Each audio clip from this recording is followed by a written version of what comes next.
Hello, beautiful people. How are all of you doing on this? I can't even tell if the sky is blue or gray. It's like grew. Blay. I don't know. Grew. How are you, chat?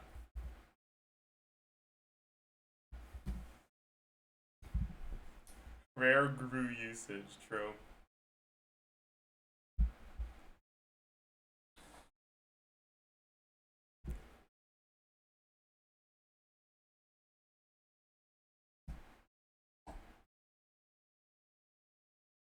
You need to see this. Old character enhancement plan.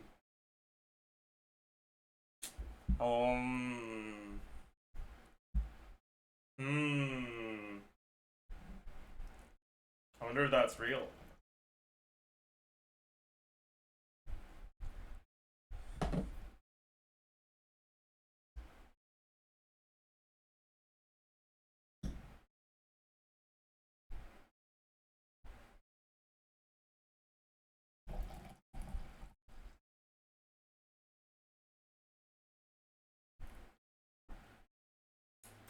Did you see uncensored Shades trailer? What was there to censor?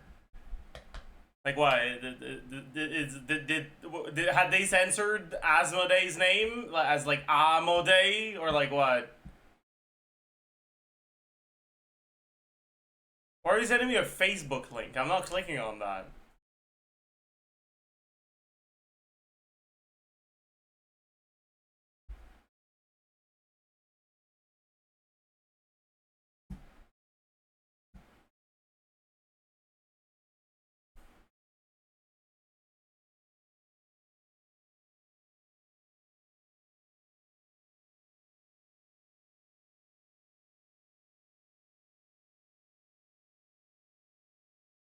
Hi, chat. How are you?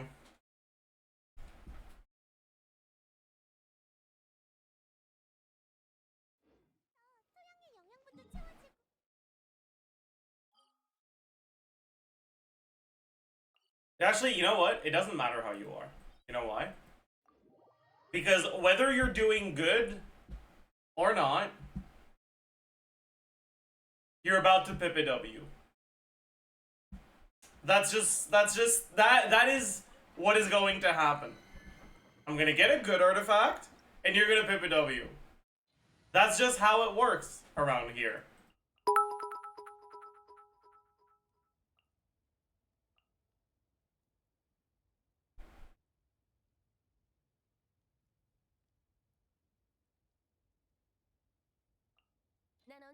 Yep.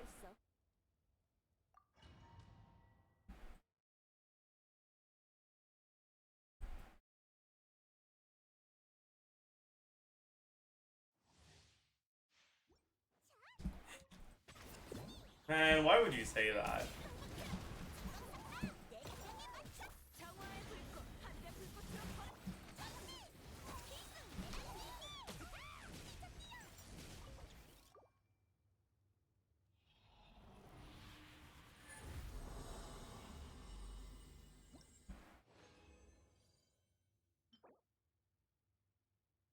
It's not good enough.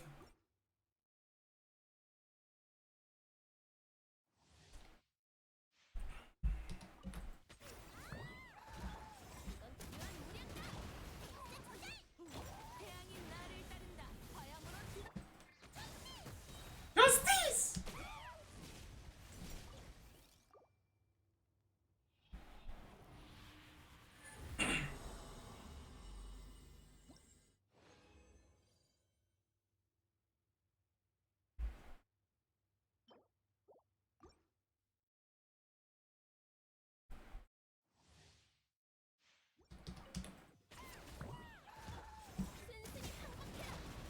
We need big Hu Tao before Durin. Or like big Bennett. Oops.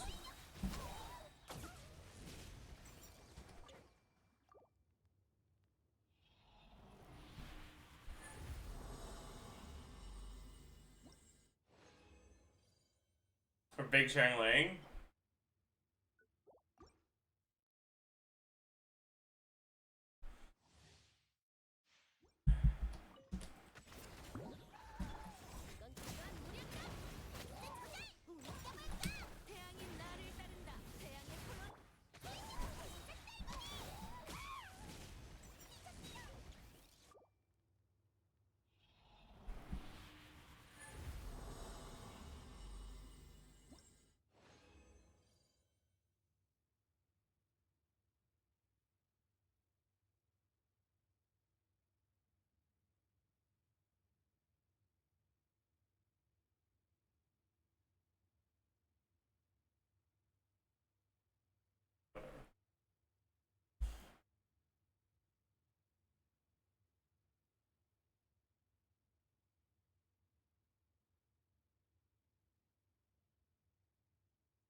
Tuh.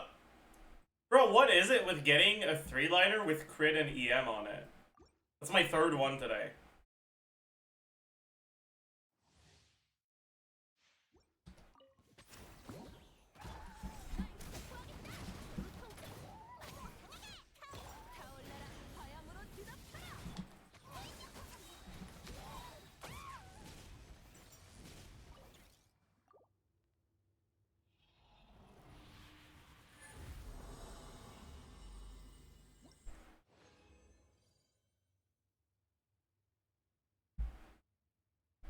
Tuh. Tuh.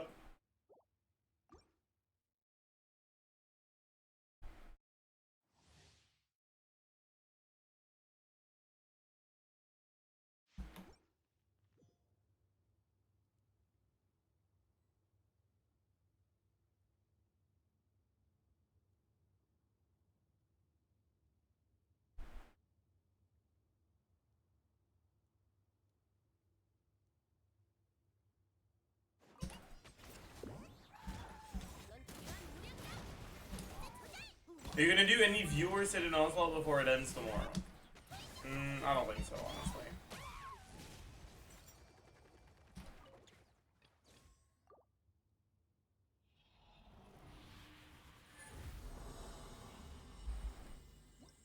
Background music too low. Can you increase it like 5%?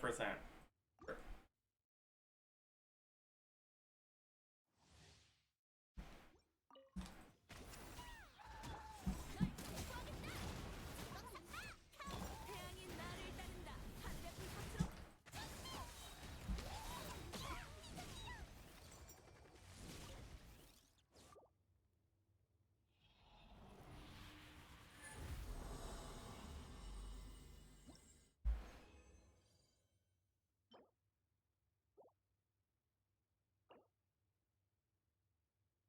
This fragile expires in 7 days, right?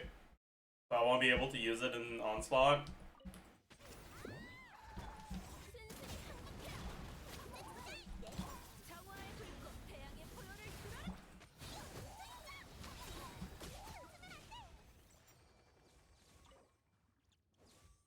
I might as well use it now.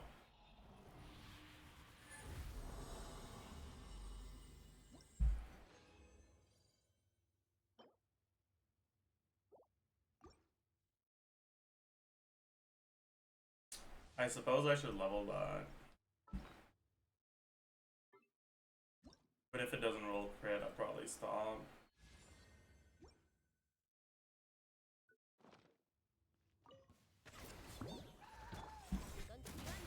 Have you seen the sus leaks? I've heard about them, but I haven't looked at it yet.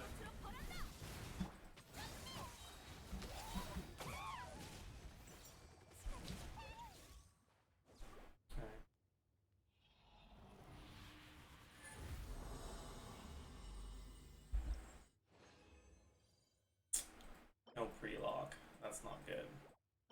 Yeah. Cooked. Cooked!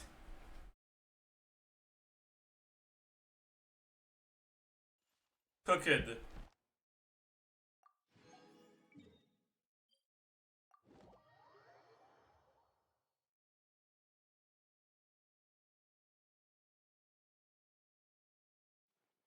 I know is apparently very broken. Is that true? They just make. We'll see. We'll see. Yeah, I know better than to trust League or TC.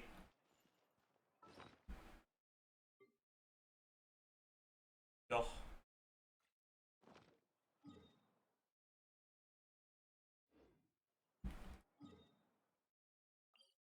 I claim this shit. Thank you, Mori.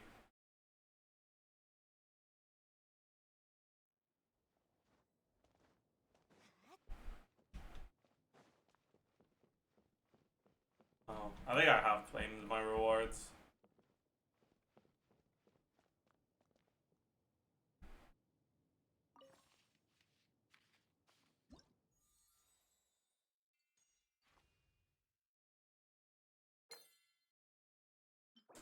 I forgot to hold off on this. Oh well.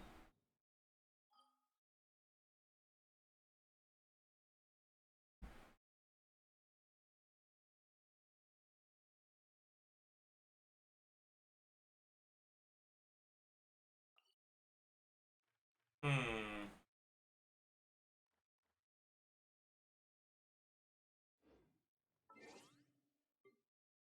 Okay, let's go EU account. Spend no resin there.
Alright, chat.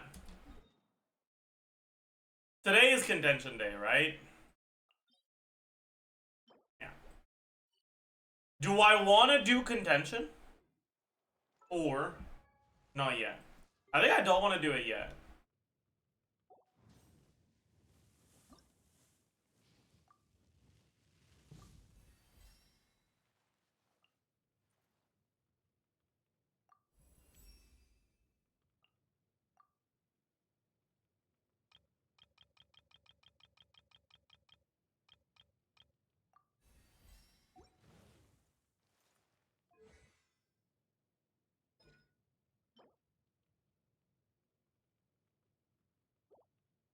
I kind of can't be bothered.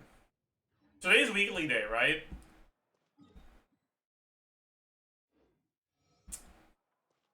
Any helpers? Any helpers want to join?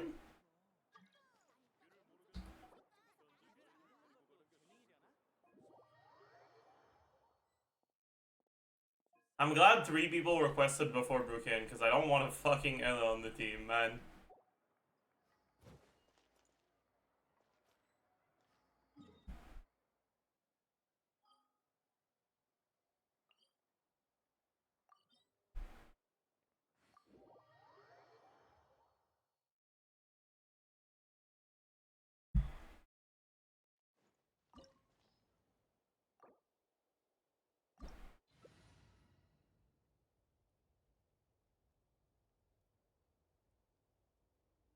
Okay, this isn't better.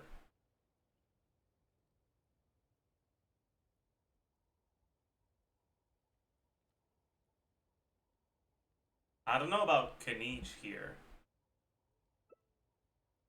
But I guess it'll do.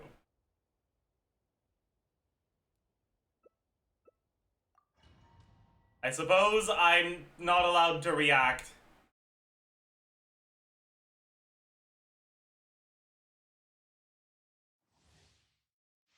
Hey, Zajef.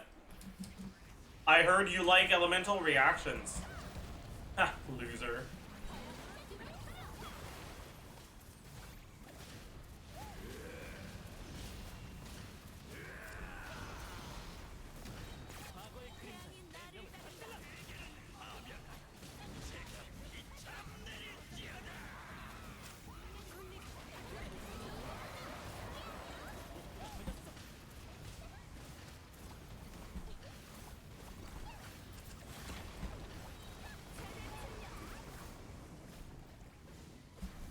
Can't reach. I can reach. That.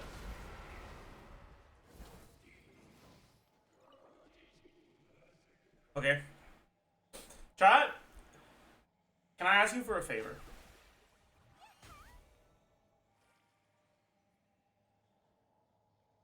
I want you to take one of your hands, okay, and join it with your other.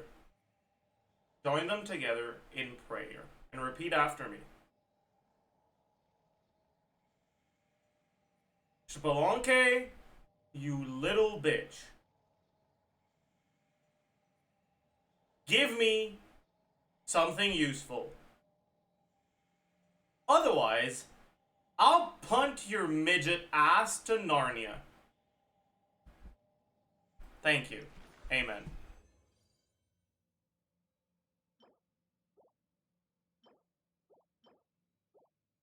Didn't work, chat.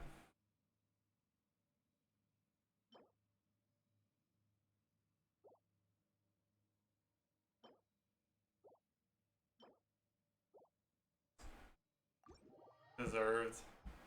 Yeah, I guess. I guess.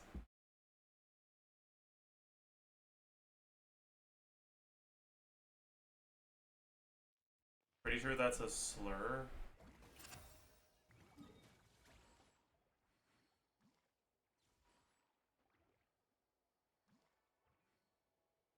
Not every word that is used negatively with a pejorative meaning is a slur.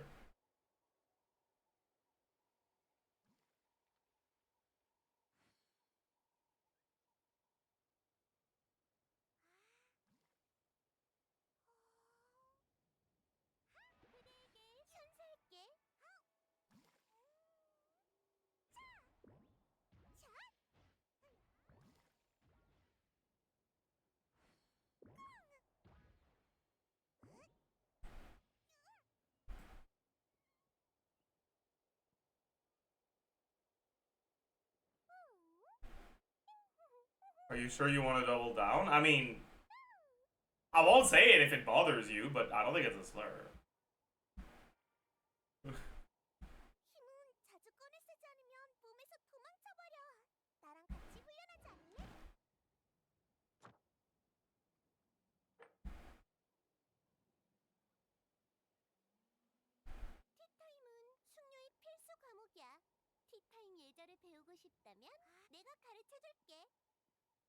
Anyways.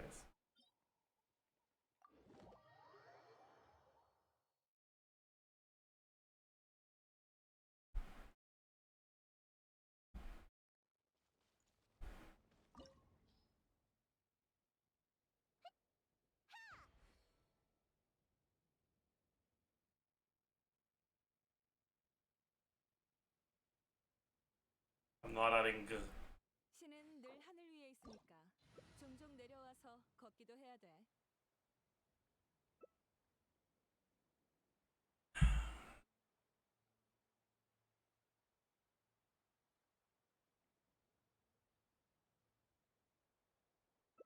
곤충은 대개 빛을 따라 움직이는 본능이 있어. 인간도 마찬가지야. 다만 우리는 그 빛을 희망이라고 부르지. Buddy. I know. I don't care who you go, just log in.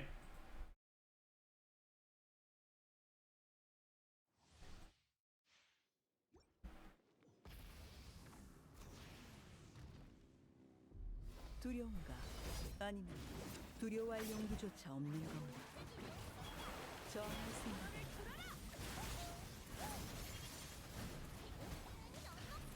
피어오르는 불꽃을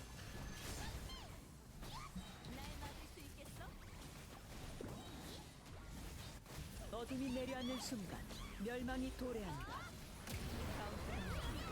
Karina, heal us. 연옥의 Thank you. 그림자를 줘.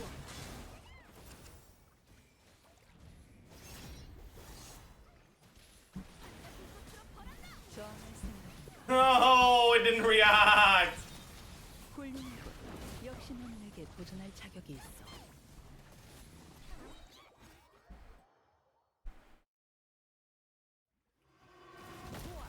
모든 선의를 불태울 칼날.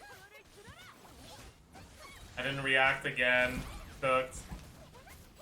Now this is why, okay? In co-op, alright? Whenever you have someone that's on Moika, there's always one guy that goes Farina and another guy that goes Zitlali, and then they just trigger freeze on the boss and you end up not reacting your burst. Why do you do this? Maj!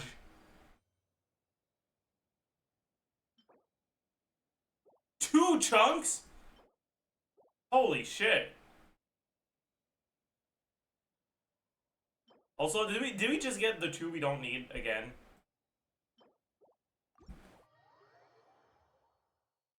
Of course we did.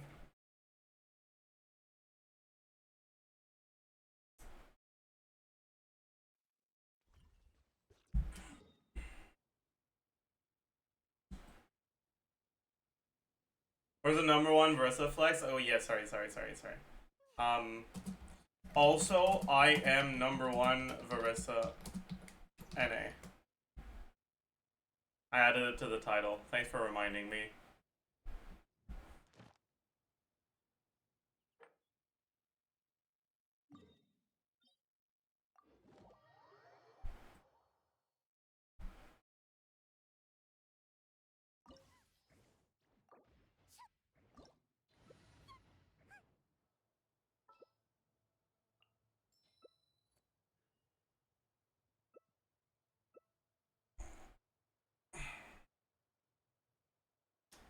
This is your moment to shine, Fremine main.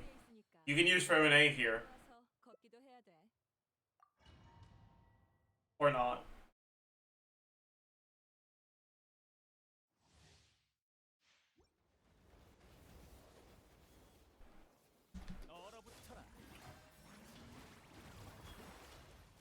Chat, our main source of damage is AFK.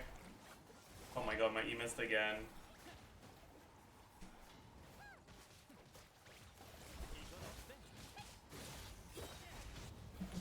I pressed Q.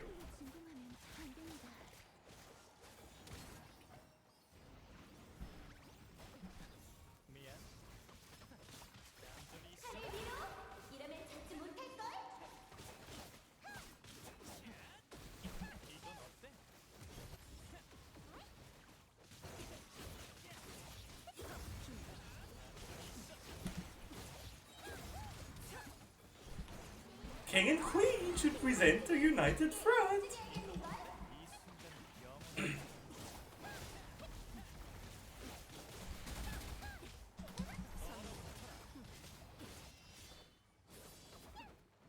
This is not how chess is played. What? You mean the king doesn't have an attack that applies electro to everyone in a diagonal line?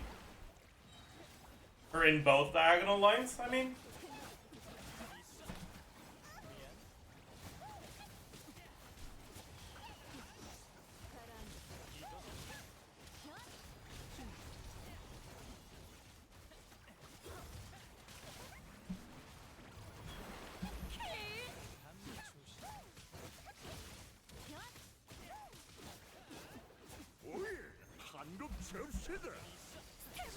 기억하고 있겠죠?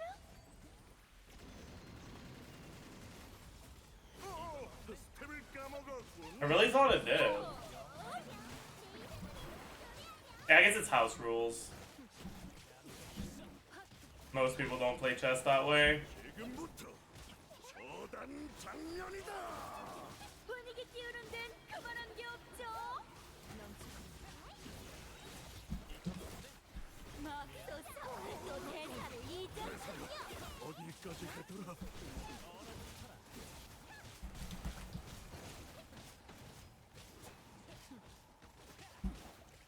이건 어때? 공연의 막을 내려주마.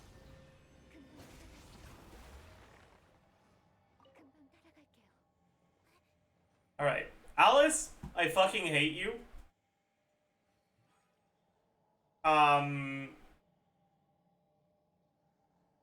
So I don't expect you to be nice to me. But maybe I'll hate you a little bit less if you are.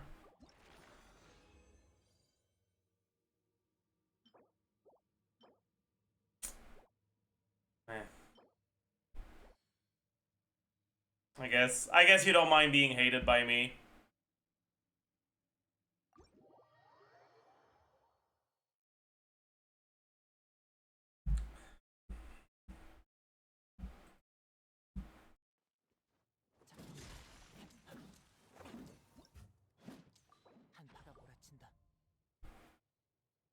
Alright, any AR-58 or higher EU chatters whose world I can invade?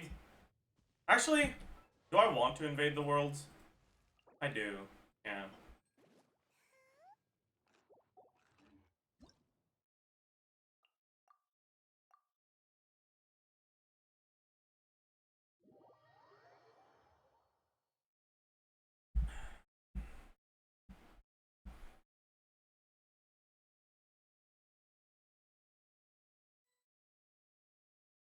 You're so skilled and handsome. You are indeed right. I am.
Okay, actually, I don't need the Pyrotrunks anymore, so it doesn't really matter which of the bosses I do, so I should start prepping for the next IT already.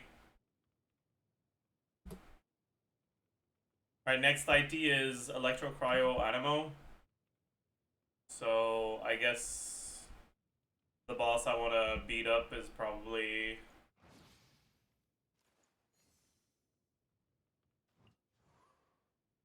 this one. Copelia. Can I even start this myself, or do I need? Or does the like the world's owner need to do it?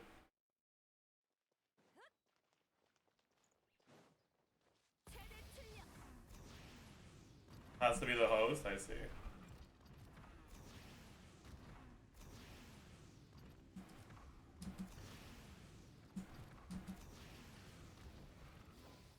Come on, Mayavde. It's Copelia that we need, by the way.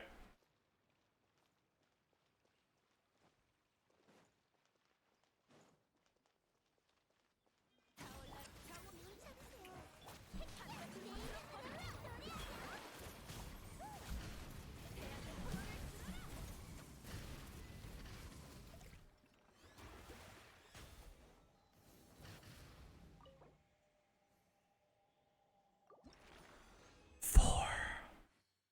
Huge.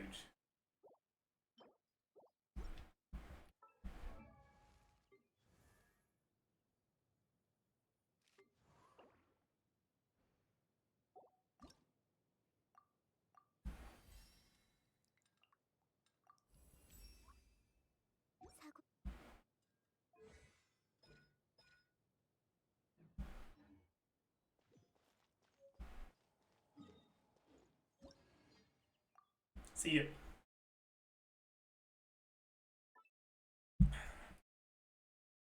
See ya.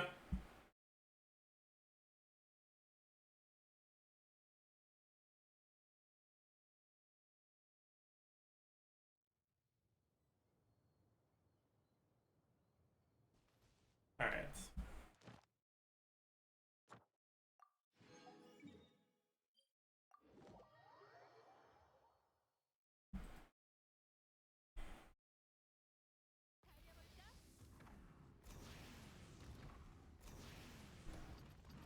결과하시면 Helping Zaj is a thankless job. Yes, it is. It's because they don't deserve my thanks. If anything, they're the ones who should thank me. I allow them the honor of witnessing my magnificence. I honor them with my presence.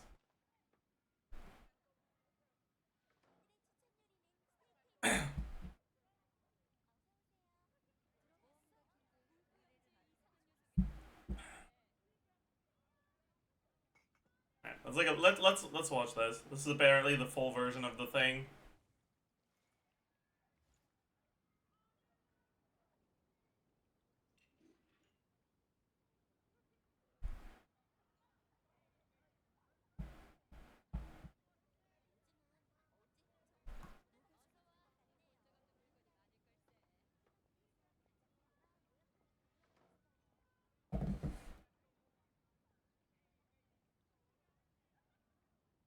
Why is the volume so low? I don't know.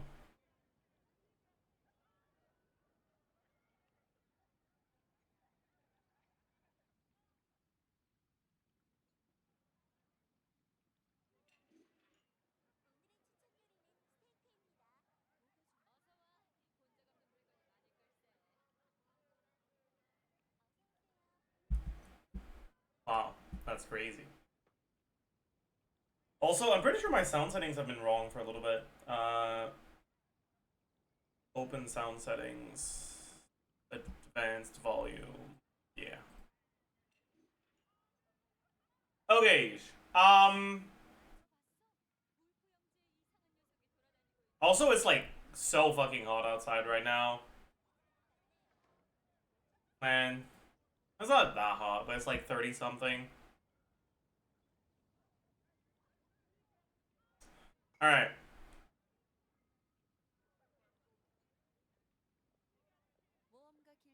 Um.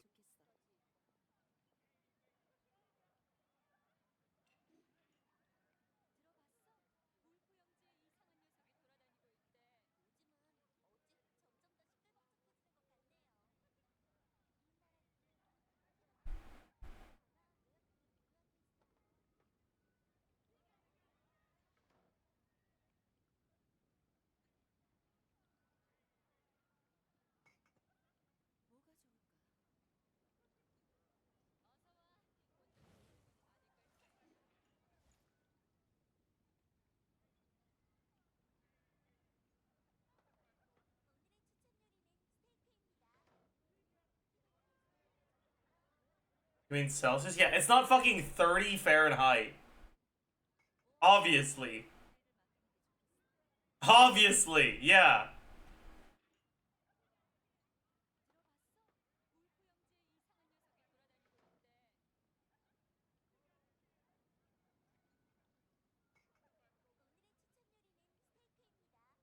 Alright, chat. First,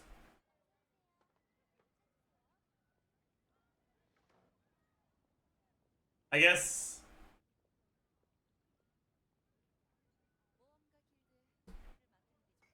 Yeah. Local legend Bronze Lock.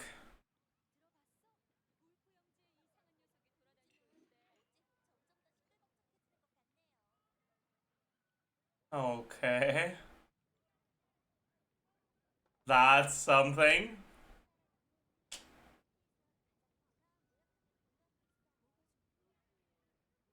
After that, requires electrocharge. I wonder if it's a cactus or if it's something else. It's probably something else, right? And another new boss that requires the bloom reaction.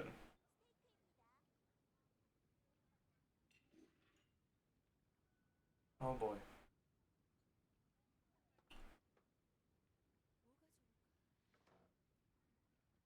Oh boy. Chat. leak about Aino being good was actually real. Yeah, so. Did Aino steal the spotlight? Yes, she's really strong, and she wasn't nerfed in deep testing either. You can catch a glimpse of Columbina through Aino. She's basically a mini Columbina, and of course, the protagonist also uses the Lunar reaction. By the way, Durin can team up with Columbina. In short, the early phase of Nalcry, the two of them are the strongest. Durin is like big Shangling. Okay. Uncle Pig Hater. Chat. I don't think this uncle likes you guys.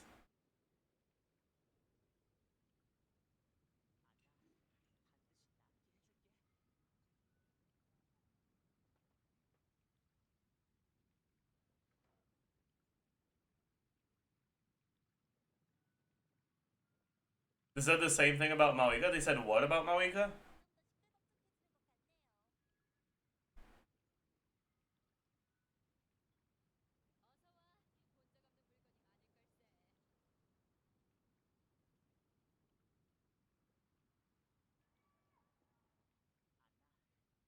Big Shangling? Oh. Well, I mean, in a way, they're not wrong.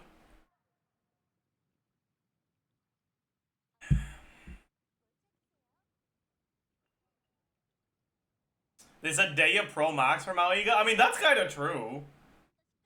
Like, Maoika is very similar to Deya if Deya had really good numbers. Like, if you add a 0 to all of Deya's numbers, she's basically Maoika. Alright, she's got some off-field damage that works for application. And she can disable that off-field application to become a reaction-focused carry with her burst. Like, technically, that's Maoika, that's what Maoika does too. And like,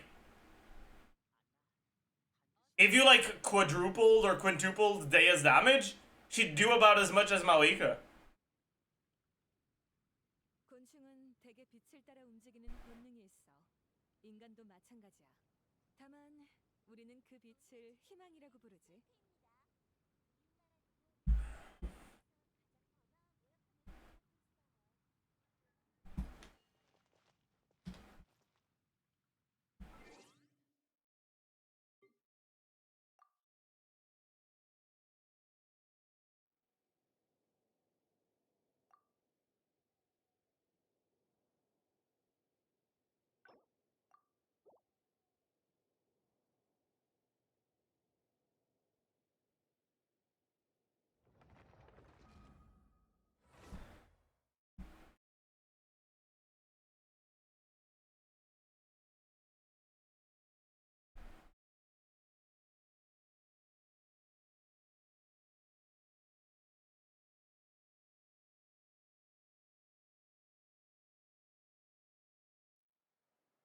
Alright, chat, you know what we should do? We're gonna do the Annie Guesser early today. And it's gonna be impressive.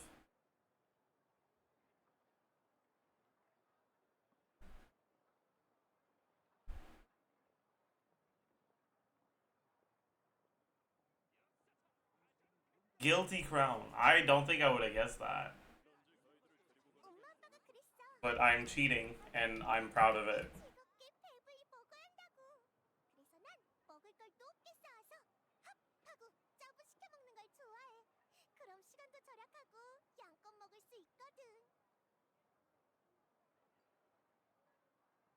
Yeah, that's Cautious Hero. You're so right, by the way. You're so right. That is Cautious Hero. I don't know what that is.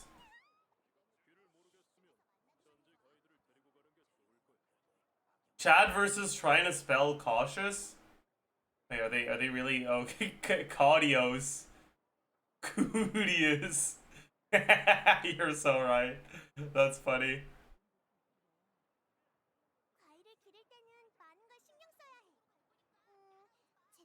I don't know.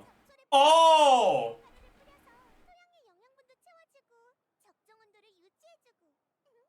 Who is this even?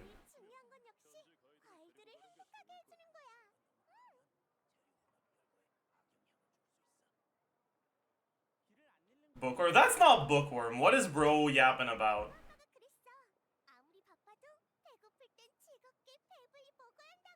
Isekai equals no. His mother? Bro, isn't the whole thing about this guy that, like, his parents are, like, not there? And he's the fucking lord of the region?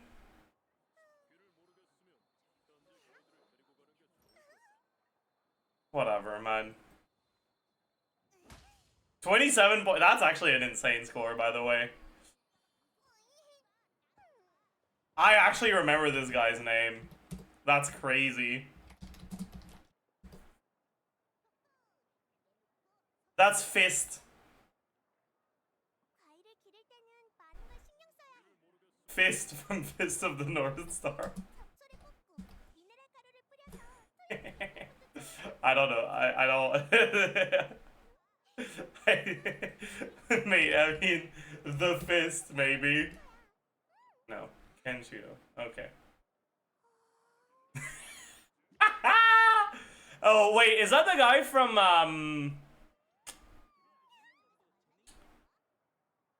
The Way of the House Husband? I think so. I don't know what his name is.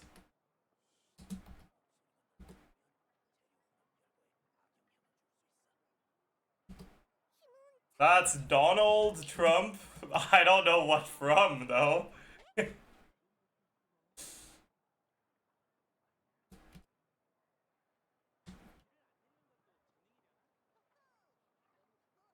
Wait, you're so right. It actually probably is from Bucky. Wait, that's so true. It's not. Damn. Okay, you were that. Bucky was a good guess, though. We got the wrong Sonic, too, but whatever. That's a Danganronpa character, I think. But I don't know who it is. I also don't know which Danganronpa, but yeah. Do I know the rest? I don't.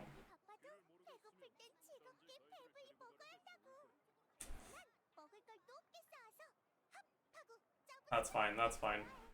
Actually a good score so far. Okay. Wait, let's see if we can do audio only.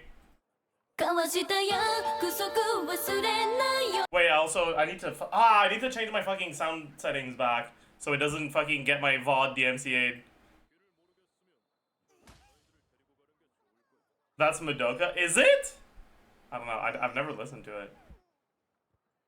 I'll believe you guys. Claris. Okay, wait. There, people are contradicting each other.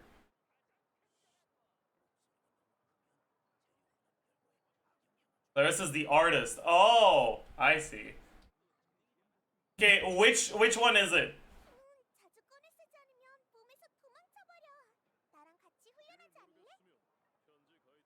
Willa? First one? The anime.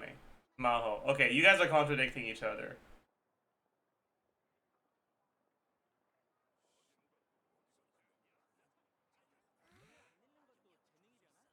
Are they not the same? I don't think so. Third one? Second one? Yeah, first and second are the same, but is it second or third? It's okay. It better be. Okay. Wait, no, they are the same. I'm so confused.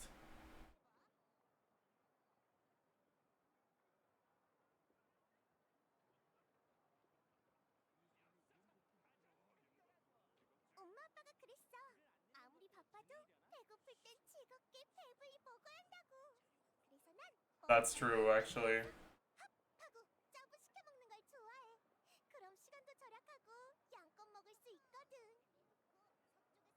So true.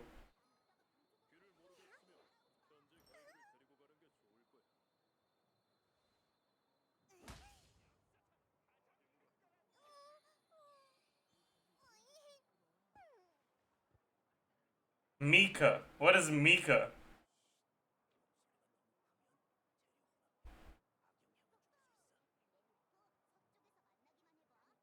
Miko from Mondstadt.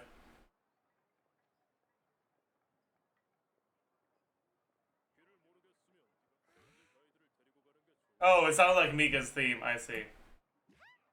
All right, we're gonna need the video.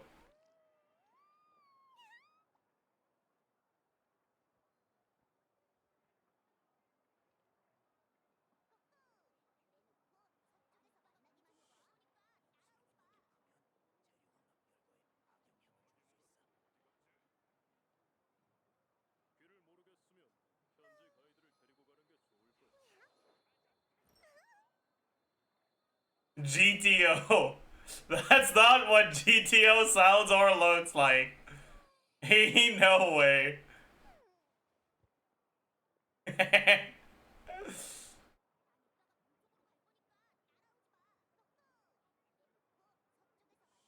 I don't know. I don't know what it is.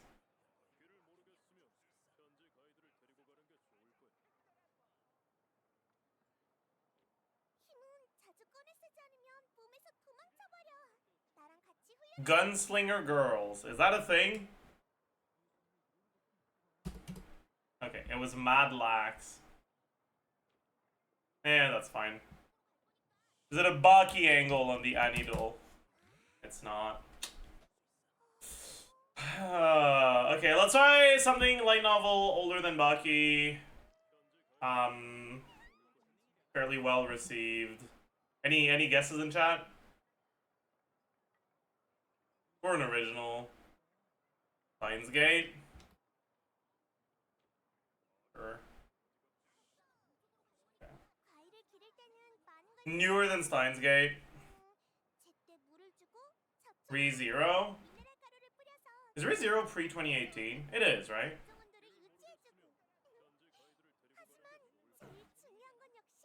Okay, it's not fantasy suspense. Let's try something action.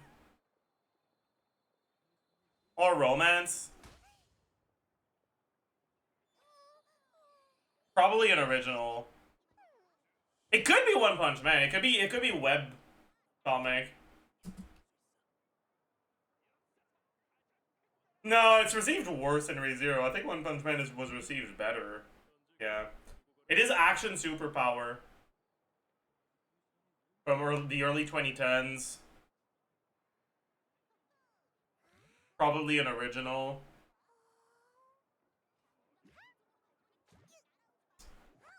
Noragami? I don't know.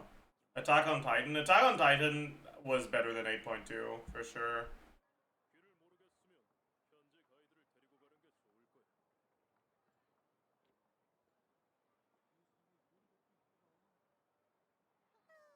Kill la Kill? Kill la Kill is 2014, right?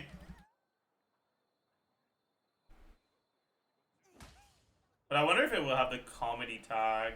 No, right? No, yeah, it would. It is an original. So it's from 2012. It's an original from 2012. Try K. It was K. I've never seen K. Damn. 66,000. That's crazy. Hard carried by chat today. My god. Gauge? I see.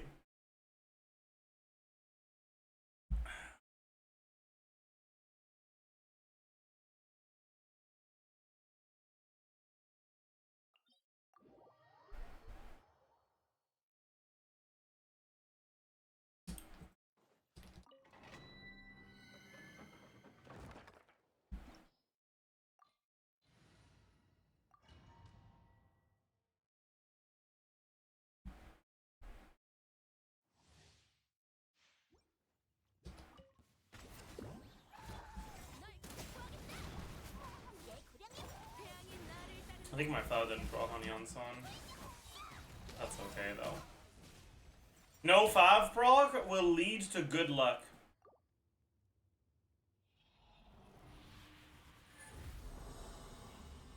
Relock Feather, crit attack ER.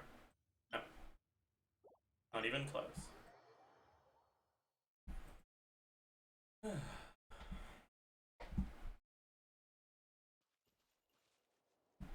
Any chance we can get a happy birthday for Yun Fei? Is it Yun Fei's birthday? That's crazy. No, I don't want to wish her a happy birthday.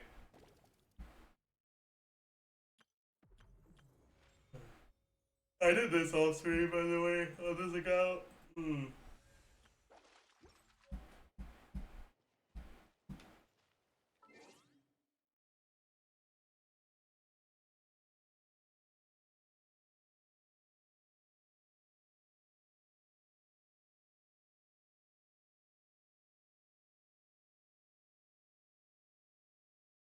Oh yeah, Nick apparently finally did Act 5.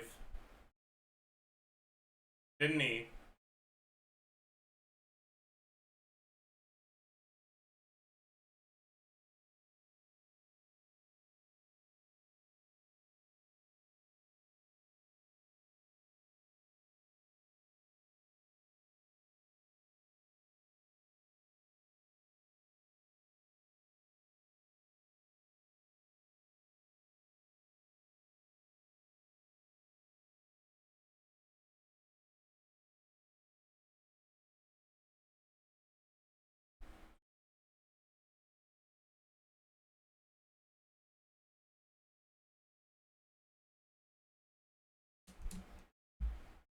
Bro really wants to keep Chow relevant, doesn't he?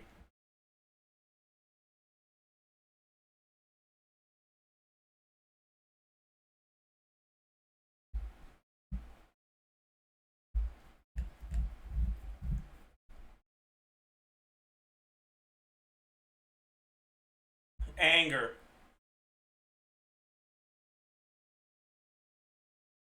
Bargaining.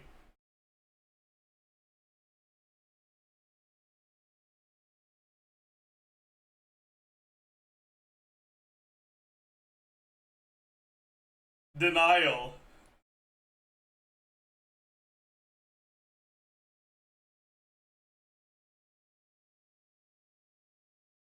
Depression. Acceptance.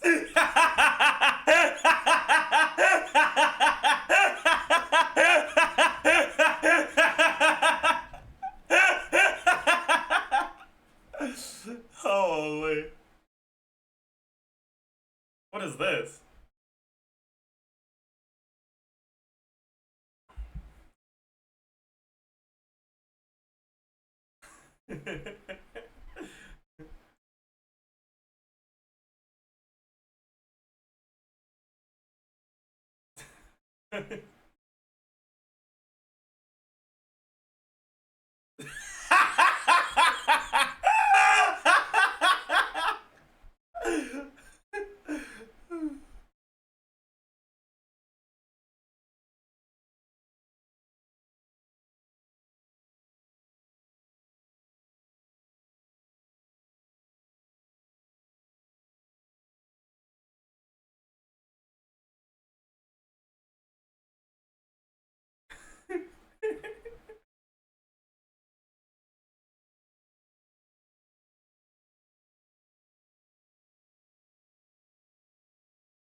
Chad, is it that fucked in the Star Rail meta? I saw a video on Twitter today and it was someone saying, "What do you mean Honkai Star Rail power people? Look at my Arlen clearing zero cycling." And one of the comments was, in the whole fight, Arlen did less damage than one Tribi follow up.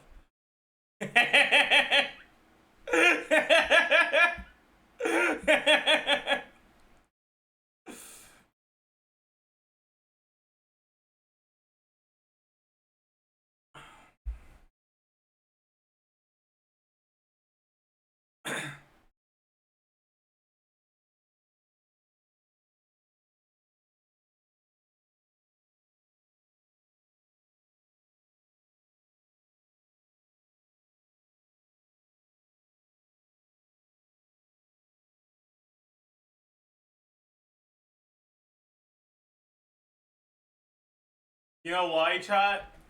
Kenichi gets hard countered by a shovel. Because Kenichi's value only amounts to dirt. And everyone knows that the best tool to deal with dirt is shovels.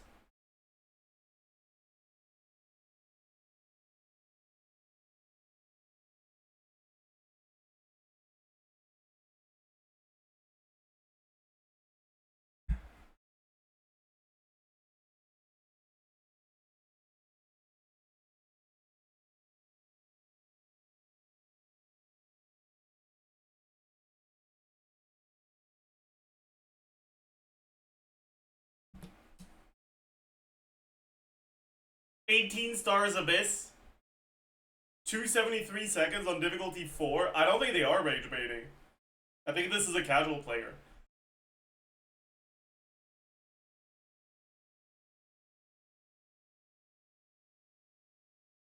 You heard it here first, chat. If you're not someone who follows the meta, Ziox think you are worthless. He thinks you should uninstall. He thinks you should be put in a re-education camp. Those are his honest thoughts.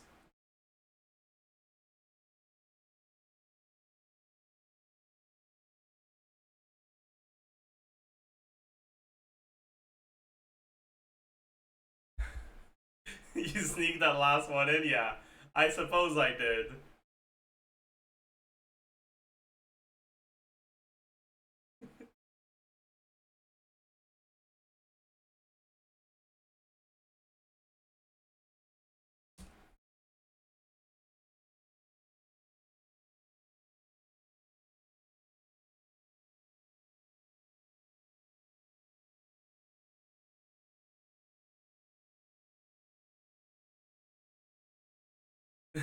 I should have never read Alice lore. He's becoming a rage baiter. You're right. Honestly, reading Alice lore turned me into a better entertainer. It made me realize, you know what? Rage baiting is fun. I should do it too. For those of you that weren't here for the Alice stream lore, we read pretty much every piece of lore about Alice, at least directly related to Alice. And we realized that the Tivat travel guide is actually just Alice rage baiting. Like, most of the things she says in there, I think canonically are lies. And they're her taking some creative liberties with her writing to make the flow of her book more interesting.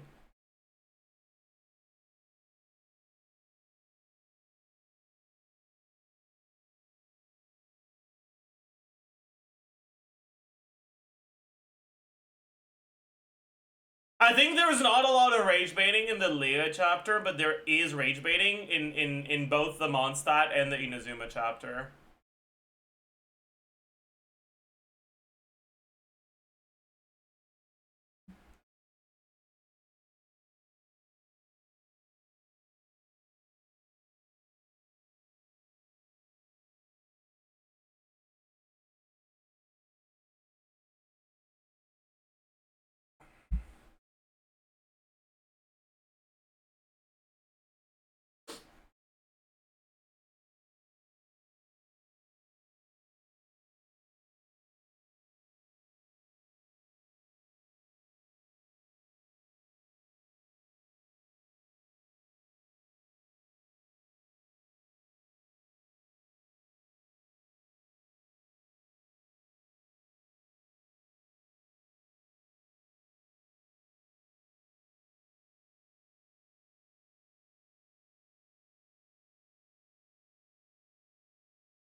Do you have games on your phone?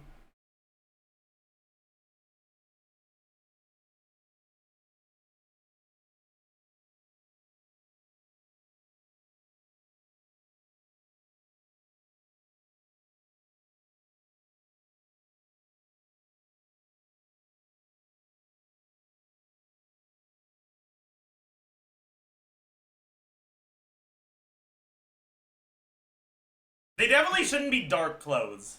That's a valid point. But also, you look at the fucking color of Malika's skin, alright?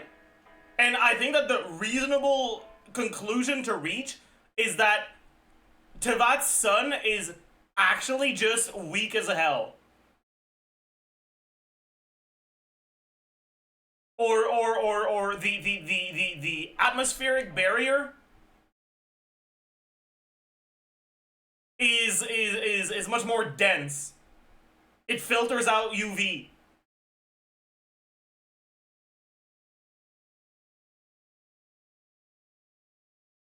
Yeah, I mean the sky is fake, but like, I don't know.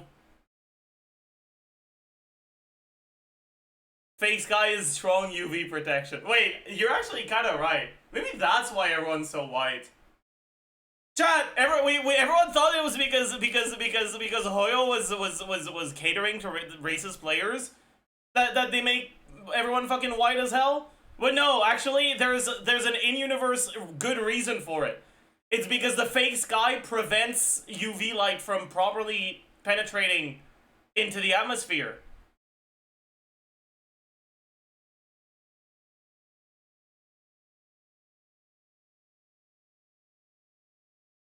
How white they are is actually a hint at the fake sky. True. That means that once we reach the end of the Tevat chapter and we overthrow the fake sky, everyone's gonna start getting tanner.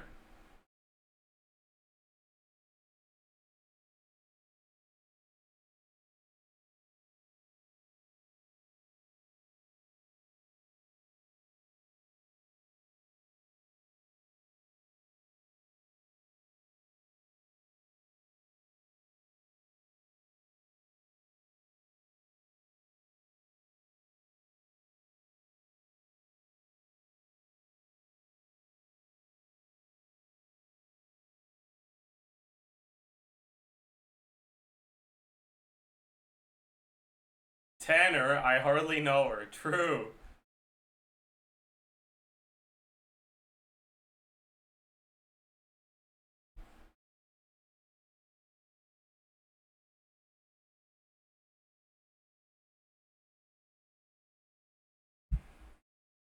Are they? I don't know shit about Hanya.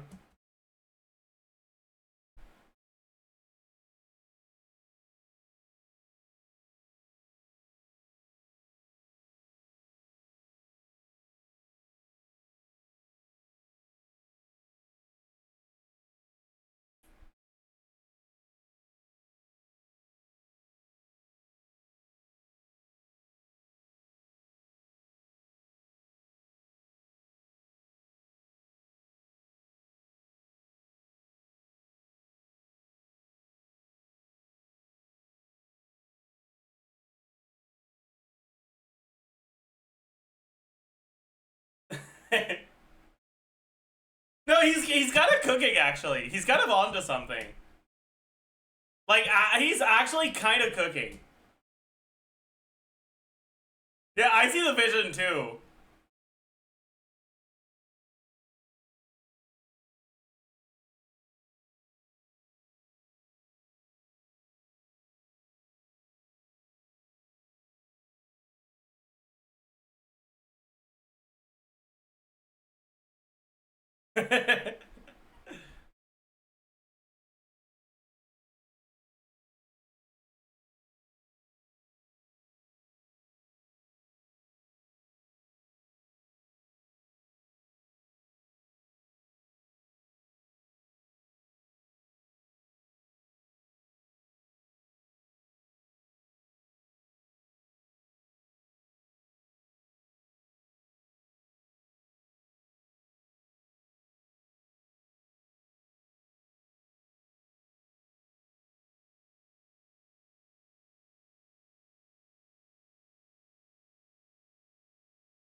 Wait, actually, I should go check if I'm still #1 Marissa.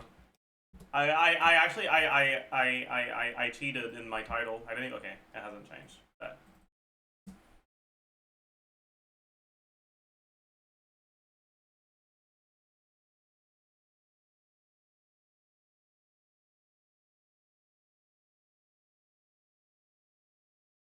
Okay, what is this?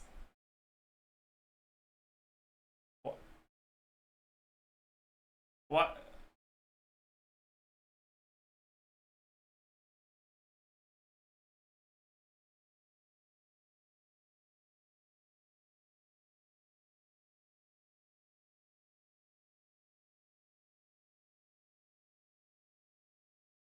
The guy with the thing.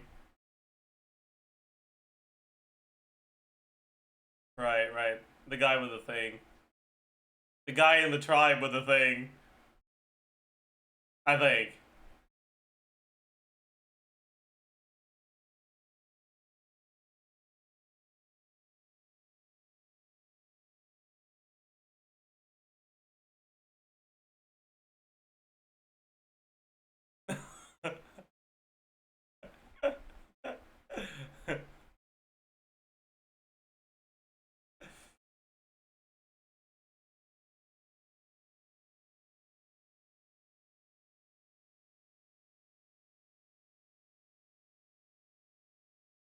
Holy.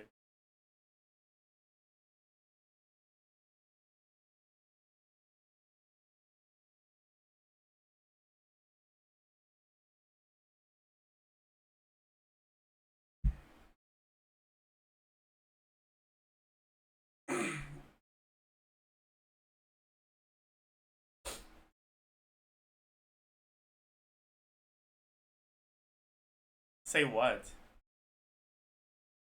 The fellow what?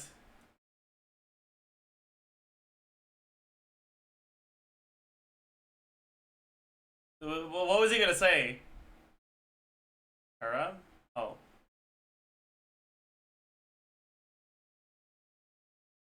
Said white passing Middle Eastern. I see. Oh.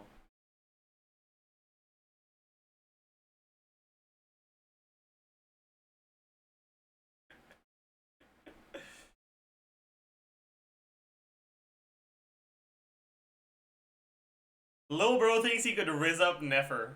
Alright, dude, sure. Sure, man.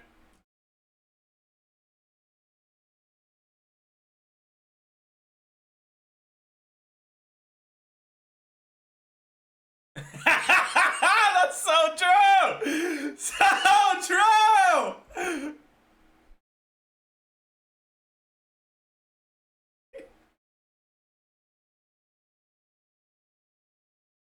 Okay, I'm not gonna dox him, but his last name does sound Middle Eastern.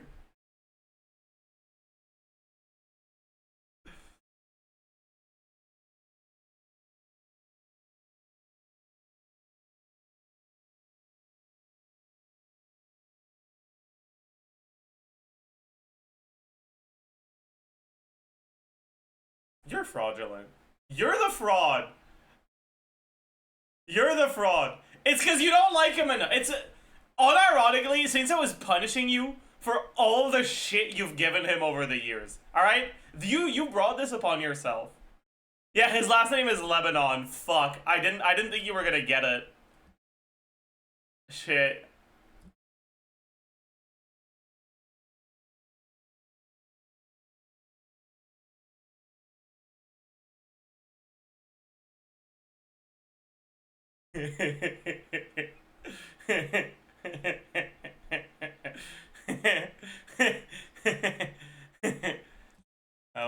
what is this?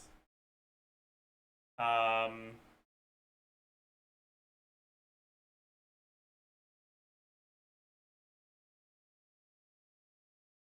Yeah, I don't know actually.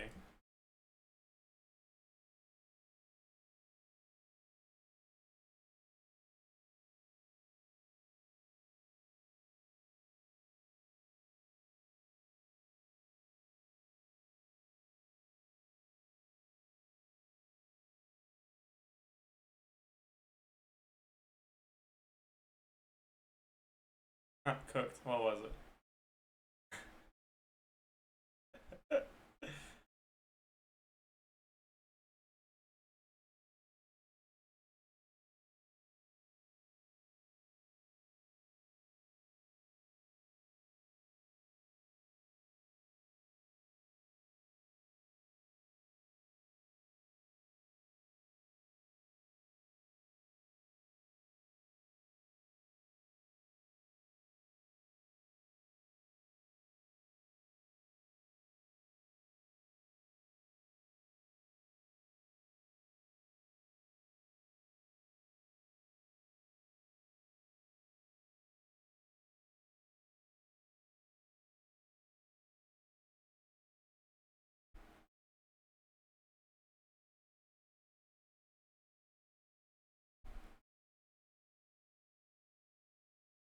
Nice burst.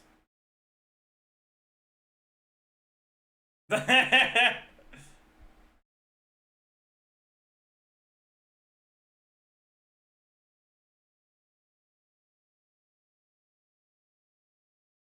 pretty fucking good.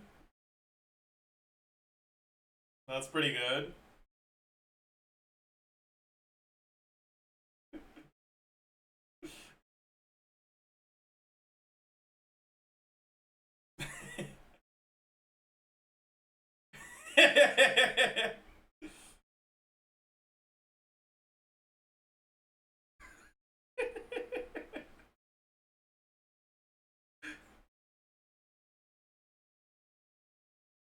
Okay, chat.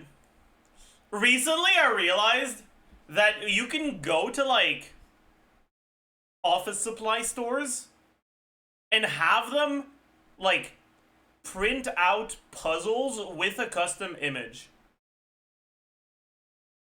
So I want to know. I should make another puzzle with Nick, but with a custom image. But I don't know what I should get printed out.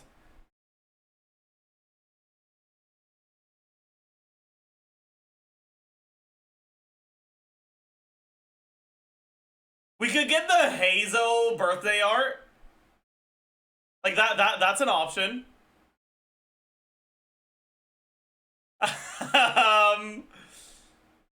We could get.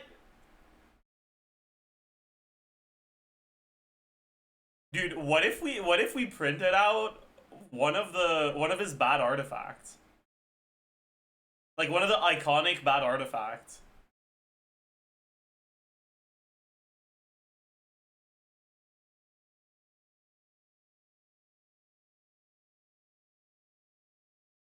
That 1 Vermilion goblet with 77 EM? Dude. Dude, that would be so good.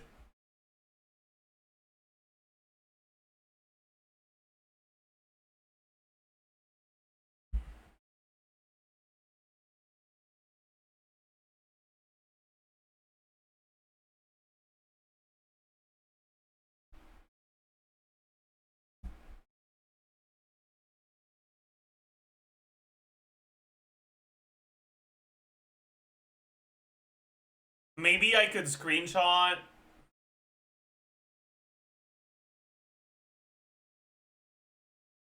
We don't have both of us in the same one here for this leaderboard.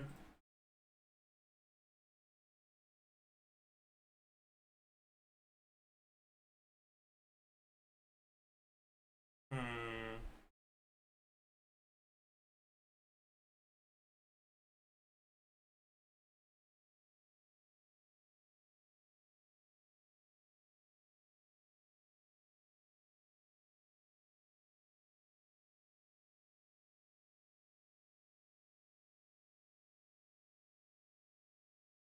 What about higher ER leaderboards?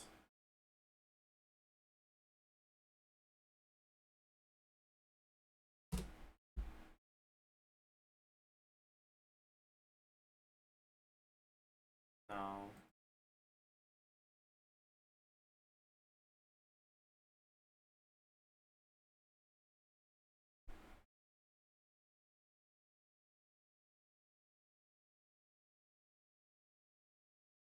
Oh, shit, he's ahead of me on this one. No! Get him a puzzle with a QR code, and when he scans it, it's the 60-hour Vermilion video. I don't know about that.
Should we do our dolls, actually? Let's do our dolls. What's that?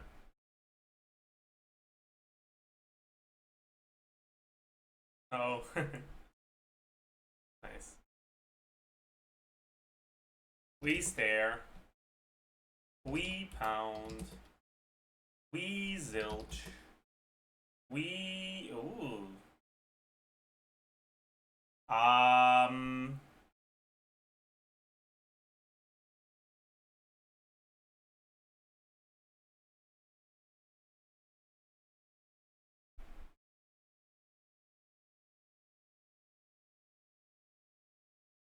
Saggy. Savvy. Bet.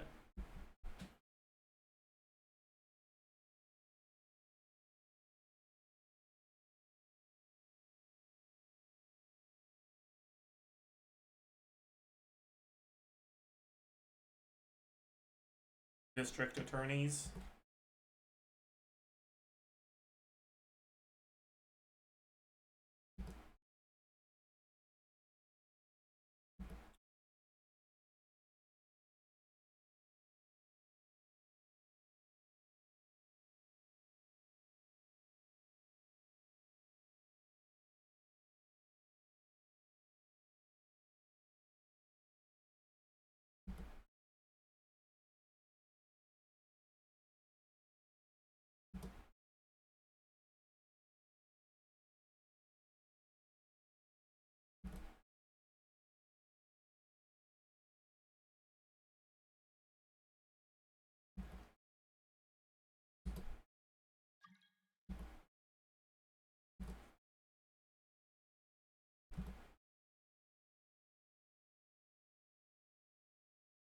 What the heck?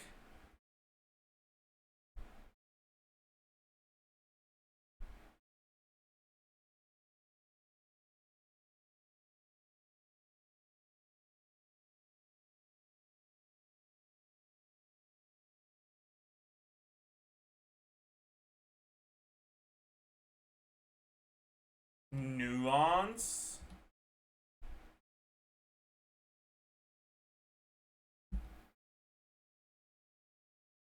I mean, this is probably down something, right?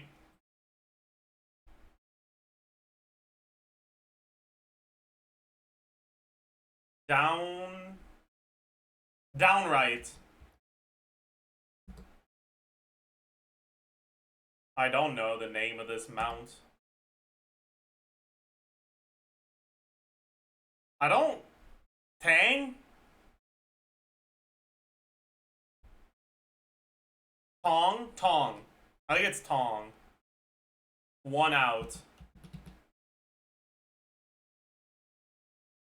Alright, it worked out, I guess. Let's do the Genshin duel. Kaya. I'm not feeling too optimistic about this Genshin duel. I don't know why. I have a feeling this is gonna be a hard one. Never mind. It's gonna be easy as fuck.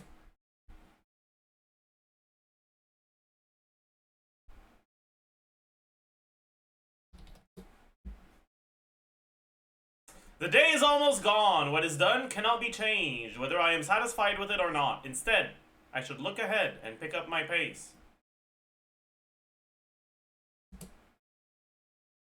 Who the fuck says this?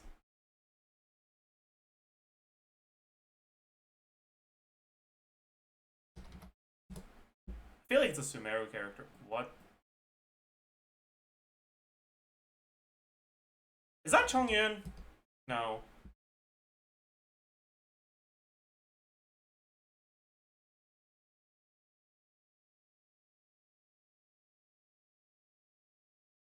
I've seen this VA before.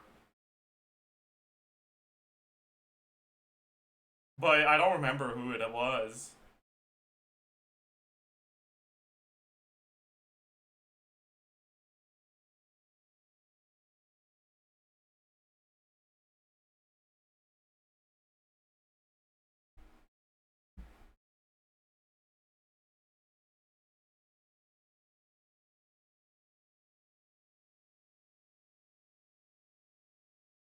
That sounds like medium-sized male model.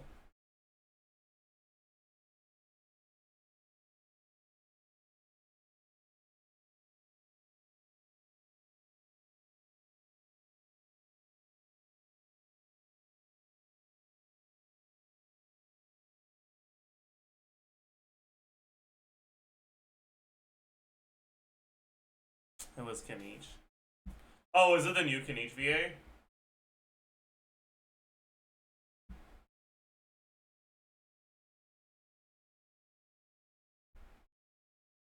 It's the old Kinich VA? I see.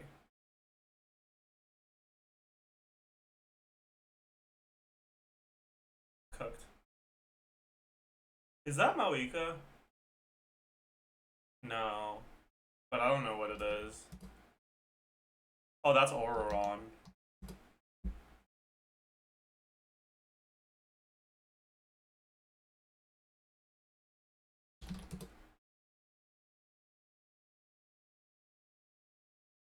Thank you for the raid. Onyosu, welcome, raiders. Dead and time, calendar, day, July 17th. I don't know what this emoji is being used to represent.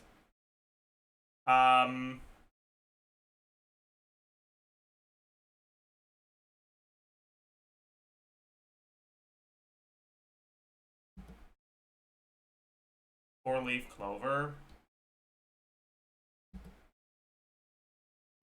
What is this supposed to represent? Is this because his birthday is once every 4 years? So there's something interesting about his birthday? Is that what this is saying? Yeah, dude, that's okay. Sure, man.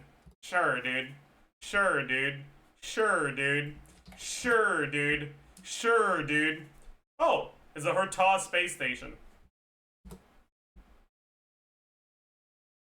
Who else is from the Herta space station again?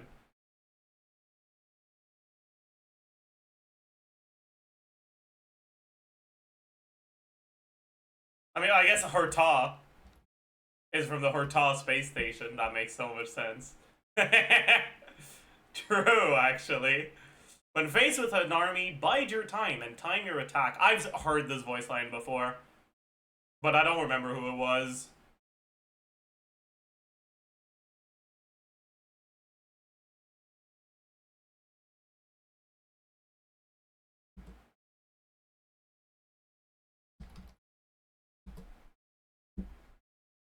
Oh.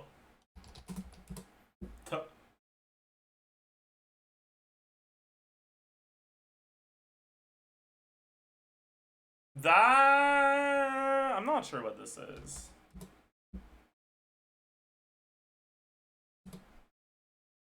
Oh. I know what this is.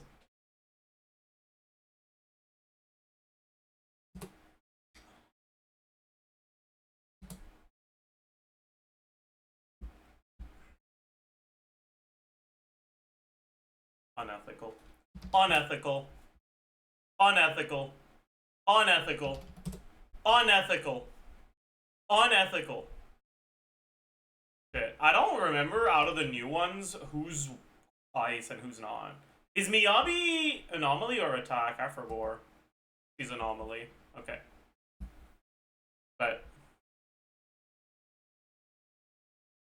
dude, how is my streak on the Zenless Duel 70 now? Like, that's kind of crazy.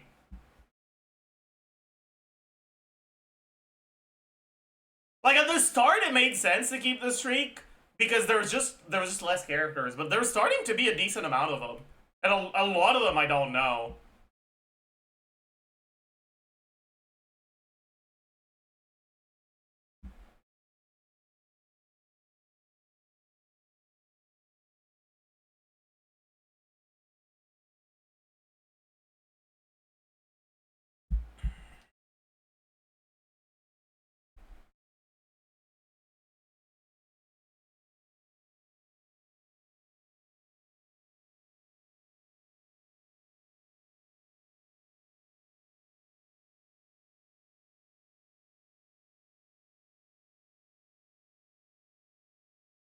I mean, listen, okay? Like, I get it, all right? You're preoccupied with the current moment, okay? But personally, I look ahead. It's not just about what's happening today. It's also about what will happen tomorrow. Sure, it's important that we defeat the Abyss now, but then what? Then what?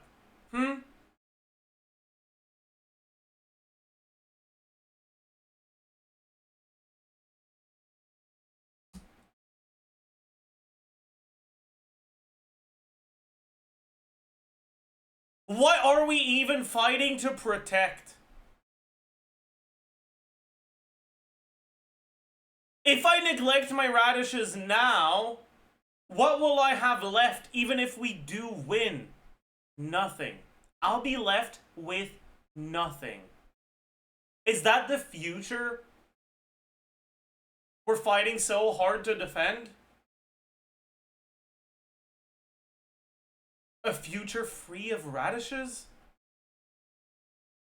How do you expect me to give it my all if that's all I have to look forward to?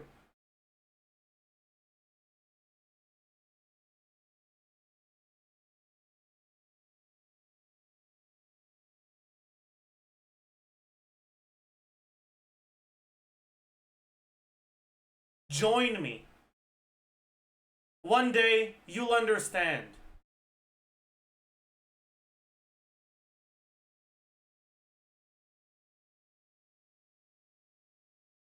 All you see is the bright light at the end of the tunnel. But that light is coming from the beautiful scenery outside. And I can't sacrifice that scenery just to reach it. I refuse. And so, I am going to have someone tend to my radishes. And that is important to me.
Does Columbina really look like she could kill you? Columbina looks like the sort of person who would go on Google and type out how to hire an assassin.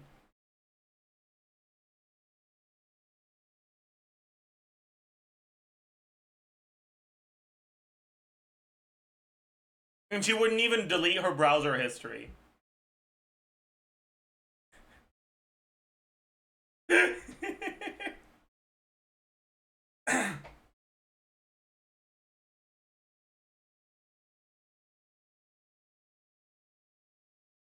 That's crazy.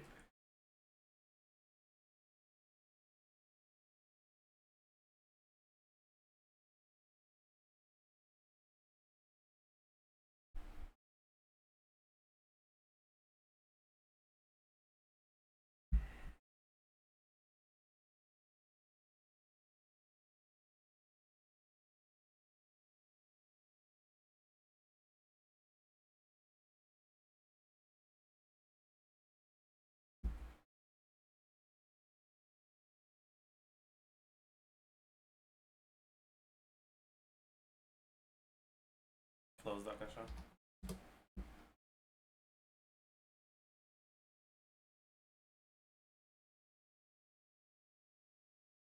$48. That's all I'm saying, man! That's all I'm saying!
That's crazy. You know what we should do, chat? We should do a little bit of the rhythm game.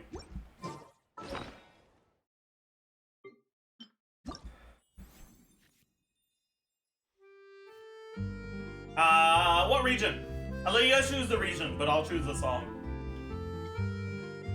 Can't be Mondstadt though, because we're already full Canute Mondstadt. A lot of Sumeru. Let's do Sumeru.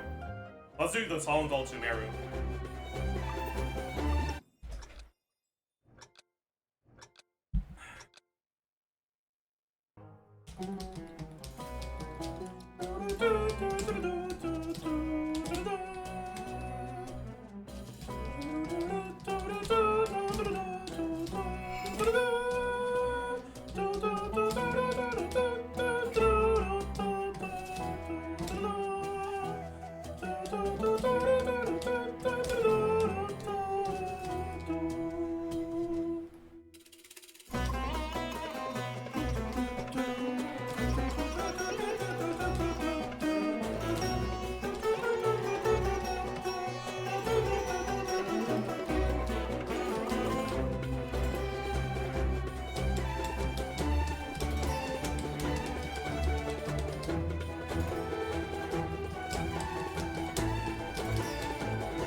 Got a good, no! So unfortunate. We got a good at the end. I think that might be only one good too. Yeah, unlucky. Unlucky. That's okay. That's okay.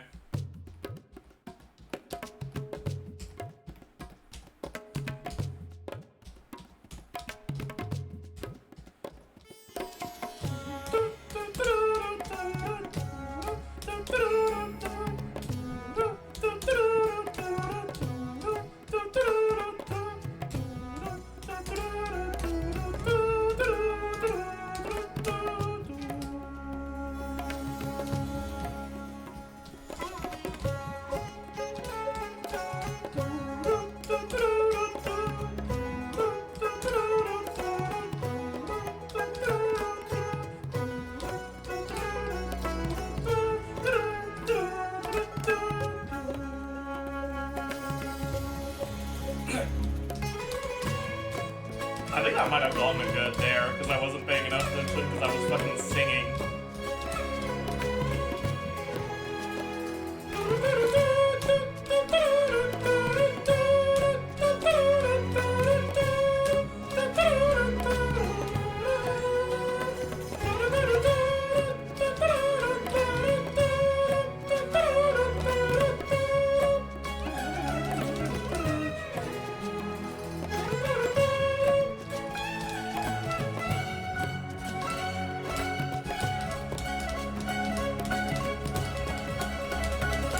Fuck.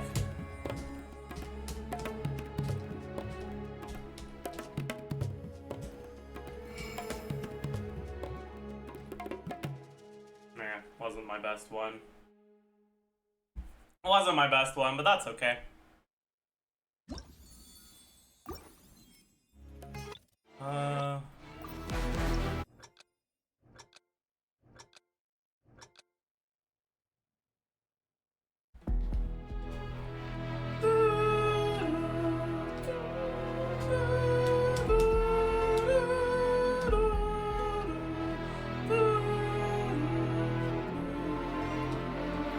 How did I get a good on that? What the fuck? That's fucked up. We gotta start over, man.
Fuck!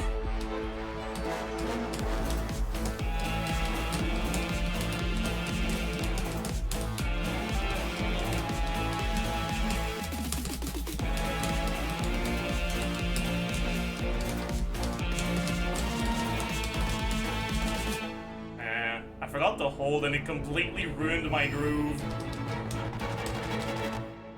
Completely ruined my groove.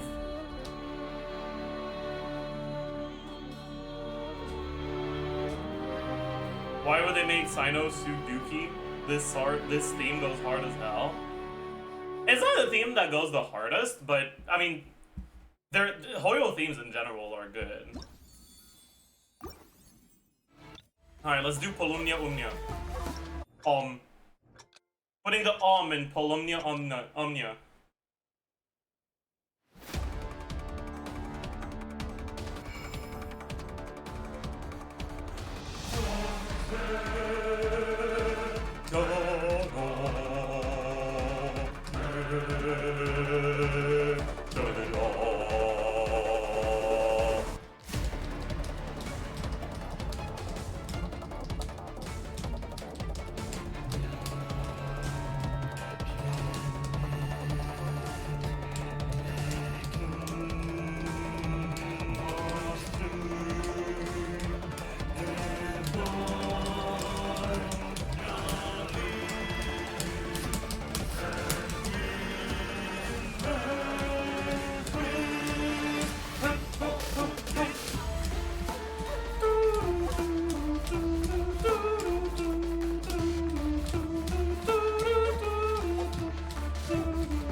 I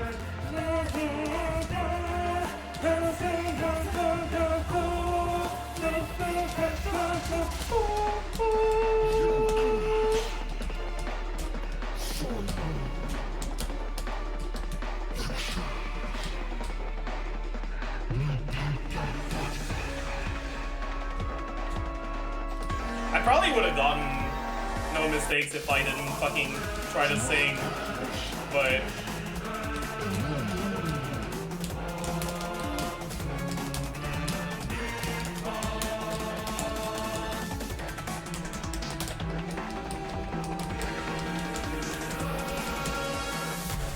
I probably wouldn't have gotten that one though, but whatever.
Meh.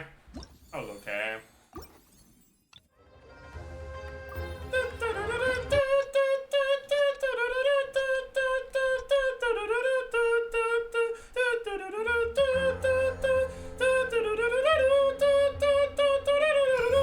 Okay, sorry.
I think I got it good.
Fuck, another good.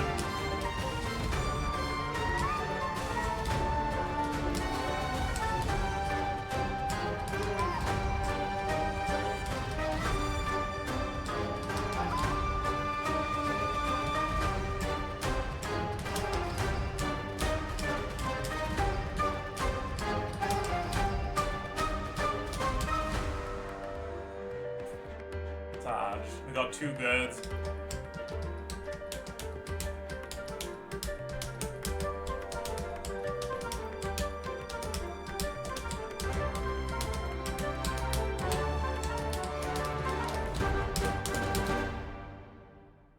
Got a really nice ending though. No misses. Only 2 goods. Wait, 4 goods? I didn't notice 2 of them. My goodness. I guess I'm dog shit. How did I not notice them? My god. Alright, what region do we do next? Farazan. No. Inazuma?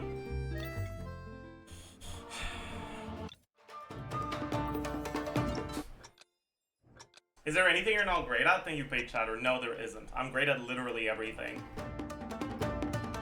Even lore.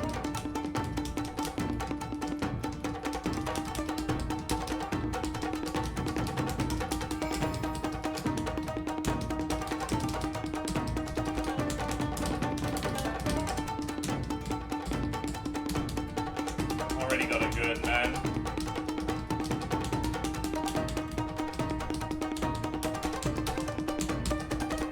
Goods. Horrible start.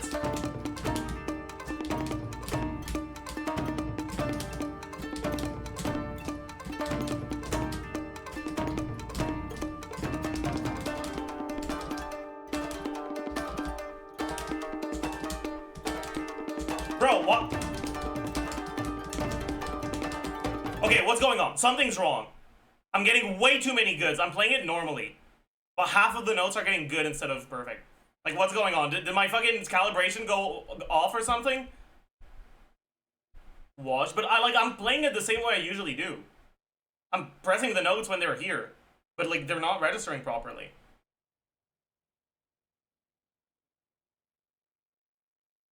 I don't get it.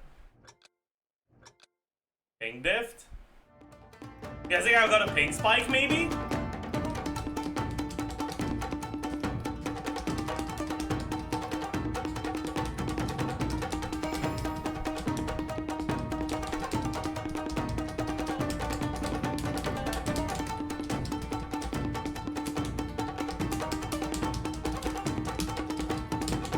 Okay.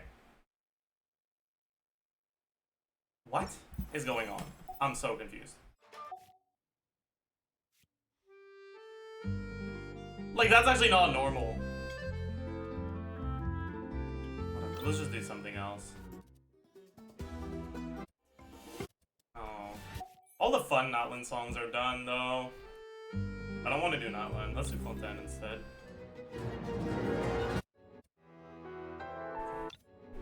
They're all so long, though, the ones I have left. They're all like almost 3 minutes.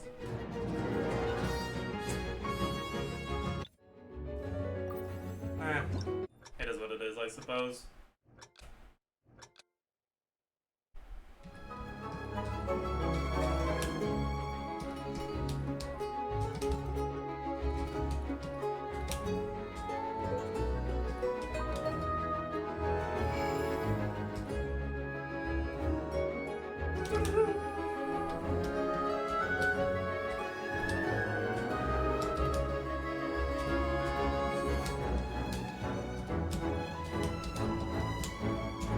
Fuck.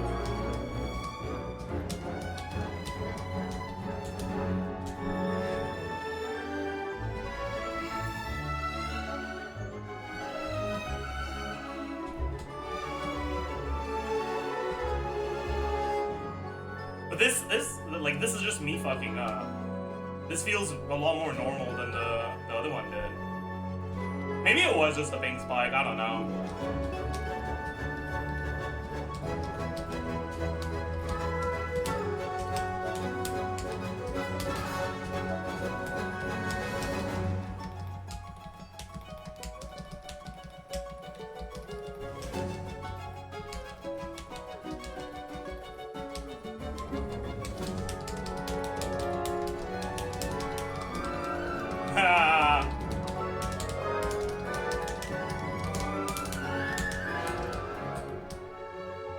I can't do this part, man.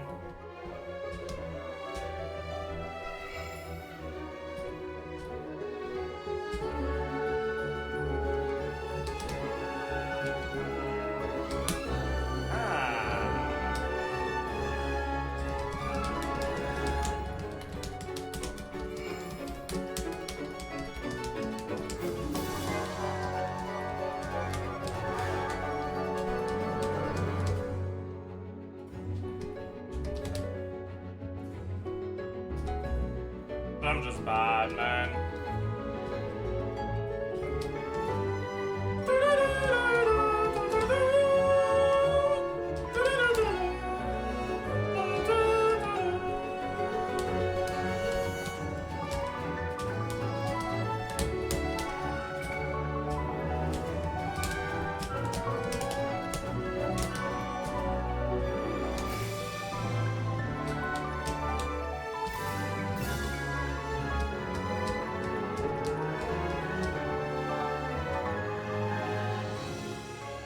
I'm just fucking dog shit.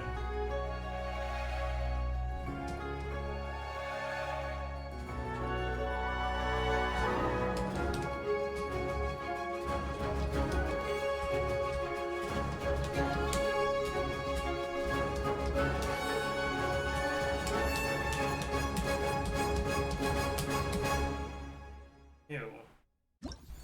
That was fucking terrible, man. Jesus Christ. We need to do something less shameful. Let's just stop that, actually.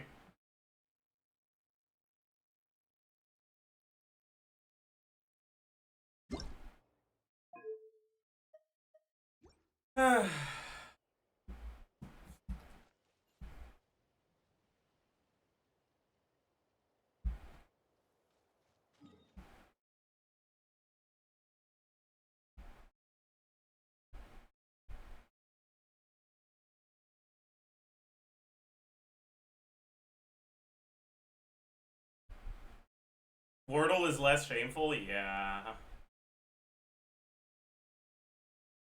Alright, chat, should we talk about the fucking potential changes to old units? Let's open Tier Maker.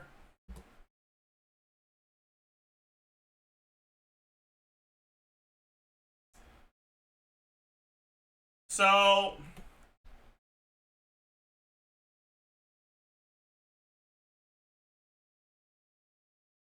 that's a thing. It's incredibly sus.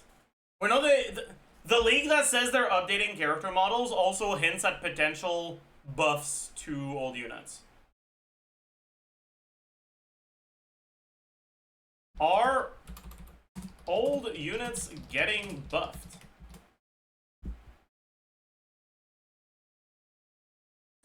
So, here's what we're gonna do, okay? We're gonna talk about units and buffs, right? That could use buffs. And we're gonna separate them in a bunch of different categories, right?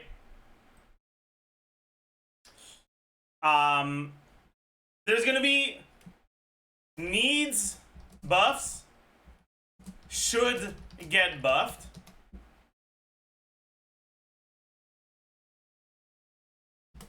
could use buffs, should get buffed,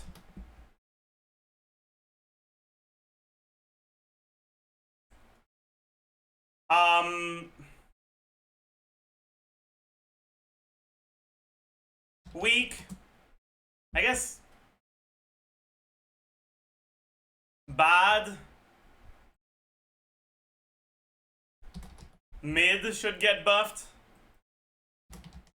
bad, doesn't need buffs but could use them, mid, doesn't need buffs but could use them, shouldn't get buffed.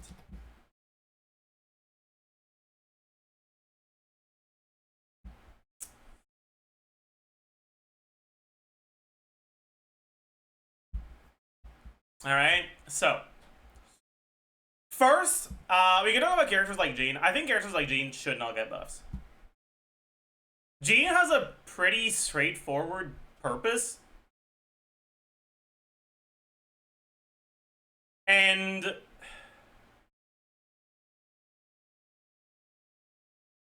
I think she fulfills her purpose fairly well for what she does. Jean is not the sort of unit that is intended to be part of a main meta team. She's intended to be part of your early game progression if you lose your 50-50 to her.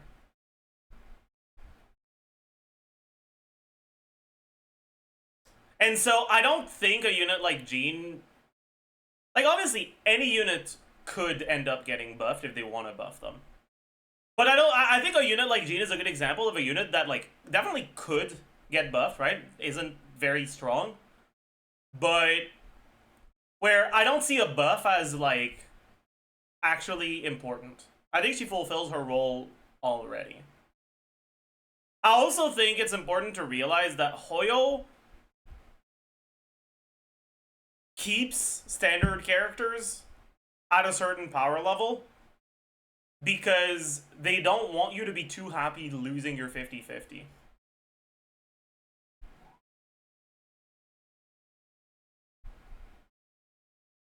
I'll be right back.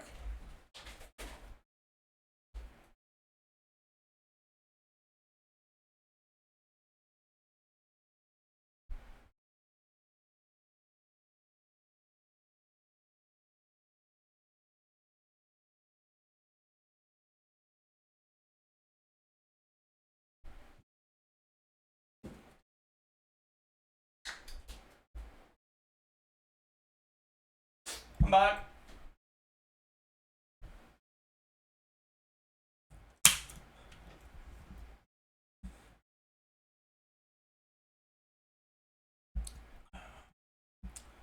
All right.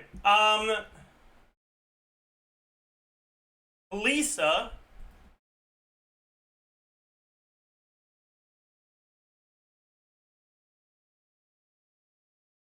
I don't really know where I'd put Lisa. Lisa's a sort of unit that I'd like to see buffs, but I doubt they would want to.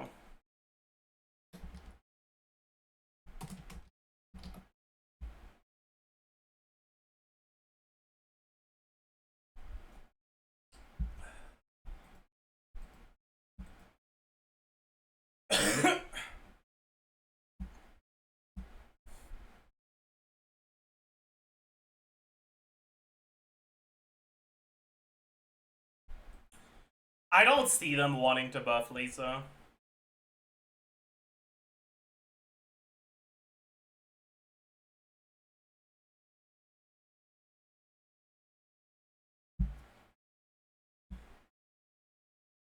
Amber, I don't see them wanting to buff, and honestly, I think she's fine. Right? Like, she's mainly a character that's like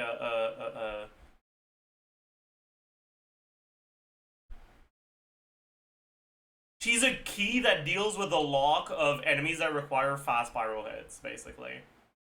I think that's her intended purpose for, like, the meta, like, the endgame meta. And her other intended purpose is, like, exploration and progression, and she doesn't, like, she already does that fine enough.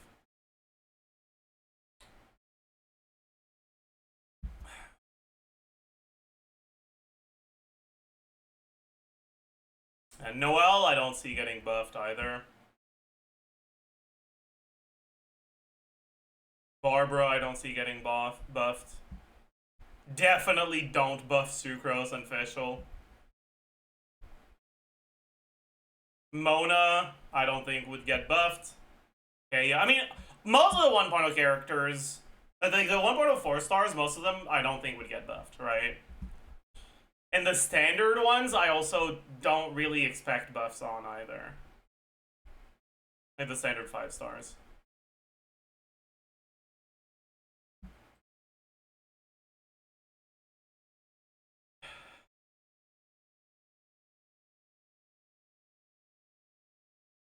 Alright. Venti.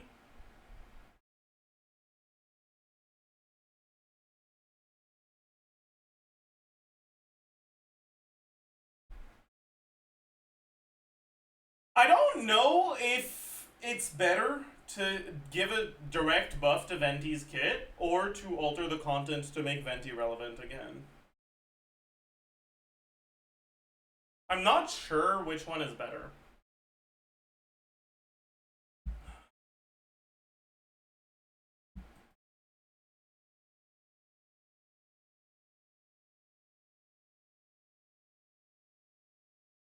Because the problem with Ventiable content is that when Venti's good, not having him feels so awful. You have to put in so much more work if you don't have Venti in content where Venti's actually good. And I honestly don't want content like that.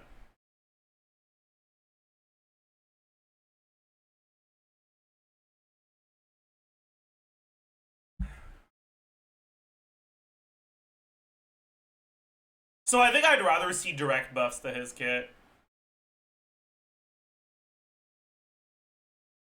Or indirect buffs by giving him teammates that actually care about him. But I don't think that's really happening.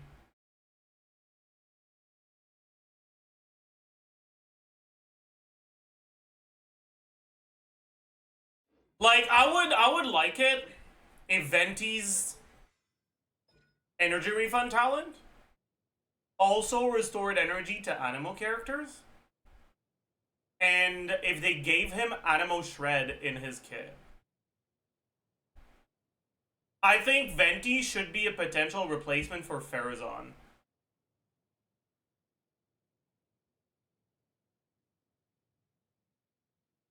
I wouldn't give him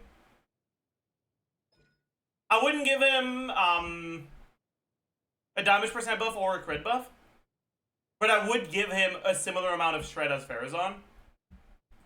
Because I'd like for there to be a reason not to use Farazan in Animo focus, like in Animo carry teams.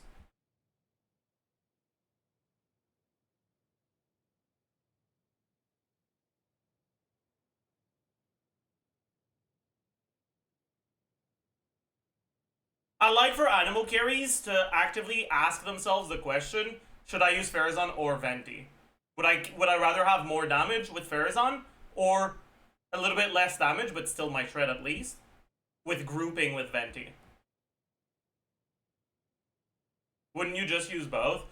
If the only buff that Venti gives is shred, then his buff is a lot less relevant if you already have shred. So most likely you would not use Venti over another buffer.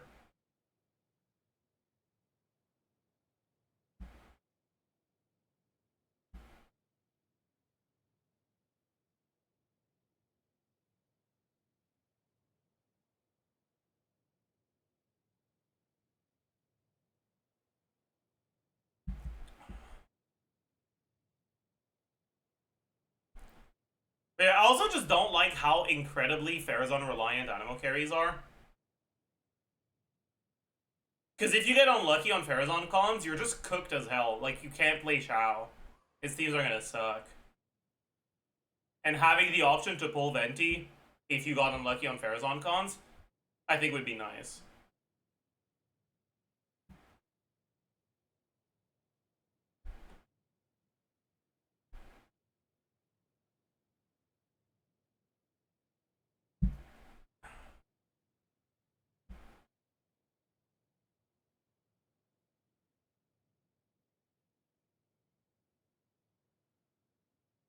Me when I can't plunge on Shao because Venti's burst elevates them. Venti's burst doesn't last that long, so if you open with it, it's not a big deal.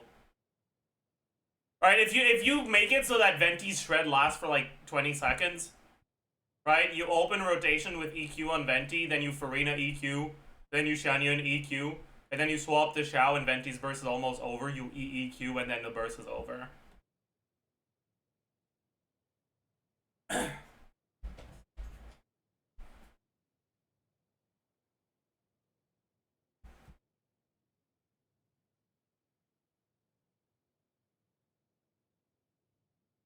Yeah, that's the sort of buffs I'd like to see with Venti. Alright, Klee. I honestly don't think Klee needs buffs. But I don't think she couldn't use them either.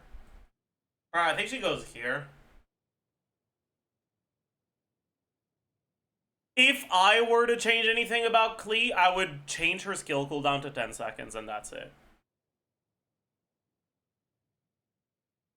I wouldn't make off-field ult Klee. I don't think our off-fielders need... I don't think Klee needs to be an off-fielder.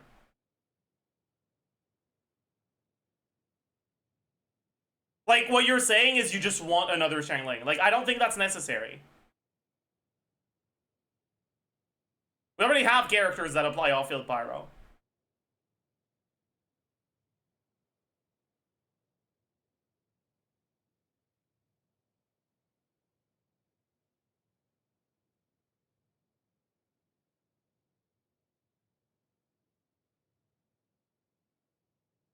I think the most interesting part of Klee's kit is her skill, and I wish you could actually use it twice per rotation, reliably.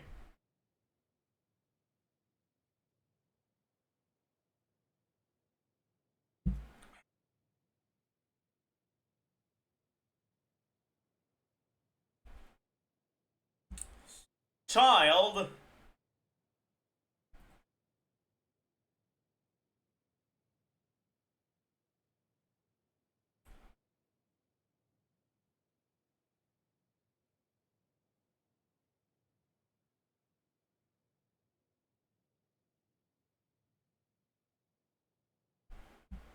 Make it C1 base kit, that doesn't change anything. Make it C4 base kit would change things.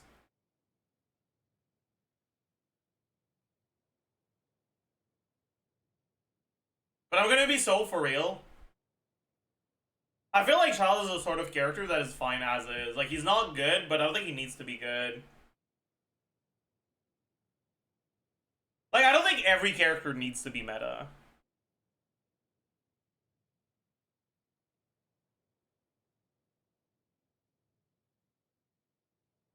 And I don't know. I feel like Child's identity is just... It's not interesting enough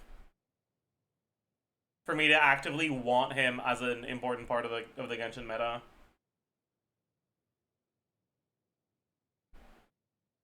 If Molani didn't exist, I'd say there was more of a reason for Child to be present in the meta. But, like, what does Child do that other characters don't?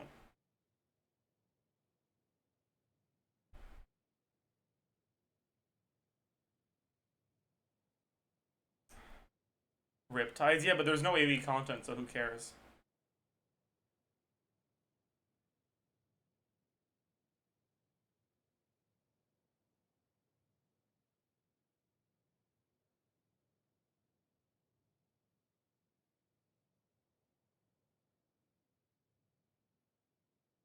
Apply a lot of Hydro. The thing is, he doesn't even apply that much. Unless you're in a heavy AoE, Singso's kind of just better.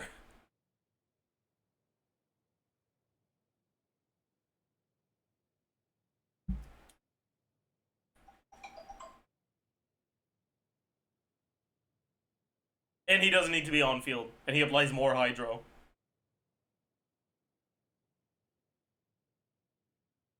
And if your purpose is, okay, well, Child should be the character that applies the most on-field Hydro, what does that achieve?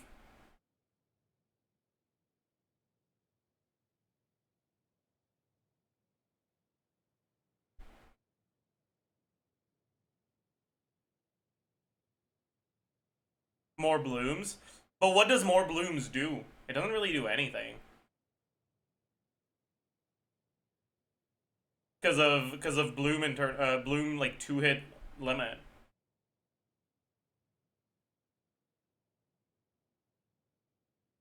You could give him a proper like identity if you both, like, if you made it so that his C6 is part of base kit and increased his Hydro application.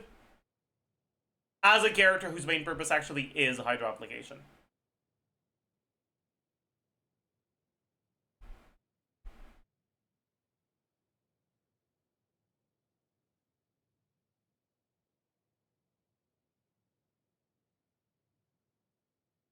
But the problem is that even if you gave him really fast hydro application, without also giving him more uptime, he'll still apply less hydro over rotation than a character that has full uptime, like Xingqiu. He's probably applying less hydro than Ayato, because of Ayato's burst having full uptime.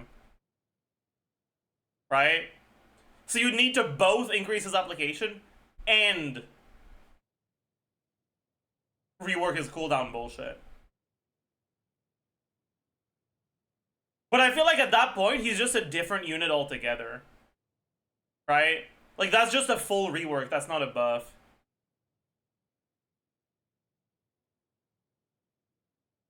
And to me, that's just kind of boring.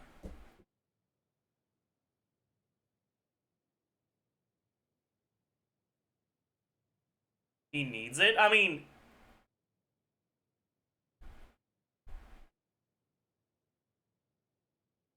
Child Tartaglia Ajax is not a real person. He's a fictional character in a video game. He doesn't actually need anything. Right? Like, we're not actually talking about the fucking like pyramid of needs of this fictional character, right? Like, the clear implication is, like, should this character get a buff?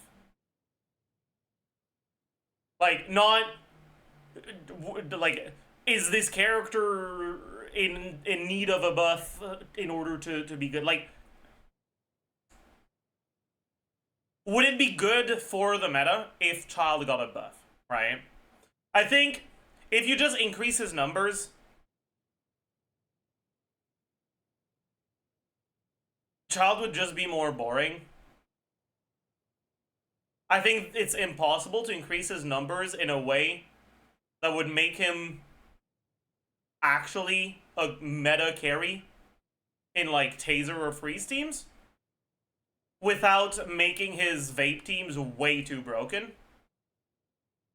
And so if you just buff his numbers for the vape teams, he's just the same unit as he is now, but slightly better. But he's a boring unit now. I feel like he's the sort of units that, in order to be an interesting character for the meta, would actively need a rework, not just a numbers rebalance. And I don't think characters like that should get just numbers rebalance. Like, just fucking give up on them and release a new character that has a reworked kit you were thinking about for Child.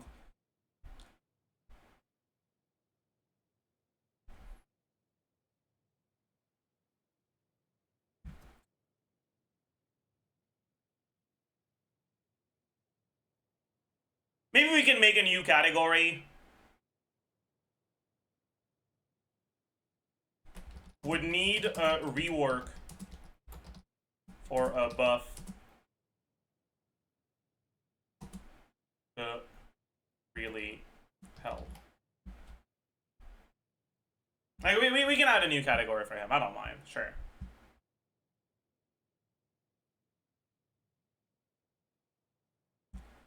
Just because he's boring to you doesn't mean he's boring to everyone. But here's the thing. When I say he's boring, what I mean is his team building role is inherently boring. Because the design of his kit is too clearly centered around the balance between being able to react as burst and work as a hydro applicator for an off-field pyro damage dealer. And without a kit rework, you can't really change that. And I don't think Shenling Slave is a kit that's interesting.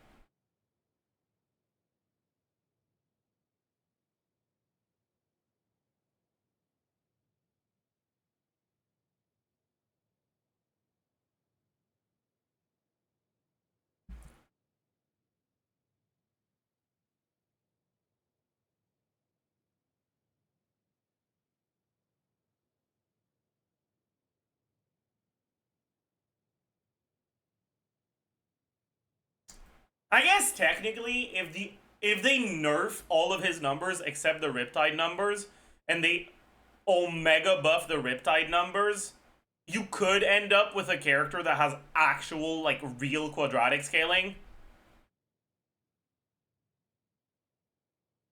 That would actually have a place where they could be balanced or, like, relatively weak in single target, but actually, like, the best character in the game in AoE. So maybe a buff like that could make him interesting with his current kit.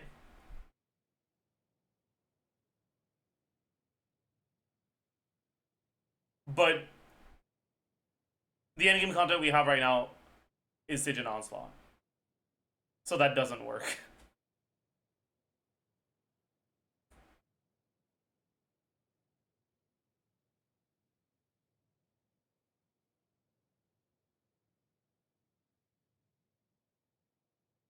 Anyways.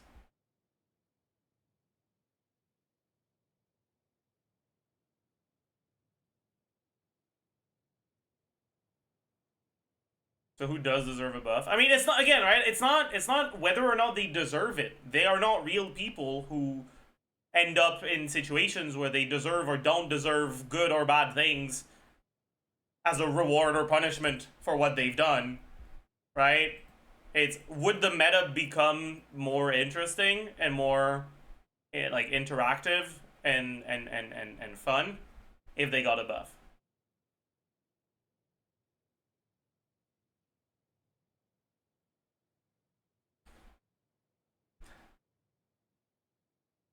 Anyways, next is Diona. I don't think Diona needs a buff. I think she's good where she is. They could give her a buff. They could. I think the only part of her kit that I feel kind of is there right now is shield duration. I think her shield should last a little bit longer. But that's kind of the only thing.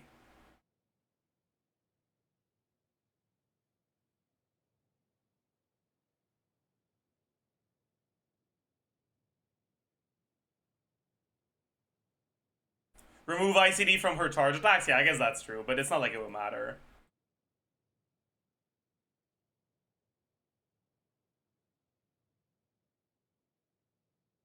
Zhongli shouldn't get a buff. Zhongli is completely fine as he is.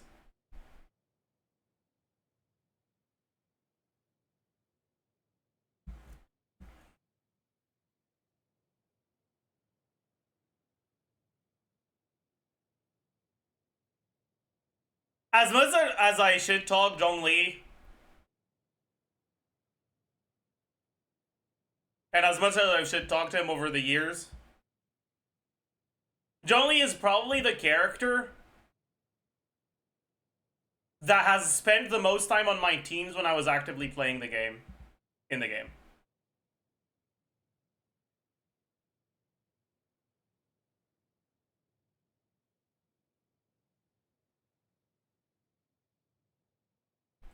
Because anytime I go test something, if I don't want to have to bother with enemy attacks, the defensive utility option I use as my go-to is Zhongli. And there's a good reason for that. That's his role, really. He's a straightforward, don't have to think about it, shielder. That works in pretty much every team. That's his purpose, and I think he fulfills that role fairly well. I don't think a buff would really be necessary. I think his current place in the meta is very healthy.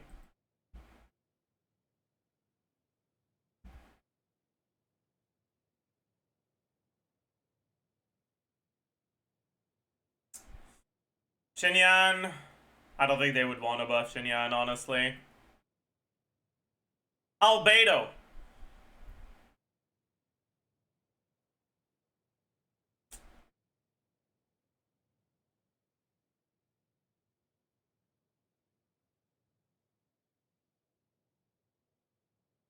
Okay, chat. Honestly, in my opinion, there are two issues with Albedo's kit. One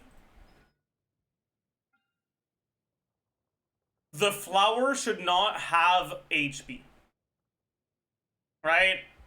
Like, flower getting destroyed because you put it inside an enemy hitbox is annoying, but I don't think it needs to be changed. I don't mind when a part of a character's kit requires skill to properly use. But Magukenki's fucking down slam attack destroying your flower because it kills it should not happen. That's a problem. Remove that shit. It getting destroyed by hitboxes, sure. It getting destroyed by damage, no. Take that out.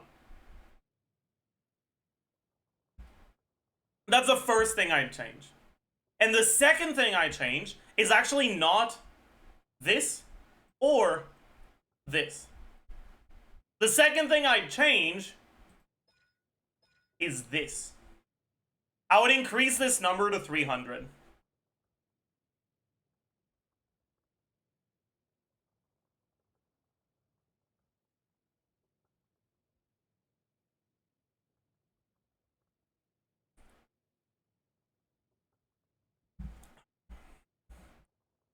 Why 300? Why not 200 or 400? 200 wouldn't be enough to make him all that good, and 400 would be too much.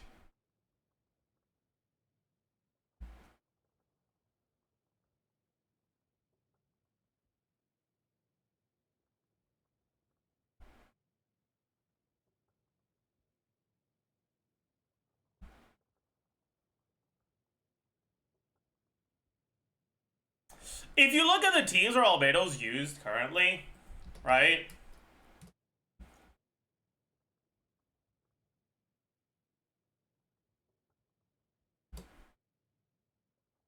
Outside of the Geo teams, in which he's just worse than Chiori anyways, it's Melt Mawika. We got some double Geo stuff where he's like kind of sus anyways. Hyper Bloom. Navia, I guess. Is there no Molani Sims with him? I'm actually surprised there's no Molani Sims with him. But I just really like the idea of Albedo the Alchemist as a reaction-focused Geo character.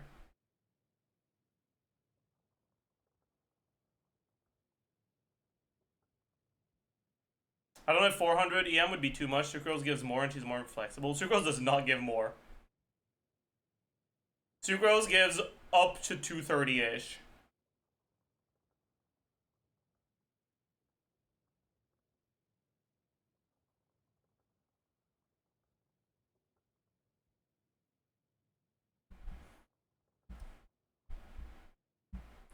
Would you run Instructor Albedo? I don't think so.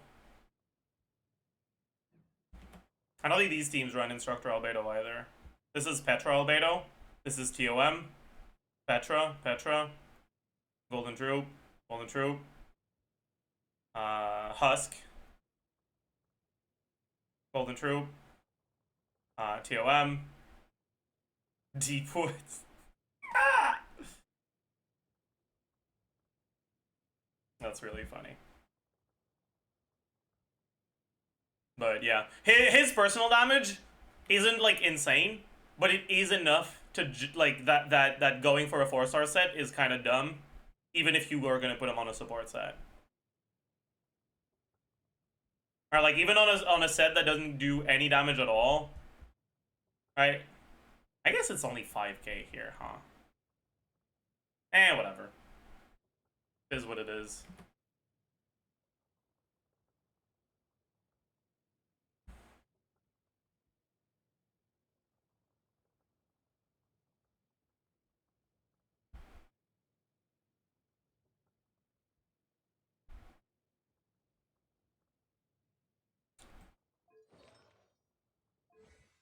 Well, I just think if Albedo actually gave a good amount of EM to the team, it fixes so many of his problems, right? Like, keep in mind, Crystal Ice shields aren't that big, but when you have a lot of EM, they're not irrelevant either. Like, they actually start becoming significant. Especially if you have a way to keep generating them. Like you do with Albedo's skill.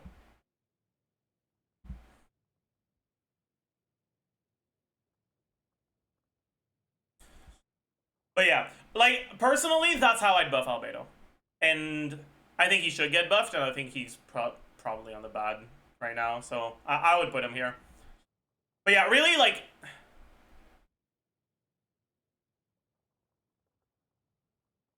He should have an EM scaling. I don't think he needs it.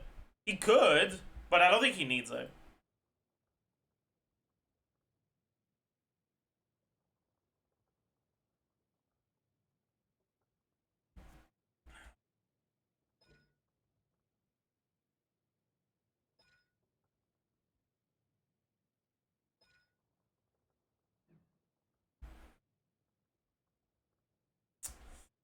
Anyways. Ganyu, I think is fine as is. Chow, I think is fine as is. Futao, I think is fine as is. Rosario is definitely fine. Yunfei is fine.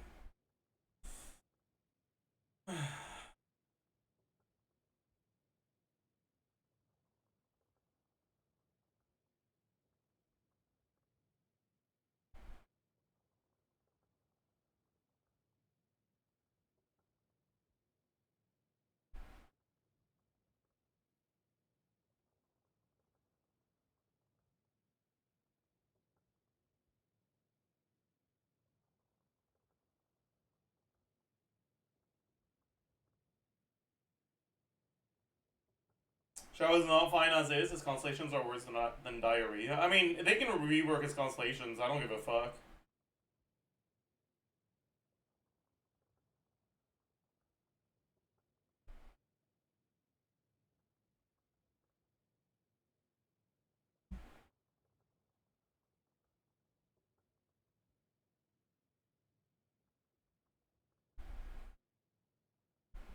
Okay, I've talked about this before, but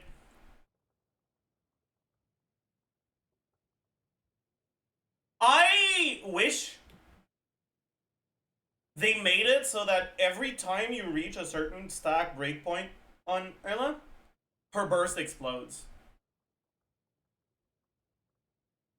And you keep the burst and you keep building it up, but it explodes for the current damage. So, like...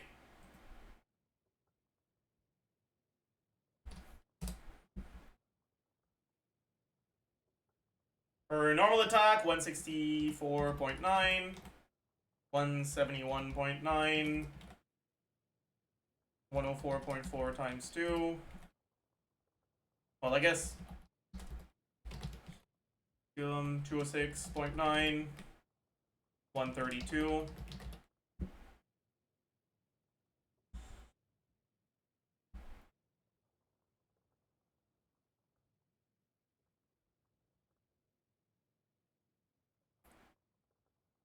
Right? What combo do they use on LSMs without attack speed? You're gonna scroll down quite a bit to reach the actual physical carry teams, but...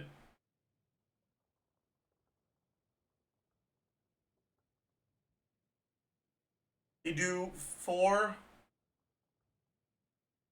Skill hold 4.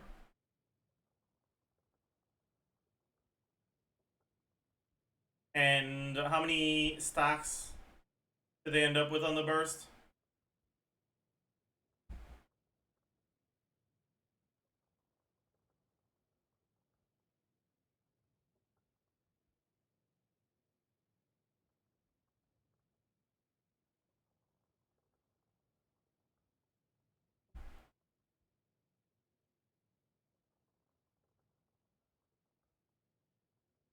Is it not in here? Oh, we're cooked. It's not in here. That's annoying as hell.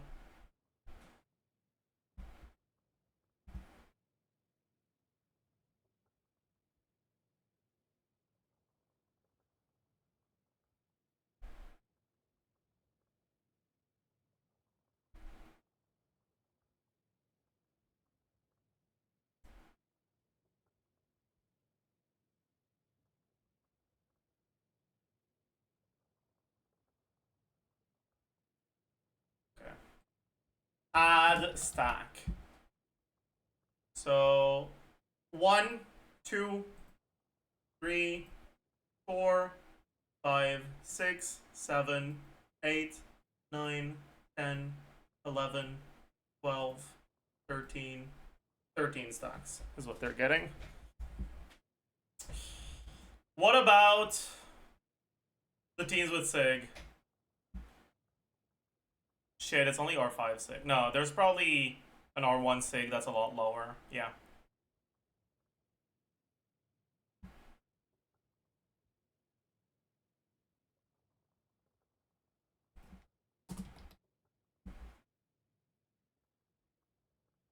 One, 2, 3, 4, 5, 6, 7, 8, 9, 10, 11, 12, 13, 14. 14 stacks instead of 13.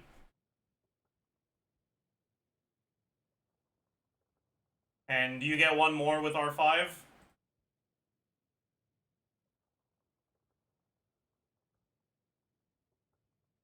Add stack.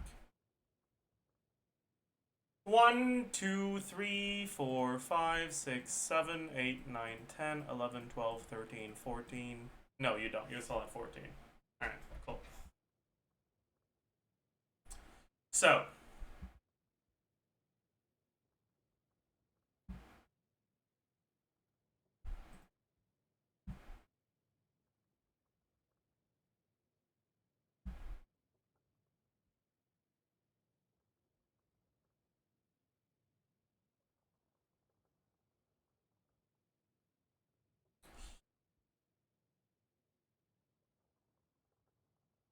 Right now, the attack speed from Sig, it doesn't actually allow you to do more total attacks, right? It's just that the last attack that you do ends up buffing your burst instead of it not. Right? You do the same amount of attack, but your attack happens just a little bit earlier, which is enough to make it happen before the end of the burst. Like, you still do the same combo.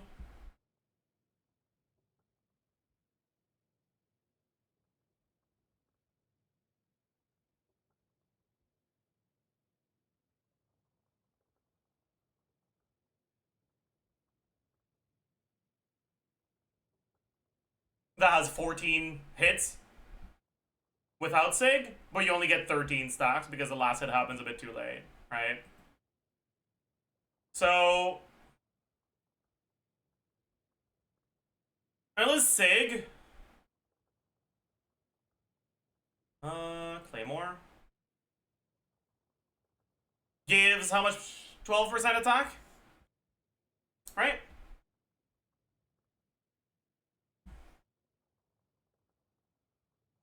So that's N1, N2, N3, 1. Oops. N3, 2. N4, N5, 1, N5, 2. E.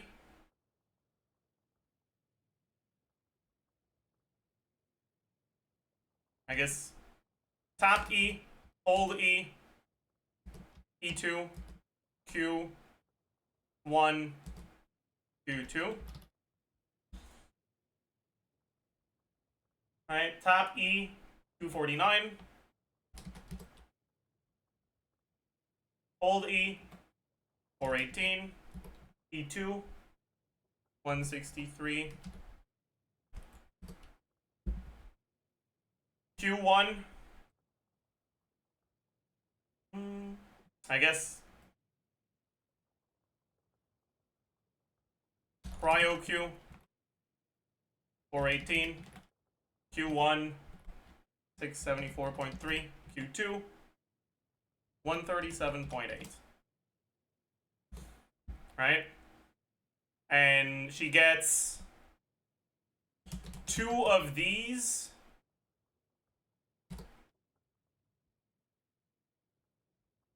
She gets 1 of these, 1 of these, 2 of these, 1 of these, 1.5 of these, and 13 of these.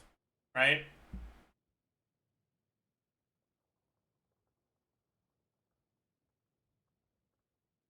Motion value is 5,700.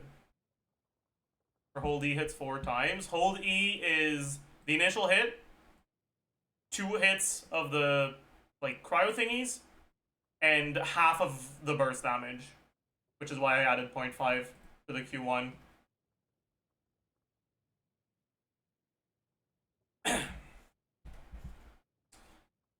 Alright. And with the 12% attack speed, the only thing that changes is you just get one more stack. Just 2% damage. Right? I wish it did more. I wish that your ult basically pulsed for its current damage accumulation every time you reach an even number of stacks. So at 2 stacks, 4 stacks, 6 stacks, etc. Right?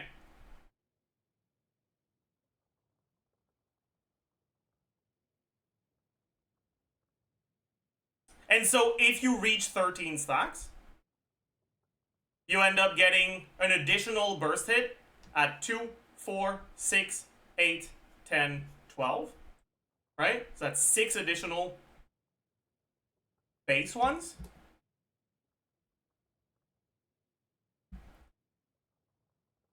Plus the stacks that they have individually. Right? So it's 2, 4, 6, 8, 10, 12, and then the last one at 13.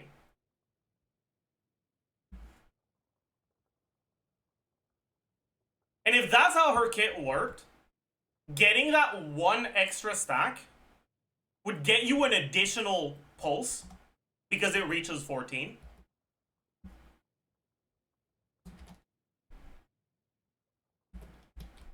And so instead of being a 2% damage upgrade, it would be a 17% damage upgrade.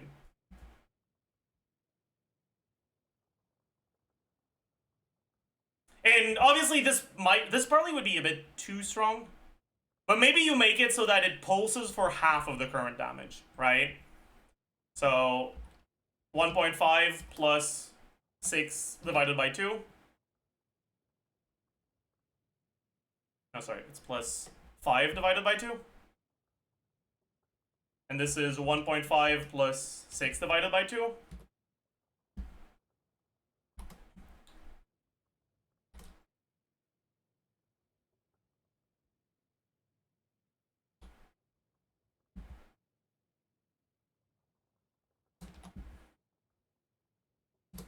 Right, it would make it about 12%.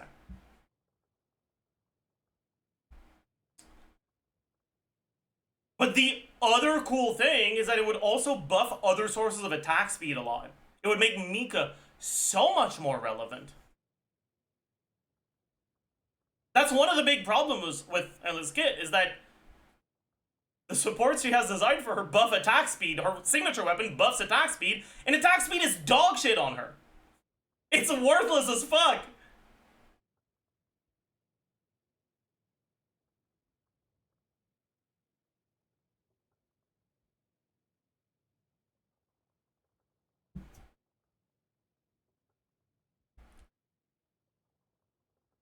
So not only would this buff make her a lot better, but it would also make it so that she has an identity that's special to her. She would scale with attack speed way better than anyone else.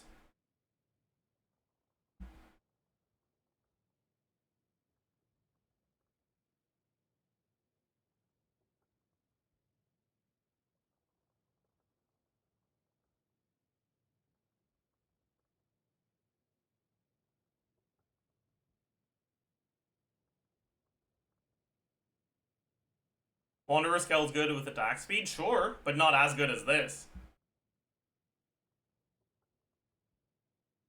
So she'd be a Mika slave, like Child is a Xiangling slave. I mean, if that's how you look at it, you're kind of just dumb.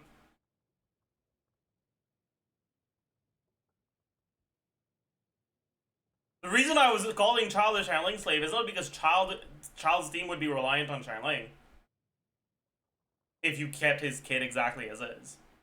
It's because Child's team wouldn't really be Child teams. They're just Child being there, or any other character that applies a lot of Hydro could replace him if they ended up getting released. That's the boring part. Not the fact that he's reliant on a character.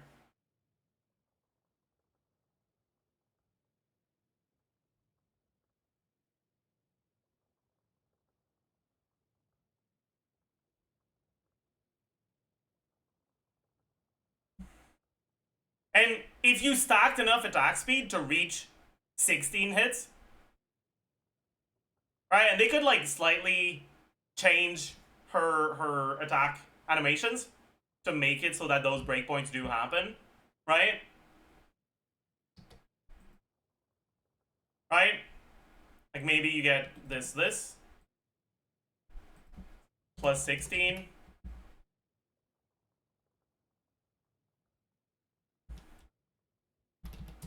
Right?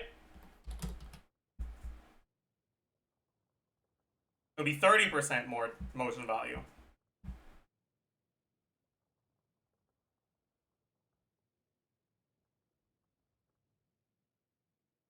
Despite the increase in motion value on the attacks directly,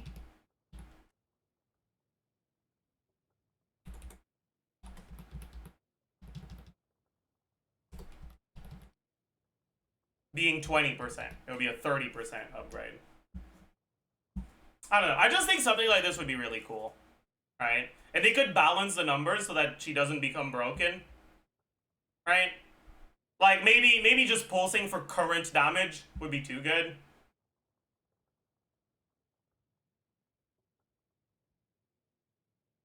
Because it would make her current teams almost triple her personal damage. And if you're looking at teams that are focused on her personal damage here, I mean, I guess we can look at this one. You triple that, that's 60k plus 40k. That's 100 and something k. And you probably have some teams that are focused even more on her personal damage. The ones that don't have Escoffier. What about this one? That's interesting. Yeah, 27k. AoE plus 50k, so 110k. So maybe that would be a little bit too good.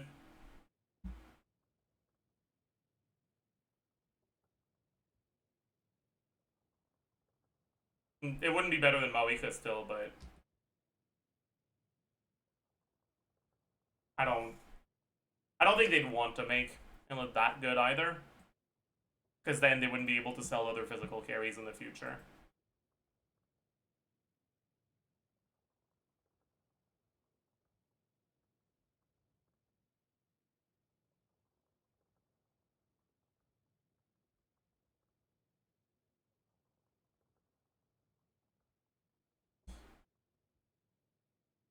But yeah, so like, if I were to buff Ella, this is what I'd do. And I do think that you can buff her in a way that makes her actively different from other future physical carries without reducing your design space for physical carries in the future. So I think she goes here as well. Kazuhan doesn't need a buff. Ayaka, I don't think needs a buff. Yoimiya,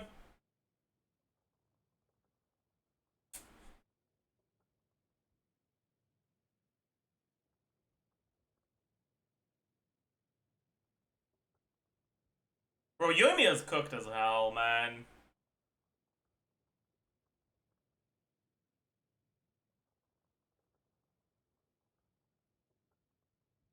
Well, how do you make her feel different? How do you make her feel... How do you buff Yoimiya while also giving her a unique identity that isn't just the same as other characters. I don't know if I really like the idea of just leaning into the attack speed synergy. Because any range character could lean into that. And we already have characters, even including non-range characters, that do lean into that. And they lean into it better. Like Skirk.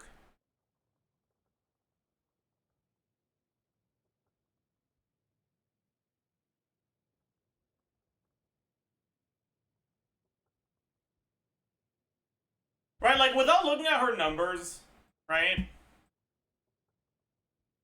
What identity does Yoimiya's kit evoke?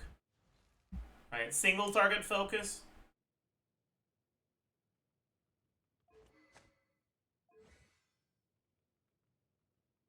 She has a team buff. Meh. Can't react too much of her damage. Average application speed.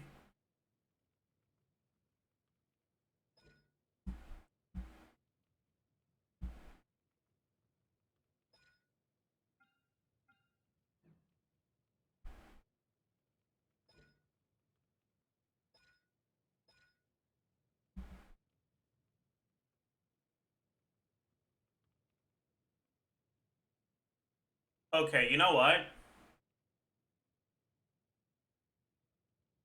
You know what? Maybe this is what we should lean into. I guess that is still leaning into attack speed synergy, but I would remove the cap on this.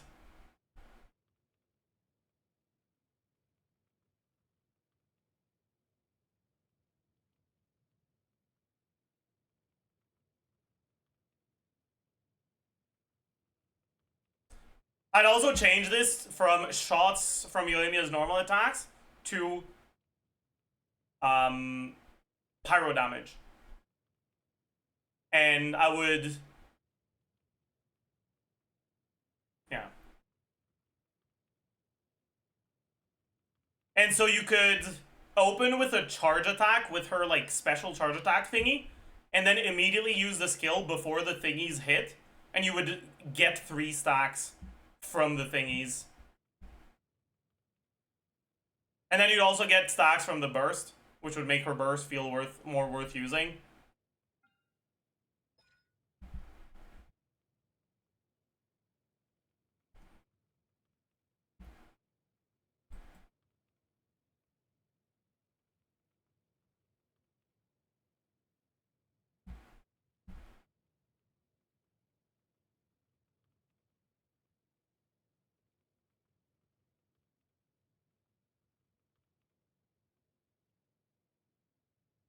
%6 power damage bonus on a character who doesn't do damage. I mean, it would be more than 6.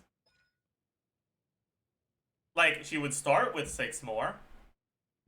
And she would get another, like, about 8 or 10 from this over the duration. But also, the removal of the limit would make it so that, well, instead of capping out at 20, she wouldn't cap. So she'd get another, like... Wait, no. Yeah. She'd get another, like... 20 from her normal attacks themselves. That's like 40-ish damage per... I guess it's not enough. I guess you also have to make the number bigger. Does this not just make her reverse Arlecchino? It does make her reverse Arlecchino.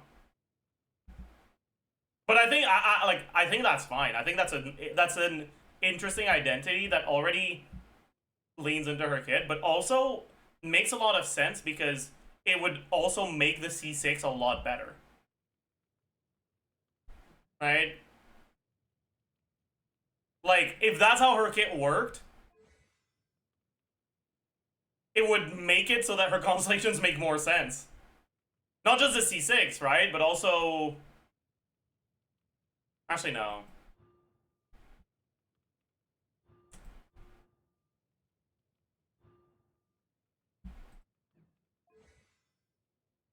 Maybe change C1 for skill duration instead of burst duration.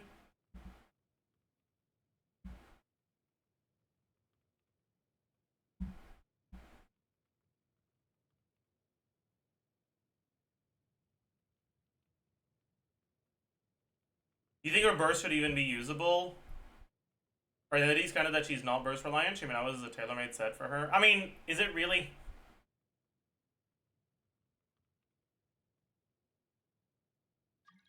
Like, she's the character that uses it, but is it really a tailor-made set for her?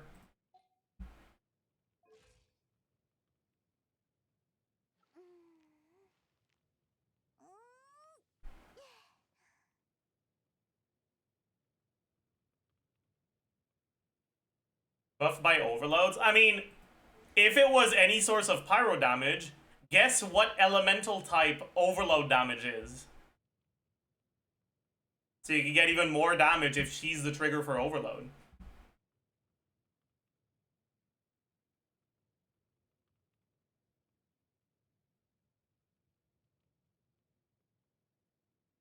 And make it 4% instead of 2. That gives her a unique identity. And it's not just attack speed synergy, right? Which was, like, what I didn't really want at the start, right? I don't want just attack speed synergy, because I feel like they can make other characters attack speed synergy. But the nice thing about this kit is that, well, the characters that give attack speed are not electro characters, right? So they don't enable you to get overloads. So the added attacks from the attack speed don't actually lead to more damage percent than triggering overload does. So it would be fine. But yeah, I think that's what I would do for Yoimiya's kit.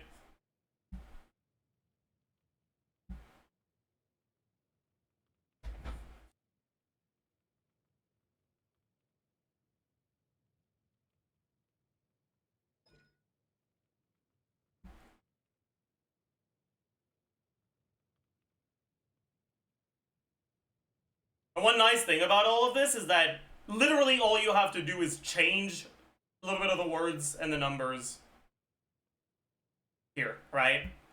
You change shots from Yoimiya's normal attacks to pyro damage dealt by Yoimiya. You change 2% to like 4%, and you remove and can have a maximum of 10 stacks.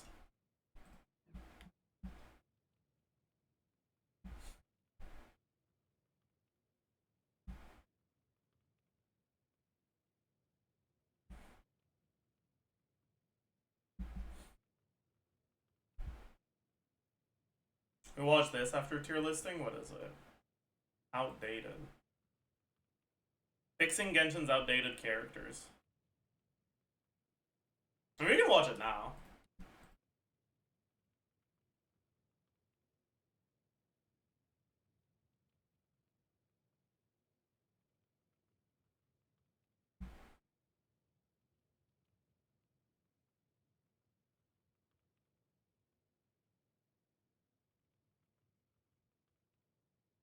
Good one.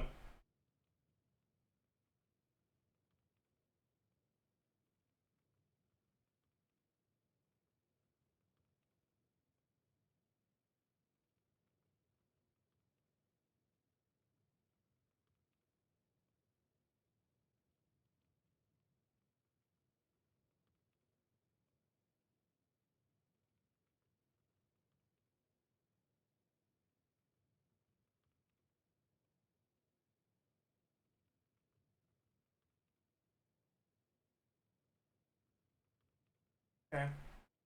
Let's take a look.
True! So true.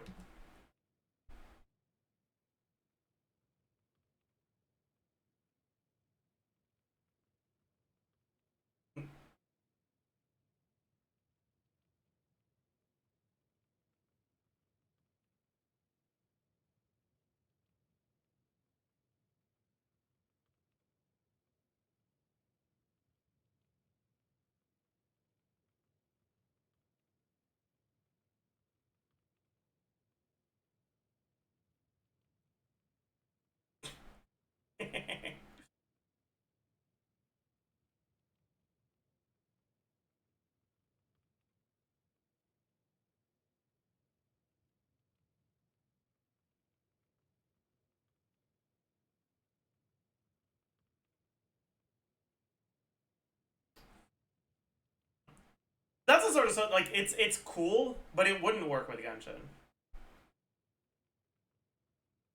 The beauty of Genshin's combat lies in its incredibly simple movesets that allow for complexity when you combine them.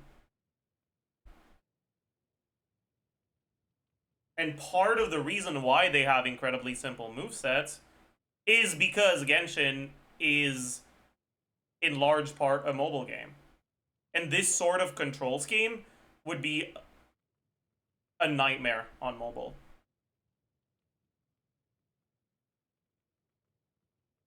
But he introduced this as like that. This was his first idea.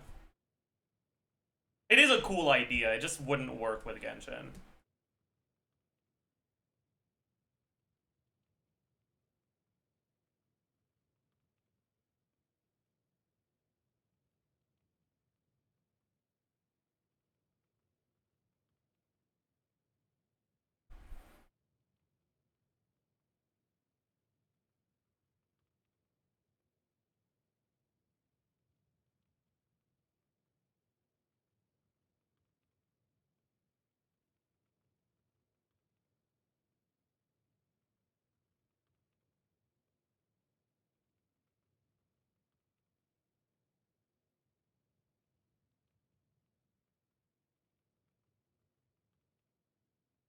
True.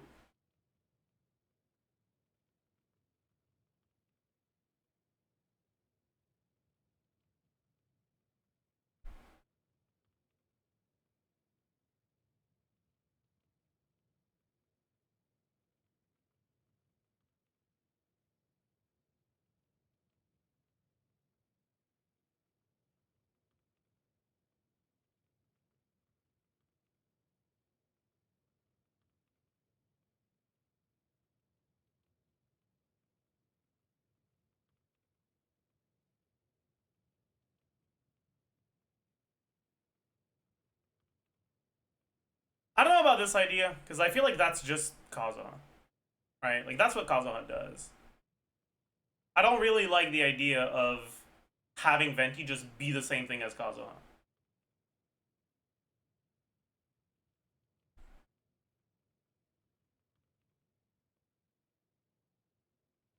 I feel like if you want to add grouping on skill, rather than giving it directly, you should make it so that you can use the skill during the burst to change the burst, right?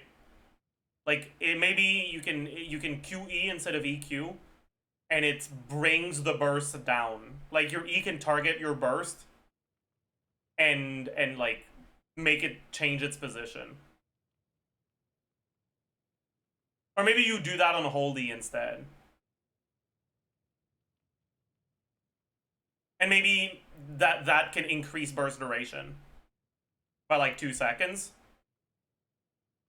So if you do that, you get a little bit more burst duration. But if you swap back to him before the burst is over, or if you stay on him, you can get another 2-second extension. I feel like making Venti's skill just be a worse version of his burst, right? Be like the same thing as his burst, but just either slightly worse or slightly better. It's kind of boring. He already has an ability that does that. I don't think he needs a second one. I'd prefer it if the second ability is either something different or something that directly directly works with the burst.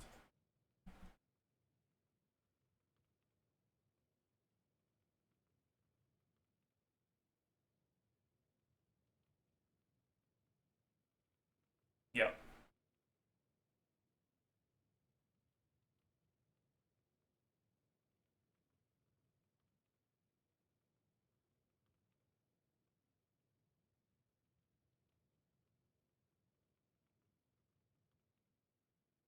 That's true. 100%.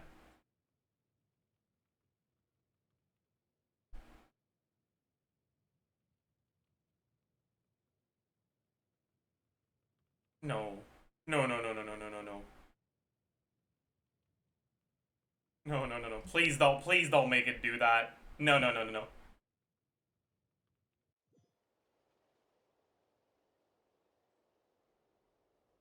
Genshin's combat system offers no benefit for things like that.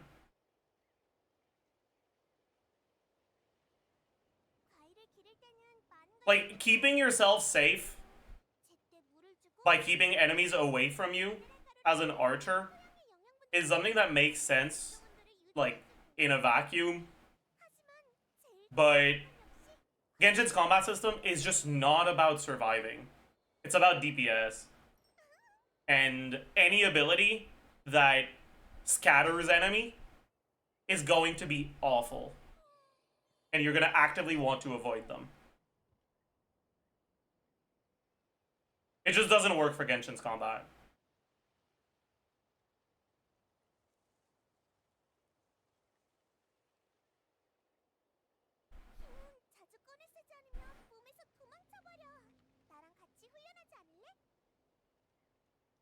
Yeah, that's just...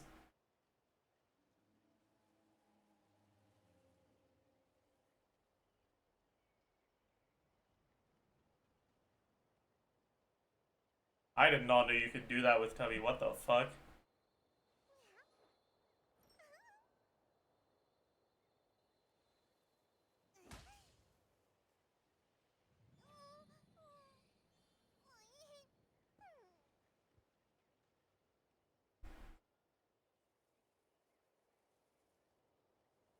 Hmm.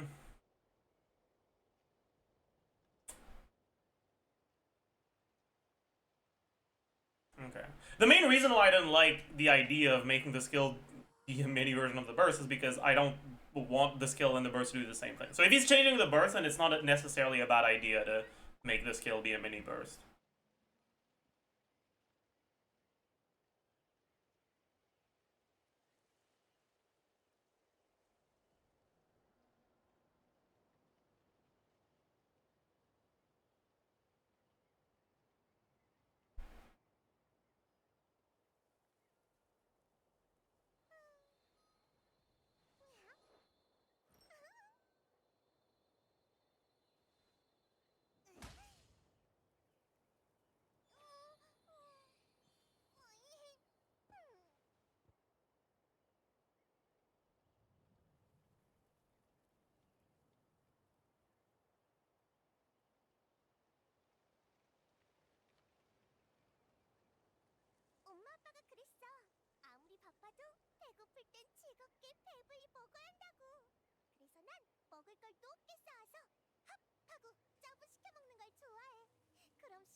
That's a cool idea.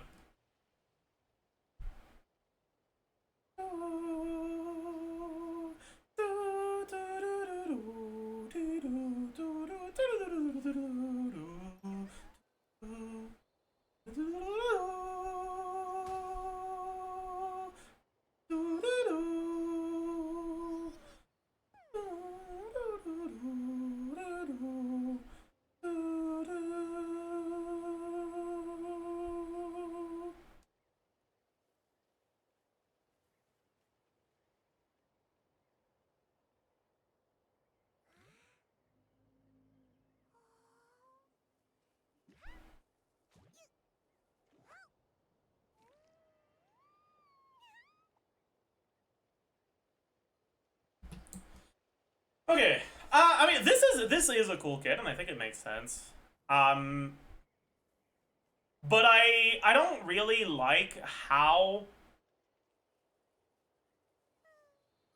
much his kit just feels like a combination of all the animal units that we have right now. Right? You have Kazuha's E for his tap skill, you have Ferozan's E for his hold skill, you have Xianyun's burst for his burst.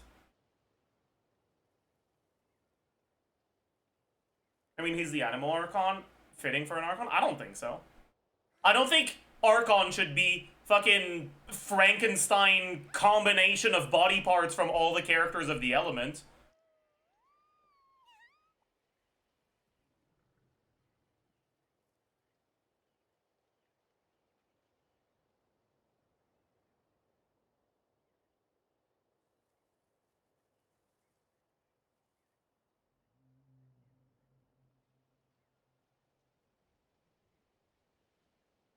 Maoika kind of is that. Yeah, and Maoika's not a character that I've been very positive on in terms of design, have I?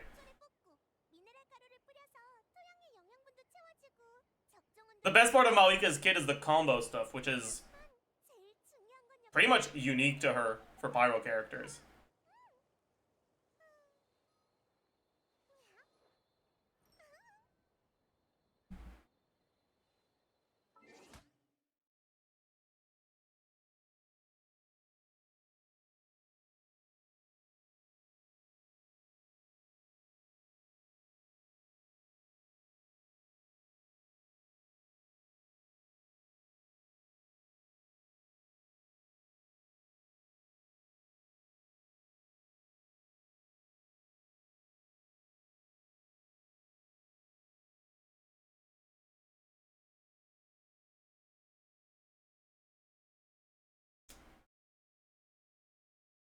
Yeah, I don't really love the idea of Archon characters just being the sort of character that can potentially, my god, why was that difficult to say? That can potentially replace any of the characters of the element and is going to be just worse than all of them in every situation, but you can include them if you don't have the other one. Like, to me, that's just kind of boring and uninteresting. I want Venti to be the best at something.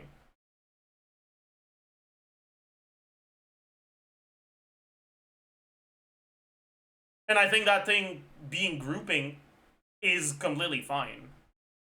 Right? Like, as much as Venti's bad right now, he still is the best unit in the game at grouping. By far.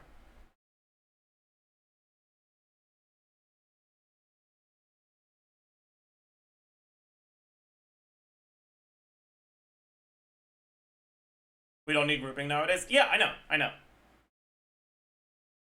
But I don't think removing the grouping for his kit from his kit and removing the or how good he is at grouping from his kit, which this kit redesign does. Like, he still has some grouping, but it's just Kazuha, not Venti grouping.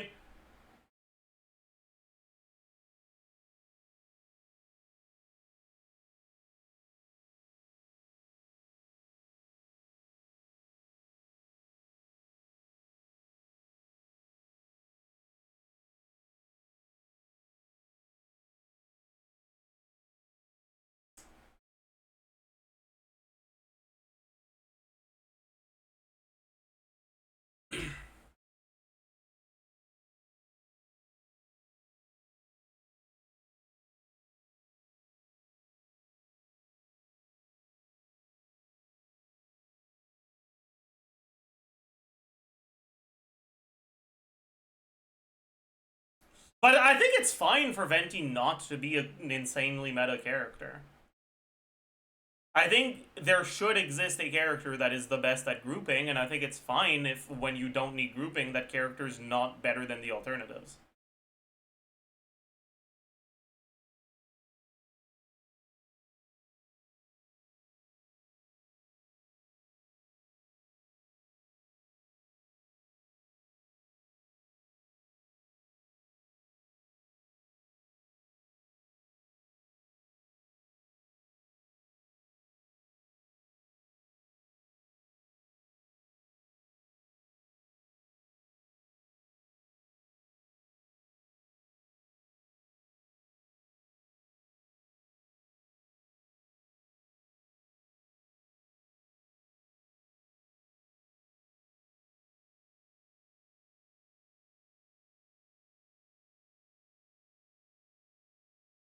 Venti wasn't better even when we needed grouping. Oh, he was. You're just wrong.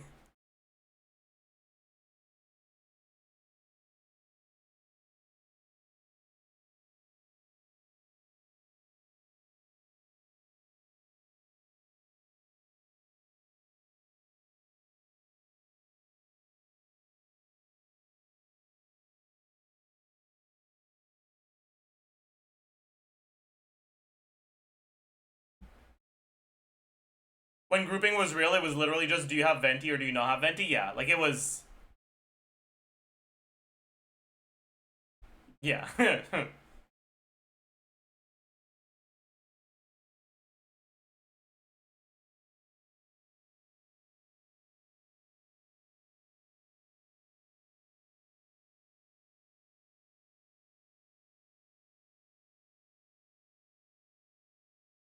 I think Venti shouldn't just be a one-button Andy. I agree. But yeah. Let's actually finalize my personal idea for a Venti kit redesign. I think...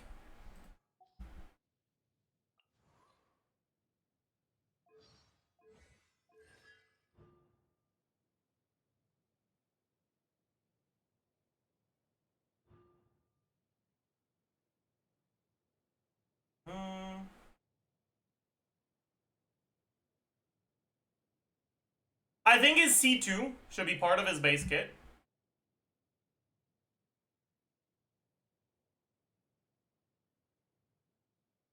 C2 in base kit. It could even be more than 24, right? It could be like 30, 35 maybe.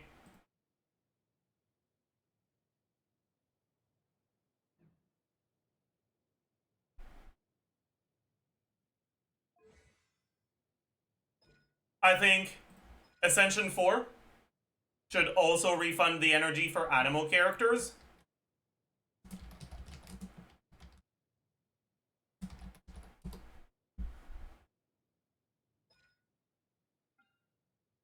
And I think skill, or tap E, increases burst duration by 2 seconds.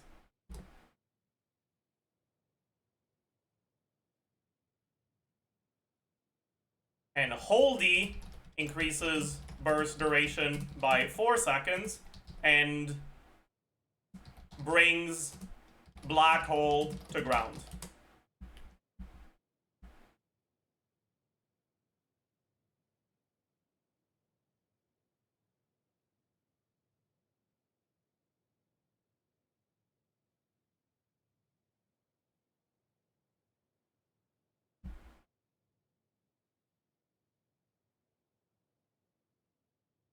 It'd be nice if you reduce the animation too, but that, I don't think that's as necessary.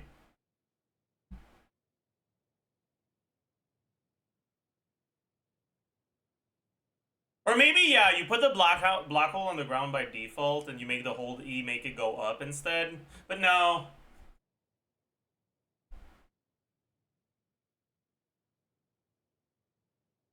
Nah.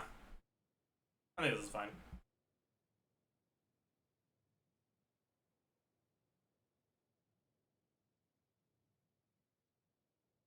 Or maybe they should make it so the hold E doesn't make you go up. It creates a wind current, but then you can choose whether you take it or not. Like you still have to jump and glide to take it.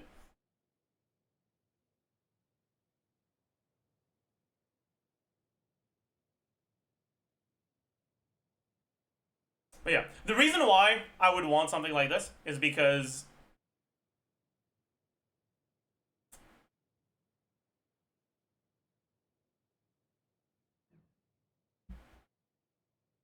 right now, the biggest problem with Venti is that while he is the best at grouping, he's not even that much better than the other groupers because of his short burst duration. Like, his burst is by far the best grouping ability in the game, but you have a decent amount of downtime on it, which is kind of annoying. And the other problem is that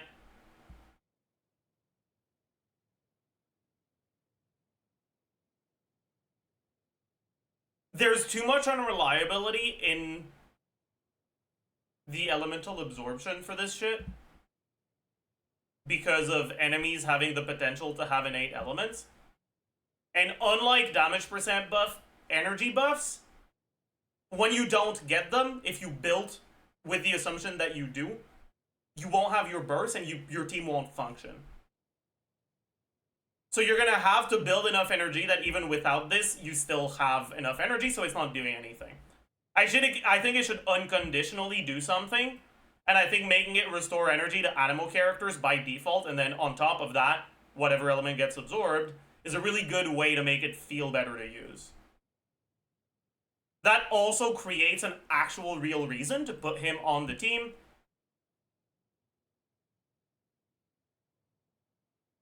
Outside of just for the grouping.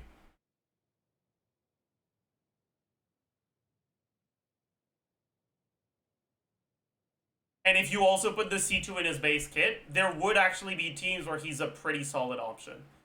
But he still wouldn't beat Farazan for damage only. But he probably would beat Farazan C0.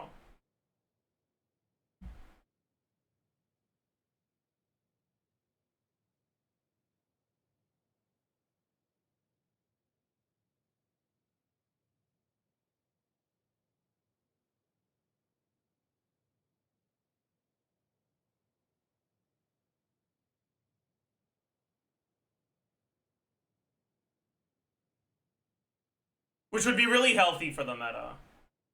Because Animal Carry's reliance on Farazan C6 is fucking cringe as hell. 4-star characters being good is a good thing. But when they're C6 reliant, and they're a lot worse without it, it introduces a pretty big amount of RNG in the power of your team. Because you have a lot less control over which 4-stars you get than which 5-stars you get. It does mean that you might end up getting C6 even if you don't go for a single one of the characters. Like, you might end up getting C6 just accidentally. It might cost you 0 wishes, literally. But it also might end up bringing you to a situation where you just don't have it, and you don't have a good way to get it.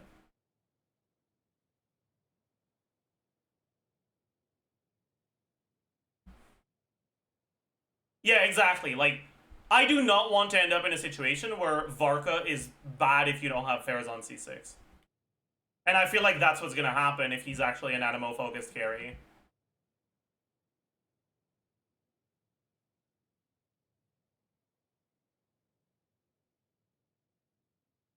Right, at least with Wanderer and with Shao, because they're kind of dog shit, if you don't have Farazan, you can just pretend like they're doing something and get them wheelchaired. And the wheelchair teams are actually about as good as the carry teams.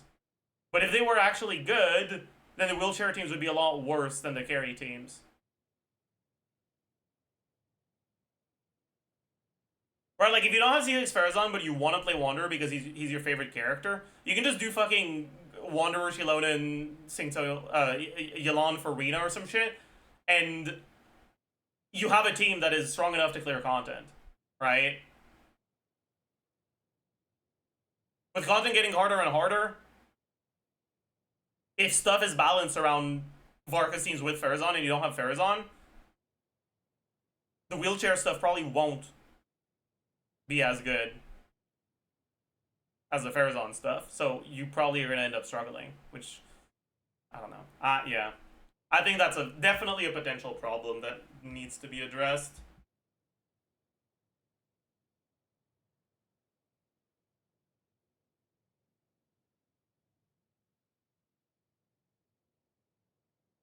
What is Shilonan doing in that team? She's giving Cinder City and Shred to your carries, Yelan and Farina.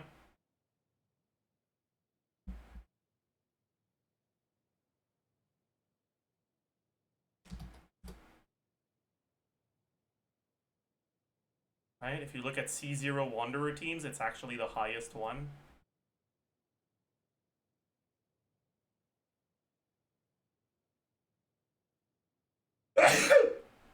Don't look Wanderer build. Don't look team DPS.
Also, if you want to keep Child's like having, if you want to make Child have a unique identity, you could actually lean into the stances stuff.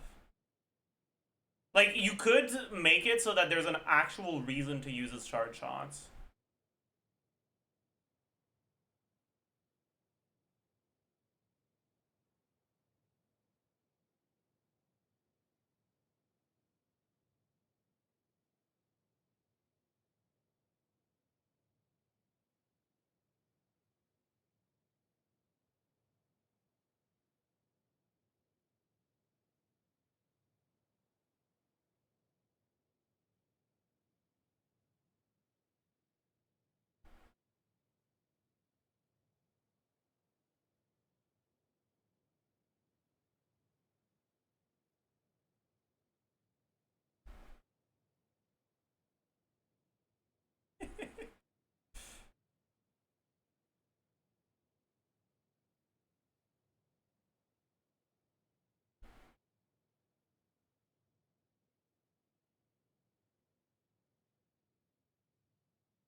That's actually true.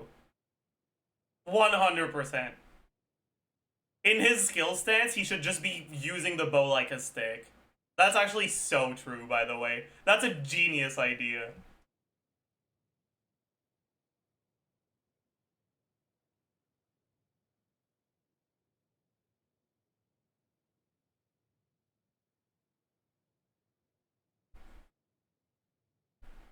Oh yeah.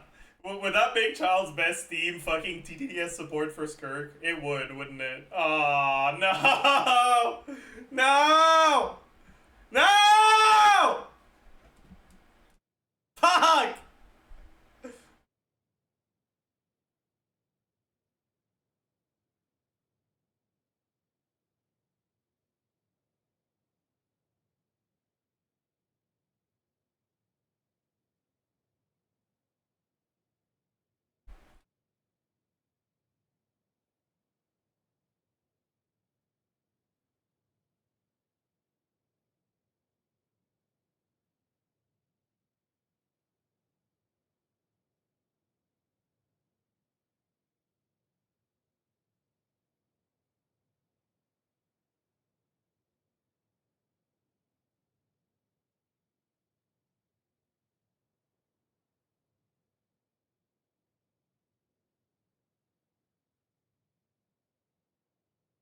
Yeah, the problem with this idea is that it would just make him the best in slot last option for Nevidat, and you still wouldn't actually fucking use any part of his kit. Because you could get Hydro Resonance and a stack on Nevidat's passive in one character. Right, and that's still, that, like, no, like, that shouldn't be how you use him. Yeah, and you get the +1 level on normal attack. Yeah.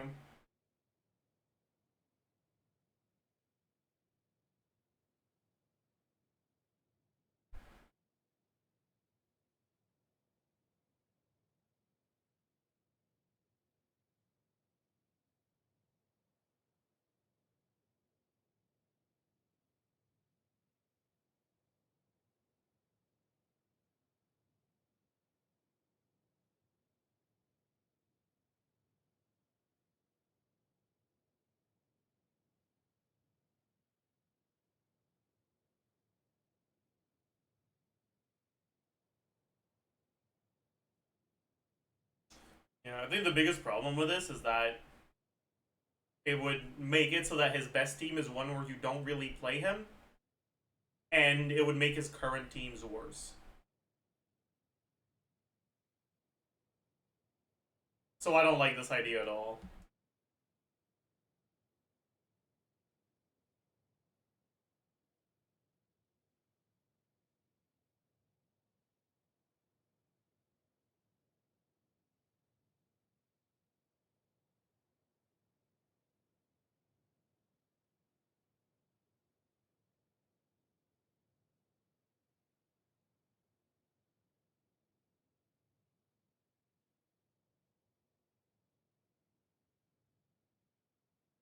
Sure.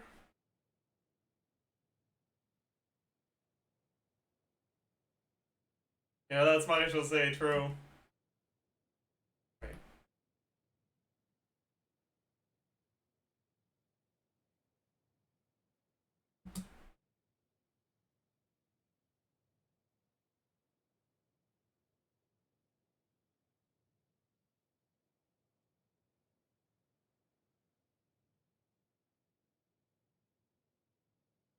Yeah, that's just Arlecchino, no.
I like the idea of child getting more hurt. True!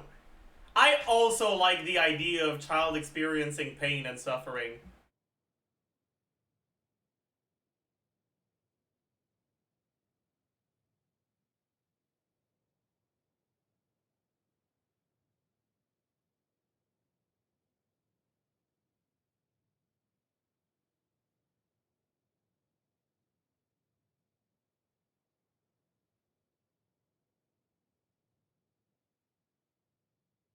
Yeah.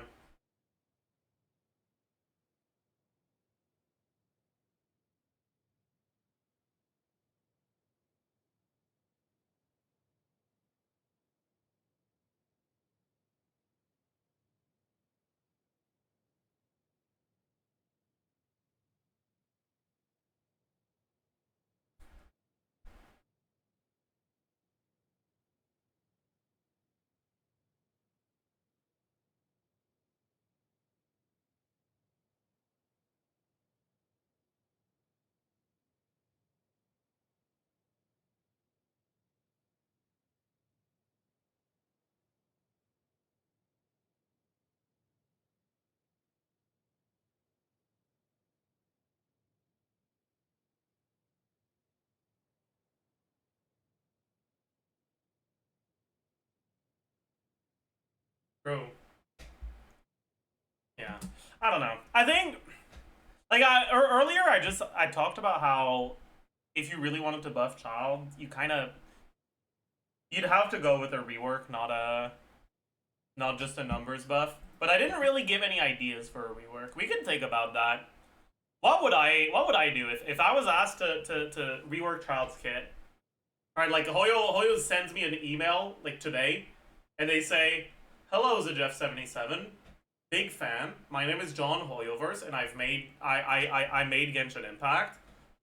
And I was wondering actually, if you had any ideas that that you would be willing to share with me to rework Child's Kit and make him more relevant in the meta, more interesting. Um, Looking forward to hearing back from you, John Hoyoverse. All right, so say I received this email. What would I do? So, okay. Let's look at Child's current kit. Let's look at all the shit he has. Let's look at what's good and what's not good. So, Riptide, as a whole, is bad. The problem with Riptide is that applying it is too trivial. And it makes it so that the trigger condition of you do this thing when enemies are affected by Riptide when you use a charge attack, when you use a normal attack in the skill, when you use burst, whatever. It makes that effectively just, it always happens. There's no trigger condition. The trigger condition is too trivial. So you have two options. Either you just remove the trigger condition and make it always happen, or you make it so that some parts of his kit actually remove the Riptide. Right? Like, technically, this removes the Riptide, but because it's so easy to reapply it, it doesn't actually matter.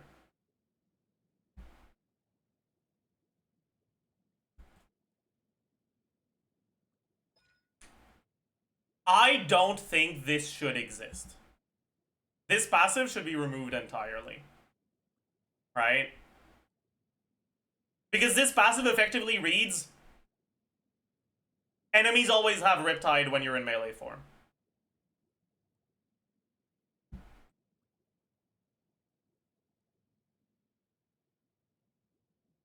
I think there's two ways you could go about changing this. Either, one, keep a passive that does something extra on crits, but make it actually do something instead of just applying a Riptide on an enemy that already has obtained Riptide from your 83 different other sources of applying Riptide. Right? So maybe it actually triggers one of the Riptide attacks whenever you crit in your skill on an enemy that has a Riptide mark.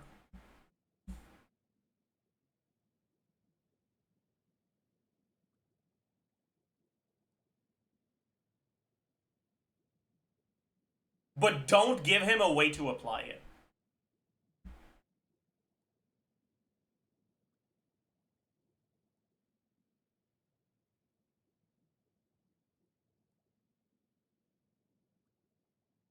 Or don't keep the like synergy on crit stuff and just make it so that this passive applies it at the start, like whatever, or does something else entirely. Personally, what I would like to see out of Child's Kit is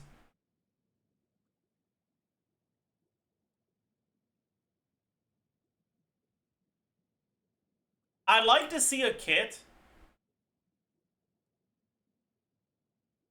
that is incentivized to either do charge shots with one of your burst options, or do melee normal attacks with the other burst option.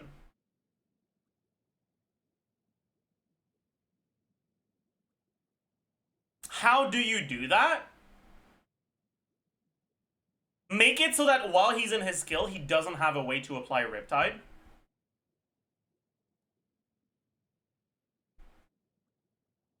Right?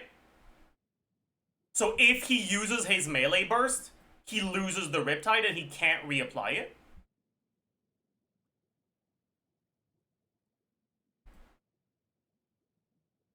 And so, if you want to get the Riptide damage from his like normal attacks in the skill stance, you have to either use your range burst, because the range burst doesn't consume Riptide, it even applies Riptide, or finish your rotation with burst.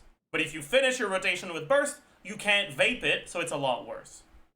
So you don't really want to do that, right? You could finish your rotation with melee burst, but it's not something you'd want to do.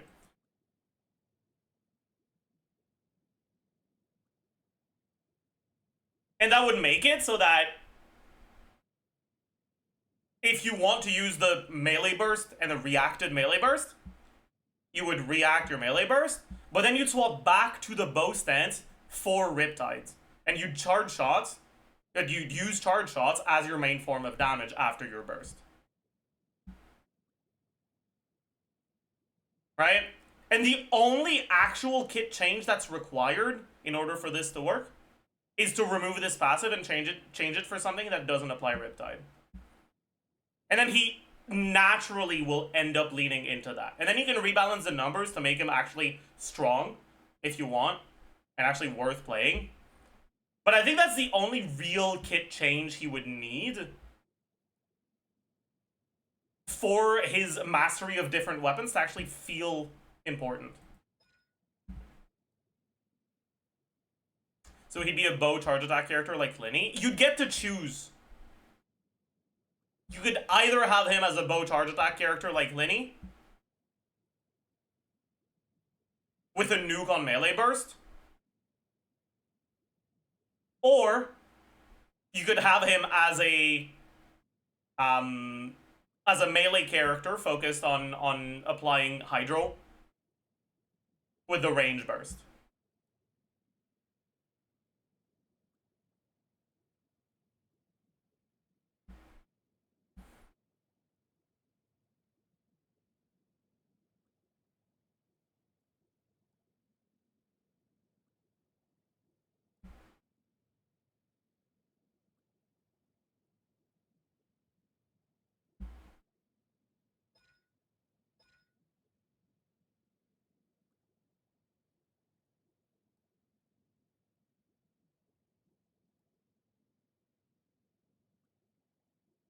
Sounds a bit like Skirk. It's not exactly like Skirk, because in both stance options,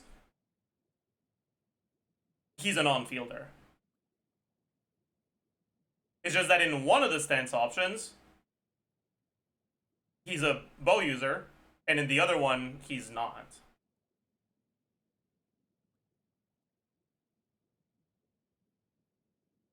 And I think that they should make it so that instead of Riptide Blast,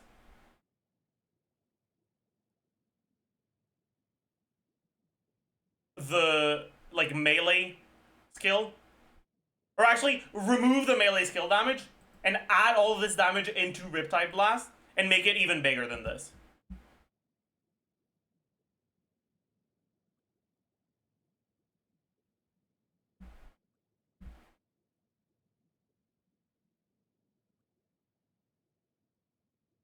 And then in AoE it could double hit, which would be so cool.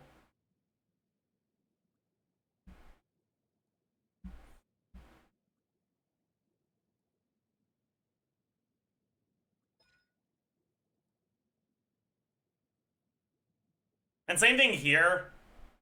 Riptide Flash should just do a lot more.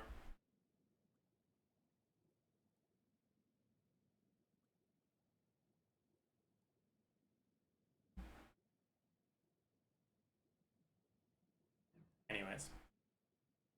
That's probably what I would do if I was asked to rework Child.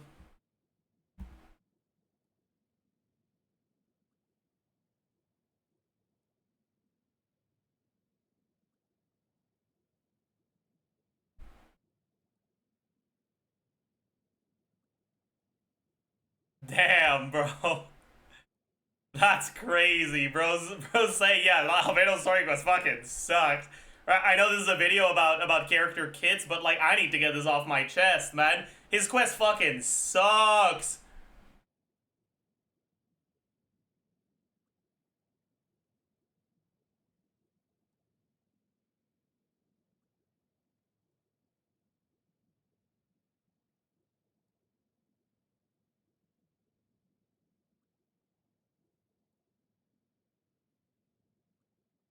This is Geoflower is such a good one. Holy fuck.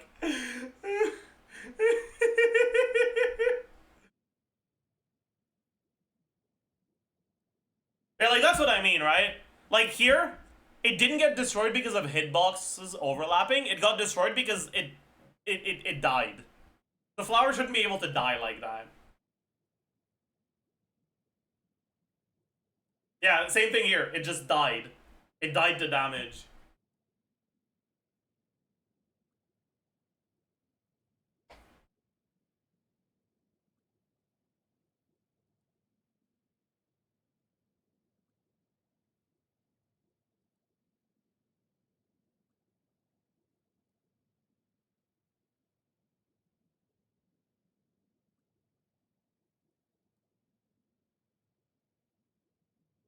Would that even be good enough? Probably. Yeah, it would be good enough.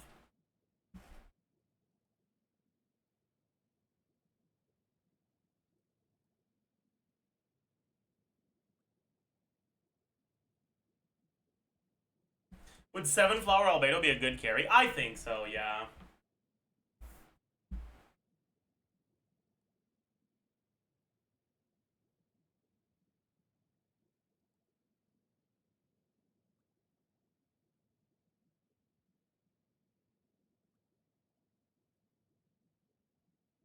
Let's calc it. Let's calc 7 Flower Albedo.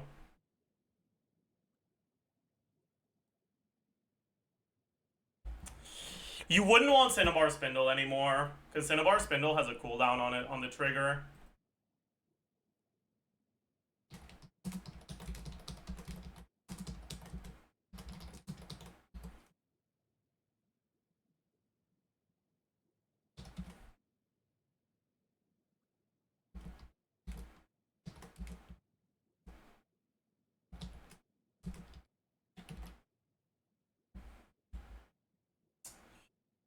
Base defense 876.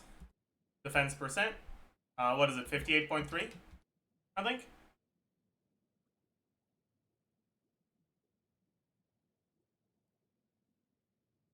Would you go Husk or Golden Trube? I think you'd go Husk.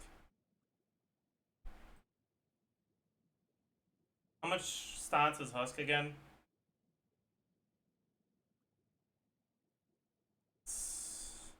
6% defense times 4, 24, so 54.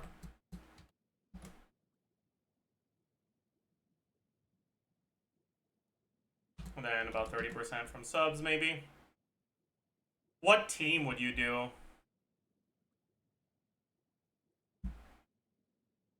Shilonen, Farina.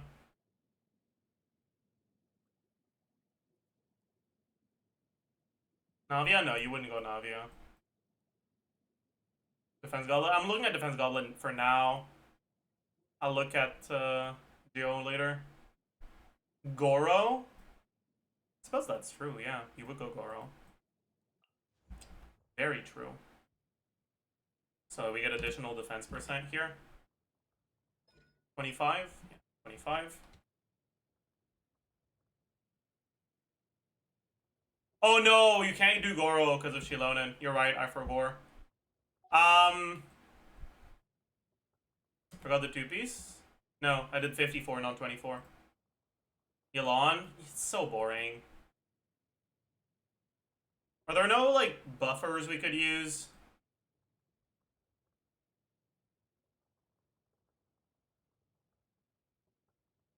Zhongli for Construct Resonance. I mean, you can't use Zhongli because that also disables Shilonen, but that's actually kind of a cool idea, too.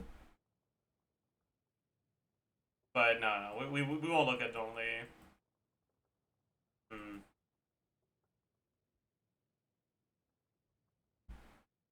Kachina? No. Again, chat, we have Shilonen. We can't do Geo anymore or Dendro on the last slot. Has to be something else.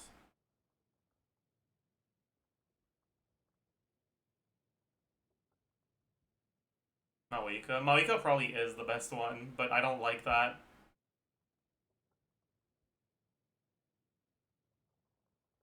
I guess we just do Yelan. Yeah.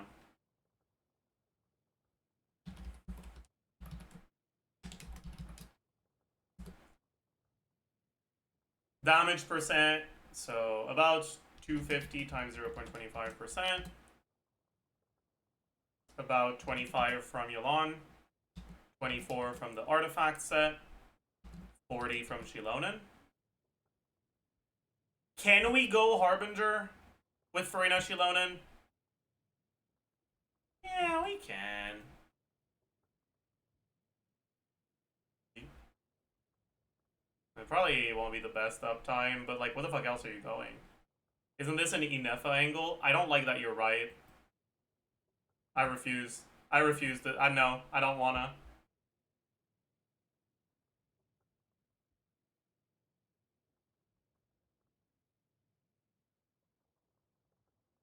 Notland Sword. Is that even good?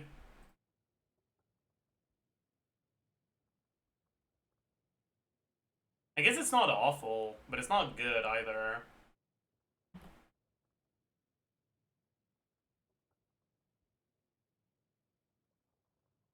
Oh.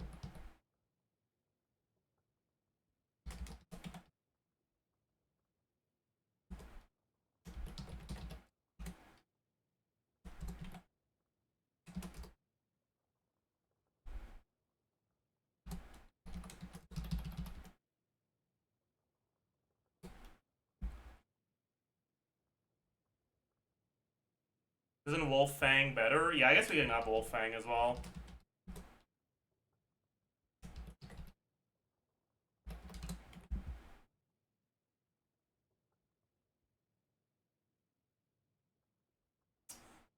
Um, 16. Crit value is... Wait, we also have Geo Ascension, don't we? 28.8.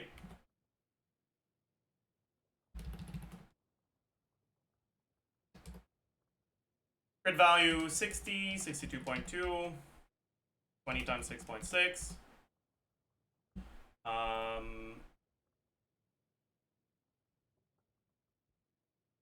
46.9. 28 times 2.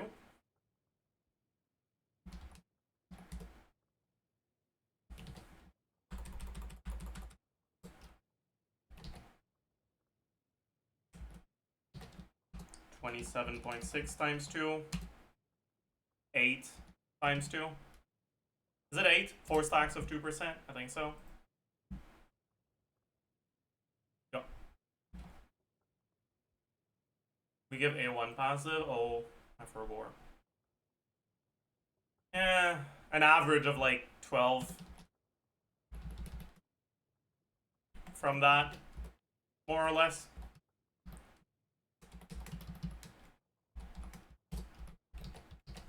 Yeah.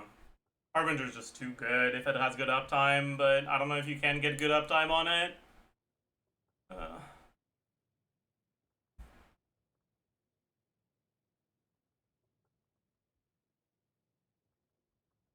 I guess we can also have Wolf Fang R5.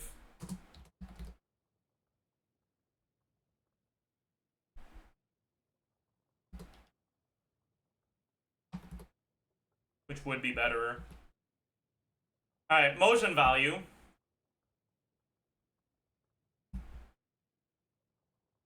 Alright, so you get 1 on 0, 4, 0, 4, 8, 12, 16, 20, 24, 28, up to 8 at a time. In practice, you're probably not using it exactly off cooldown, especially if you have to hold to place it in the right direction. So let's say 7 at a time.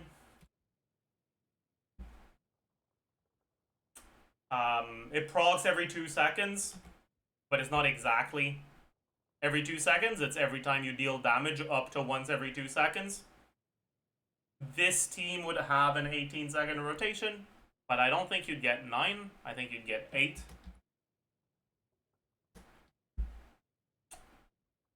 And it's 227%.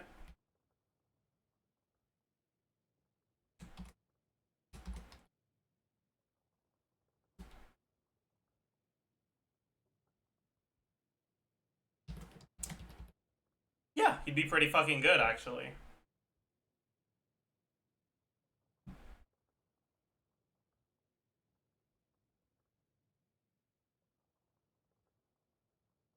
Yeah, he'd be pretty fucking good, actually.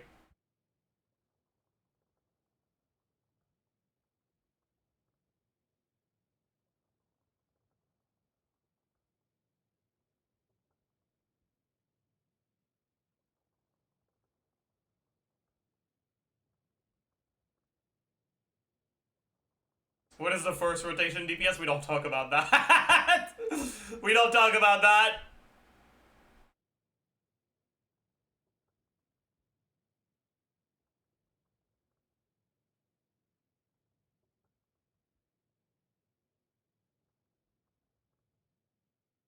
25k.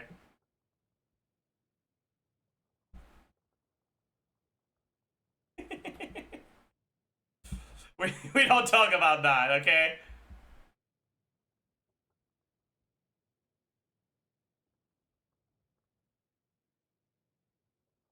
Well, 18-second rotation when it's 20 because of Farina. This is a rotation that has a lot of rotational flexibility.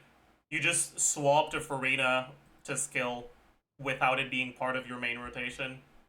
I mean, we could just fucking make it so you get 8 procs, or sorry, you get 9 procs instead of 8. And it lasts for 20 seconds. It's basically the same shit. Like, whatever.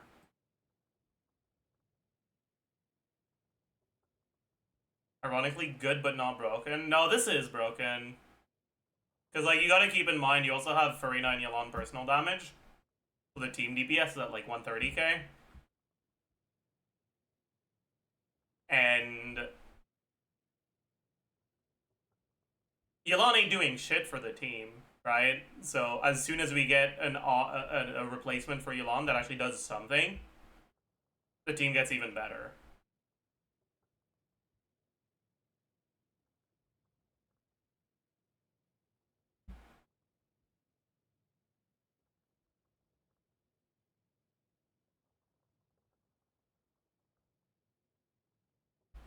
I'll be right back.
I'm back, chat. Hello.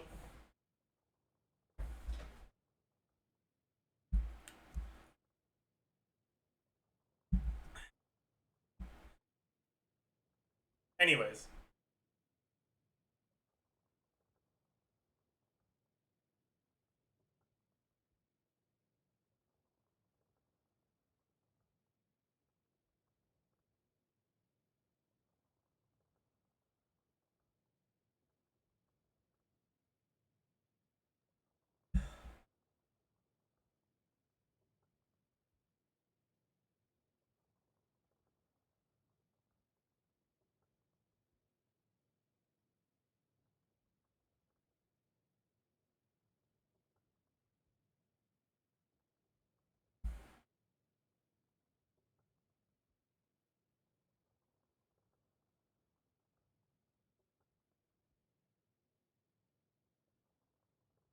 I don't think that does anything, though.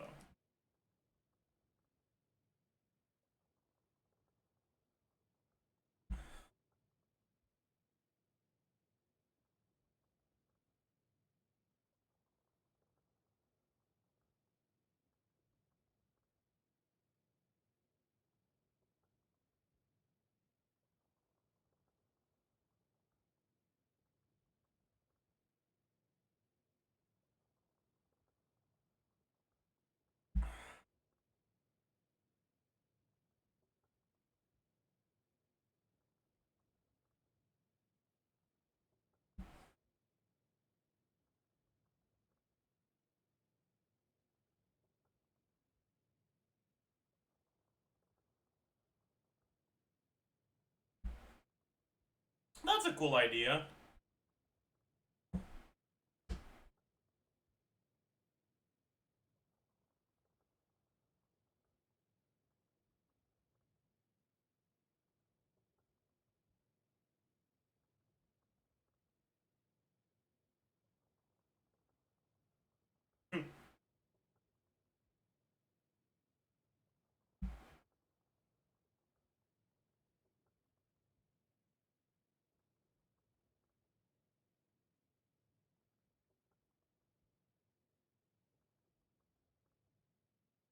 I actually don't mind that, by the way.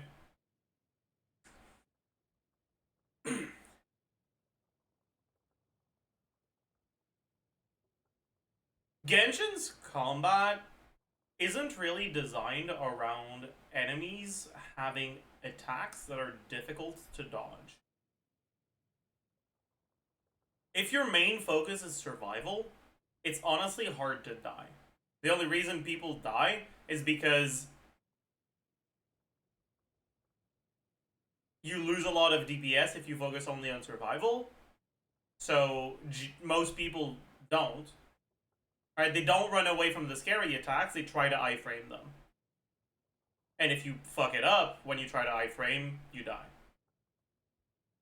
But the actual difficulty of the game...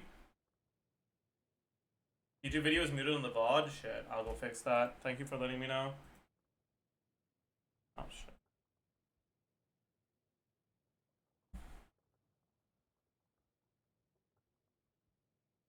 Should be fixed now.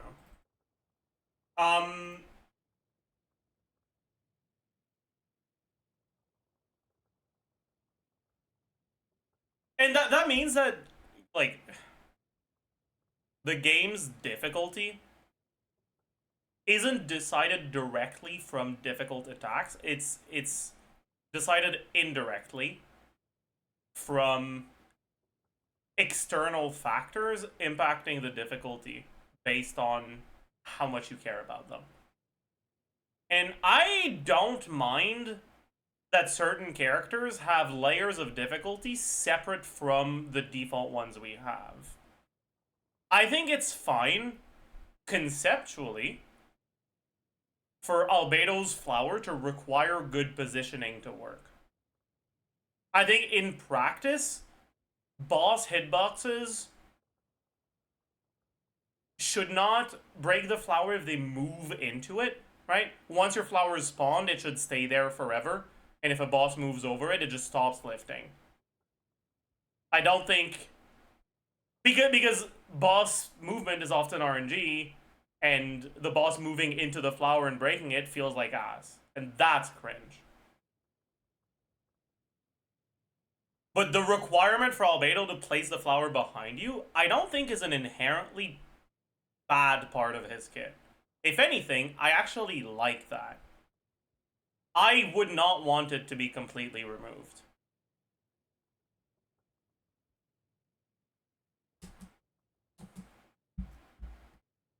To make his skill more interesting and open up more playstyles. The real issue is his burst. His current burst is really weird. I think it's supposed to be a quick, small DPS option, but it certainly doesn't do damage and doesn't really represent his quiet, research-focused personality. So instead, let's give him something fancy. Albedo's new burst could have him make a quick painting of your enemies that summons a geoconstruct copy of them. I imagine copying everyone in an area would be too much for the game to handle, so it'd probably just be a single target copy of the strongest nearby enemy. They already have ways of making enemies attack each other, so it'd be quite easy to just duplicate the strongest, make it hostile to other enemies, and slap a rock texture on it to show that it's a geoconstruct. The copy's attacks would exclusively deal geo damage, and would even activate an additional instance of the damage from Albedo's flower being on field, basically doubling Albedo's off-field damage output. Obviously, copying a boss would be kinda busted and broken, not in the good sense, but in the I have no idea how they'd make that work for some of these sense. So instead, there'd be a generic strong copy that's the same for all bosses and isn't actually based on the specific boss you're fighting. I think it'd be fun if that was a copy of Albedo himself, as that's very fitting for his lore. But this should ultimately keep him as an off-field Geo DPS while making him a lot more fun and interesting, I hope. You know, Geo is probably the least I mean, it does make sense, right? Like, for his lore, to have a kid based around creating life. But I don't think it's a good idea to spawn entities that work like allied entities do. Because allied entities are so fucking awful. they're so buggy and cringe, and I don't want that as part of Albedo's base gameplay loop. Like, no, no, please no.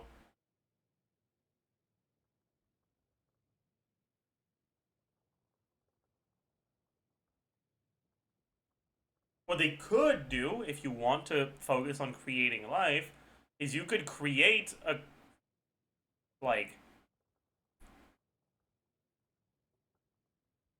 a homunculus version of an enemy that is stationary and that doesn't actually do anything, but you can trigger reactions on them. You can double your swirl damage, your superconduct damage in single target. You can double your bloom damage in single target. And add that onto my previously mentioned idea of increasing the EM buff from his Ascension passive. And it actually makes him the sort of character that you would actively want to use in reaction teams, which makes a lot of sense for an alchemist, while also having a life creation aspect. I'm talking myself into thinking that's an amazing kit, by the way. Yeah, that would be Omega Banger, what the fuck?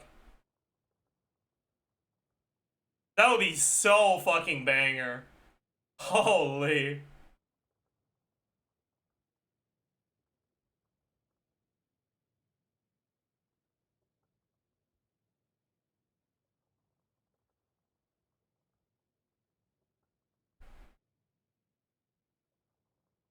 Albedo better bloom support than Nilo. True. That's how things should be.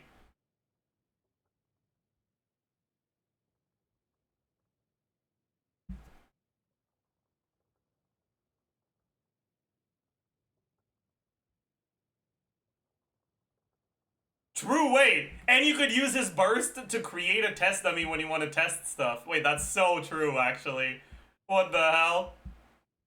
So true!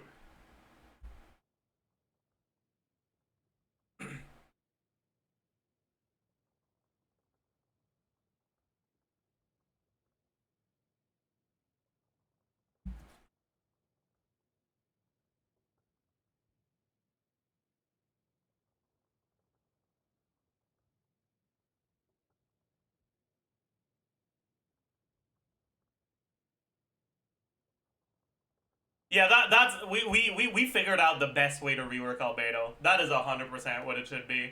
Useful element to be an off-field applicator for, but hopefully the strength and quantity of Albedo's geo damage would still make him fun in his own right. And at the very least, having a giant flower lift to change the battlefield and geo homunculi versions of hilly trolls running around would make Albedo feel more like a distinct character on your team rather than him just being an extra yellow number that pops up when other team members attack. I'm just generally not a fan of kit designs where they feel like nothing more than an invisible damage boost to your other characters, so this next one should be no surprise. I am the great astrologist Mona, meaning I'm the old hag. Respect my name. I'll admit I actually don't think Mona's kit needs changes. I think Mona's kit is completely fine as is.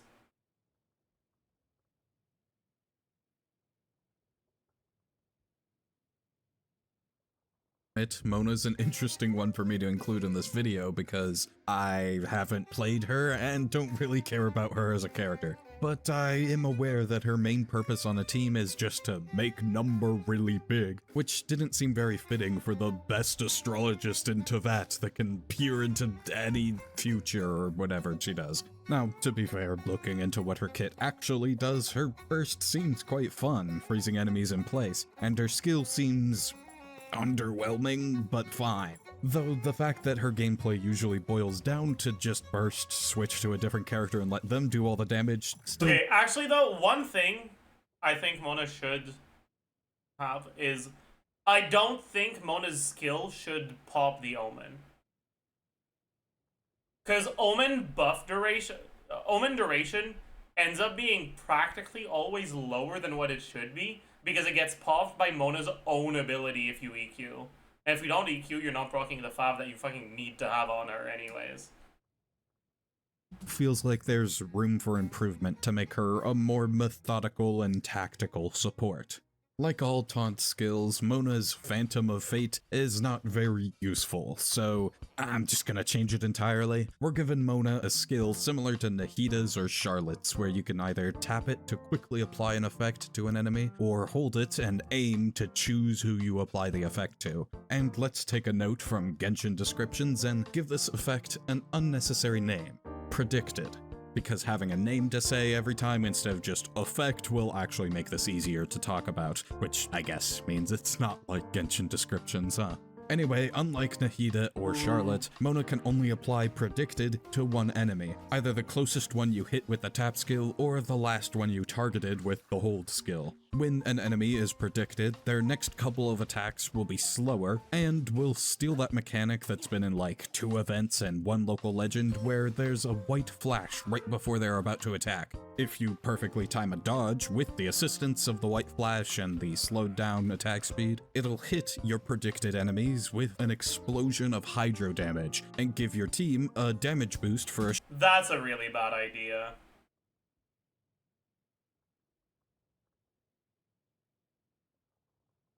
This is the first idea I think is actually bad.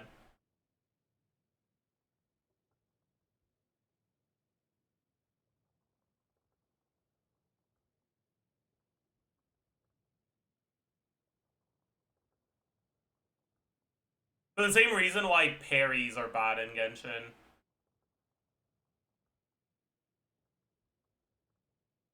You don't want to have to stay on your support and wait for an enemy to attack. Parries are inherently something that should only be given to characters that are intended to stay on field. Giving it to supports is a bad idea. Giving it to supports is the sort of stuff that works in games like WoWa, where you're actually supposed to use the swap system as part of your combat. But Genshin swaps are not good. Right? You don't want to swap unless you have something actually worth doing when you swap, and staying on your current character doesn't help you that much. Right? Whereas in WoWa, you swap like multiple times per second on optimal gameplay. A big reason for that is because Genshin swaps make your character model disappear, right? So you can't swap cancel most things. And Genshin swaps are server side, so ping increases swap delay. Which means that reacting by swapping to your support that has a parry and using your parry ability at high ping is outright impossible. Unless the enemies have very telegraphed attacks.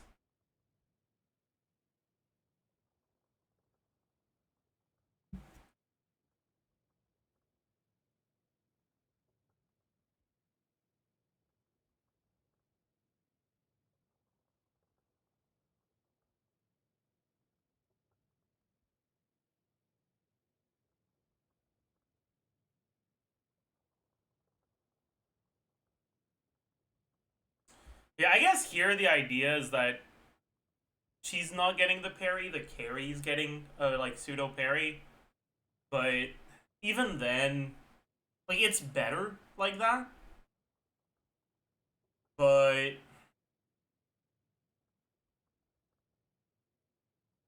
having abilities that are conditional on enemy behavior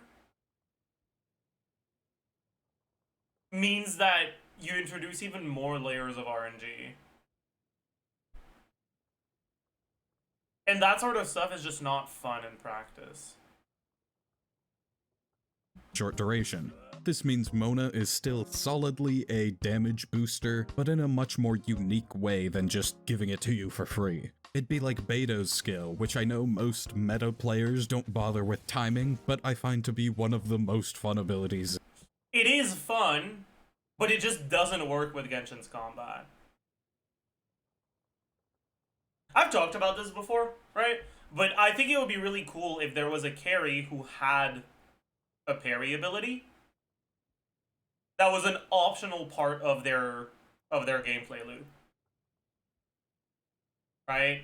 Where they're not balanced around you having it, but you can use the parry to, like, completely negate incoming damage and do a little bit more damage than you would otherwise do.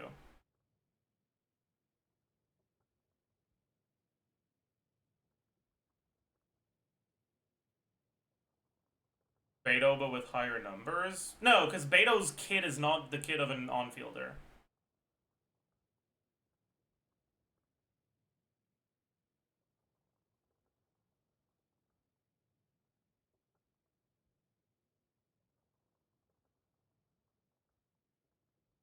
Like, Arlecchino's kit, but her burst is a parry instead.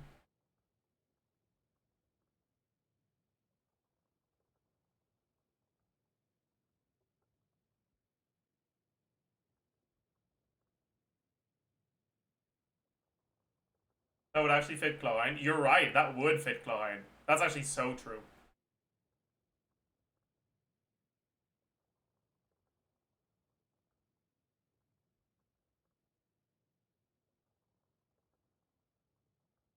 That would 100% fit Cloyne. Thematically and kit-wise.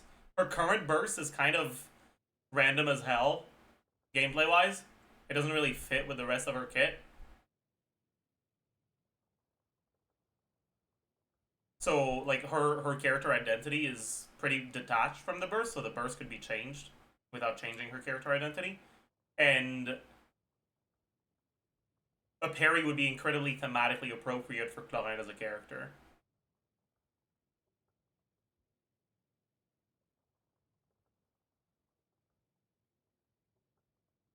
Yeah, because, like, when you dodge incoming attacks on Cloyne, you lose your current strain, you lose DPS, it's really annoying. They could make it so that her burst, instead of being a normal burst, is just a button that you can press to parry. And if you end up successfully getting a parry, it does the same thing as your, like, full bond of life skill does. Which means that if you time it right, instead of losing a bit of DPS from having to dash, you gain a bit of DPS from getting an additional E equivalent. It would still have the animation, so it would be a very minor DPS gain, but it's like, you don't have a minor DPS loss anymore, and instead you have a minor DPS gain, and those things compound on each other for a relatively medium-sized DPS gain in practice. Which would be really cool.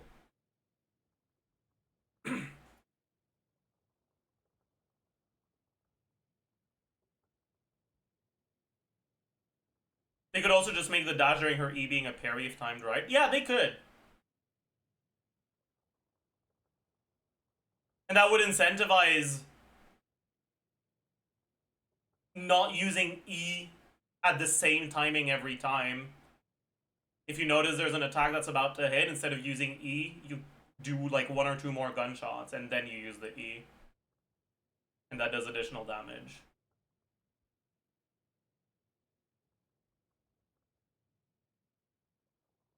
That's the sort of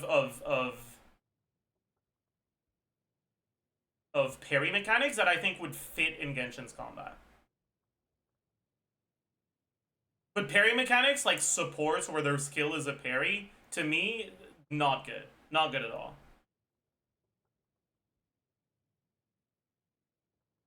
In the game. For the most part, I've been hand-waving away passives and just leaving them up to viewer imagination. However, considering one of Mona's passives entirely relies on the phantoms from her skill that no longer exist in my concept, I should probably address it. But this is pretty straightforward. If you manage to dodge with perfect timing by using Mona's alternate sprint without an enemy being predicted, it'll apply the water explosion damage that her skill does, but not the damage boost. So you could craft an entire game plan around just dodging enemies with Mona, which I think would be craft an explosion damage that her skill does, but not the damage boost. So you could craft an entire game plan around just dodging enemies with Mona, which I think would be great and would actually force you to engage with alternate sprints, an otherwise very underused mechanic. I don't like this either, because it's either going to be way too worthless to be ever worth considering if it's like balanced, and if it's not balanced, if it's actually worth using, it is way too fucking broken against enemies that have like damage over time. Like the cryo Kenki field would make a kit designed like this completely and utterly broken if it's balanced to like be decent in normal content.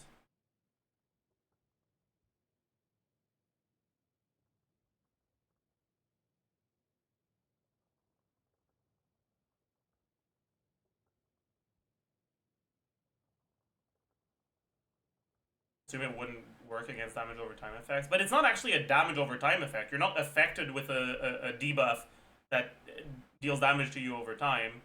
It's an area that hits you at a specific like timing consistency. But like it would be the same thing if there's an enemy that shoots a beam at you, right? Like PMA laser beam range attack, stuff like that, right? And there would just be way too much variance in the character balance. Like, it's the sort of idea that would be cool for casual gameplay, but like meta-wise, it would have to be dog shit. Otherwise, it would break the game. And if it's so dog shit that even against enemies that like always damage you, it's not insanely broken, then in normal content, it's completely worthless.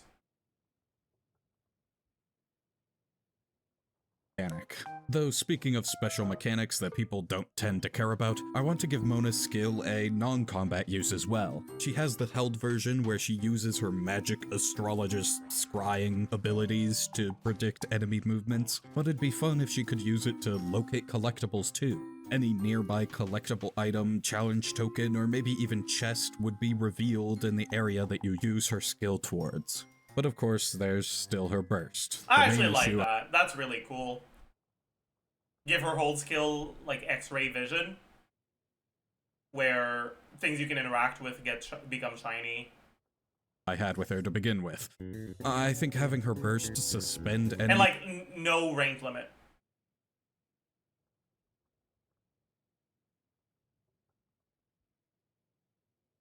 Yeah, kind of like X-ray elemental sight, basically.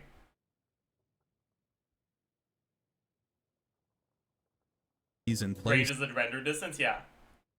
Is still a fun mechanic and should be kept. Even suspending bend enemies in place is still a fun mechanic and should be kept. Even suspending bigger enemies like larger hilly trolls, or at least majorly slowing the movement of any enemies who can't be frozen in place, like bosses. But that's kinda busted, right? Well, as soon as you attack one of the suspended enemies, they all unfreeze and you don't have any boosted damage against them because you aren't attacking them during this. Instead, this is just a brief pause on the entire battle as a constellation is projected on the ground. Your goal is to run over every star on the constellation before all the enemies start moving again, which Mona's alternate sprint can help with since it's faster than normal sprinting. And as indecisive as ever, I have multiple options for the specifics of what could happen here. Yeah, I mean, that wouldn't work if you keep that attacking the enemies like pops things, because it would make it so that if you're using Farina on your team, you outright just can't Mona burst. It does nothing. Yeah, and also, I don't think this works in Genshin's combat. In a lot of games combat. Like, if part of it spawns under, like, inside of an enemy hitbox, you just can't do it. That just doesn't, no. This one I don't think is a good idea. Firstly, what constellations show up? It could just be Mona's own constellation every time, but I feel like it'd be fun for it to be a random one each time. Random out of the entire cast? Definitely not. It could either be random out of a set selection of characters important to Mona, or just random out of the 3 other characters in your party. As for what you get for reaching each point of the constellation, it could simply just deal hydro damage to all caught enemies with each star you visit, meaning the specific constellation doesn't matter outside of just being a new shape. But if it's only constellations in your own party, you could restore a portion of energy to that character whose constellation it is with each star you walk over. Though if you went that route, it'd probably be best to not— That's an even worse idea. Because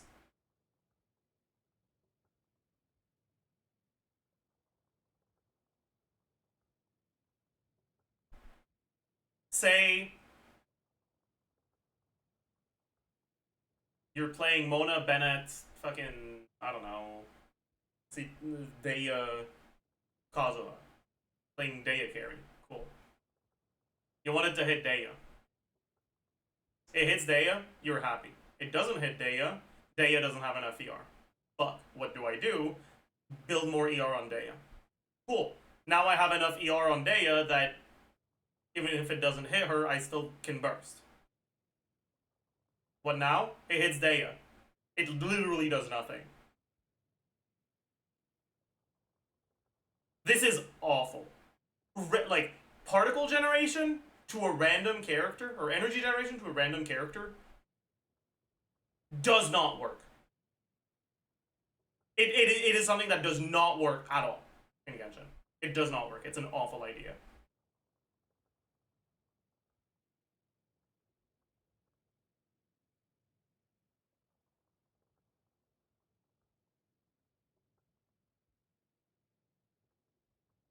have the constellation be random and instead have it— If it made it so that it also refreshes the cooldown, then maybe, but like still, I don't like it.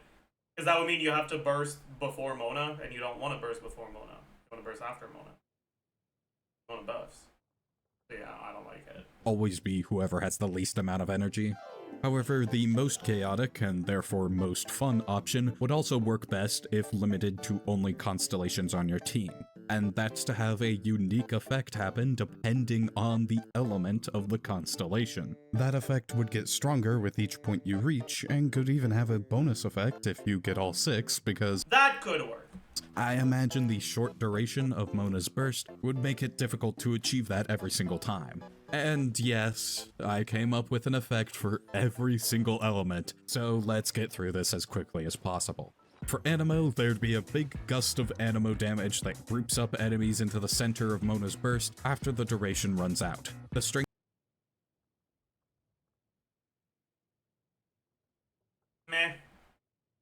of the damage and the pull to the center would scale with how many stars you reached before the timer finished. At 6 stars, the vortex of wind will persist and hold enemies grouped up for a while. With Geo, each time you walk over a new point on the constellation, it'll do an individual instance of Geo damage. And once time runs out, you'll gain a shield that scales with how many total stars you collected. With all 6, every star on the constellation will grow into a rock spike that counts as a Geo. The problem with these things is, if you introduce RNG aspects to this, you're just getting more things that you can get unlucky on that will force you to restart. If you don't need to restart when you get the wrong one, it means you don't need any of them to clear, which means it's an irrelevant ability. And if you do, then you're making your gameplay loop less fun by introducing the retry button. I just don't like that at all. Construct, and explodes after a few seconds to deal more Geo damage. Pyro, similarly to Geo, causes bursts of damage with each star you collect, but the damage dealt gets stronger as you collect more until the 6th one deals a significant amount of damage. Plus, if you collect all 6, you get an overall damage boost to your team. Electro recharges energy to your entire team outside of Mona, with any excess energy turning into small strikes of lightning that target a random single enemy caught in Mona's burst. At 6 stars, there's just a final large lightning strike that deals a bit of electro damage to all the enemies and refunds a portion of Mona's own burst charge. Hydro works the same as electro, but with healing your team instead of recharging their energy. But at 6, it summons a big wave of hydro damage and applies a lingering healing effect over time for your whole team. Cryo actually works more like Animo, where it only applies cryo damage in one big hit after Mona's burst duration has ended, but it'll also slow enemies on top of damaging them. At 6, it'll apply the freeze status to all enemies, or at least heavily slow the ones who can't be frozen. And lastly, Dendro also only applies at the end, dealing a bunch of Dendro damage and summoning Dendro cores, scaling with how many stars you collected. At all 6 stars, it'll leave a circle that continuously applies Dendro to enemies. And of course, all of this is probably more complicated and impossible to balance than Genshin would ever allow. They'd most likely stick to one of the simpler ideas where the constellation that spawns is always Mona's, and walking over each star just does. I think this is the worst idea so far. There's issue with like every step of it. Having something that requires movement on specific lines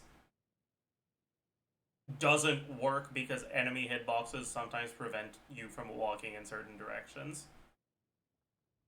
And having RNG effects introduces some just not fun gameplay.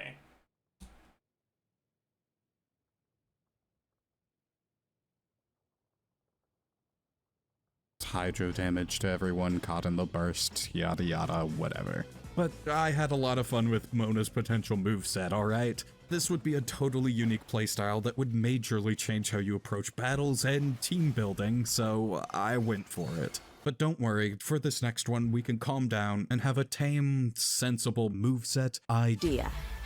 I'm Mommy. Now, Inazuma and Beyond feels pretty outside the scope of a video focused on outdated kits, and her moveset doesn't even have a bunch of unused potential like everyone else. All Dia lacks is strength, but I've been focused on how much the moveset matches the character or stands out unique against the rest of the cast more than anything. So this would be fine, but Dia's so underpowered that it actually ends up ruining her moveset. So I don't think many would blame me for wanting to touch on her kit regardless, especially since she's been completely usurped by Moeka at this point. Dia's a tough but caring bodyguard who guards with her own body, so her role as a damage reduction and interruption resistance style of defensive character is a beautiful way to represent that rather than just letting her give us a shield. But that's the kind of niche role where she'd have to be really good at those things for it to be noticeable and fun. And if I'm being honest here, Dia's skill is already perfect in that regard. Perhaps the strength of her damage reduction could be turned up, but this skill— Yeah, I agree. I think that the defensive utility part of Dia is almost perfect. The only problem is the duration of resistance to interruption should be higher.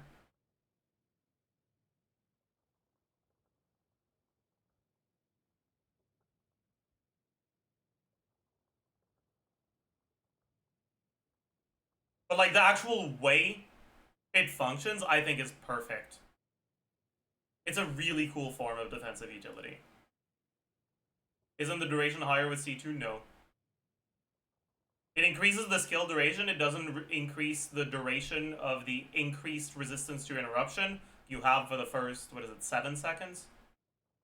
I think, of the skill. Or 9 seconds. Whatever. It's not enough seconds. That's what I know.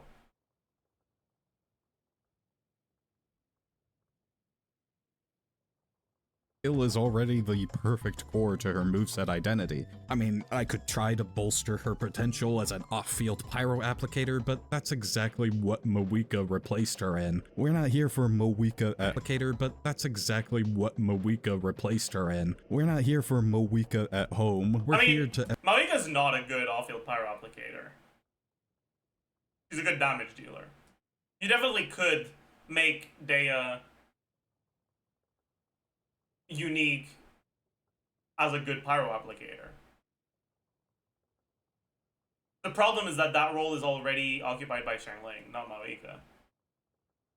emphasize her bodyguard aspects, and that really only falls apart with her burst. Dia's current burst feels quite out of place with her skill, since it's very much a DPS option that requires her to be on field for a long time, whereas her skill is a defensive option that's mostly useful off field. Her burst also isn't actually a DPS option because she doesn't do damage. If she just dealt more damage, then her burst would already be quite a bit more fun, but giving it a more supportive function instead would help her dual potential as either a defensive support or a DPS. So let's make Dia's burst heal her team with each hit while taking away her own health to keep in line with how her other defensive That's not good. That's the sort of idea that... I guess it can work for casual players. But, like...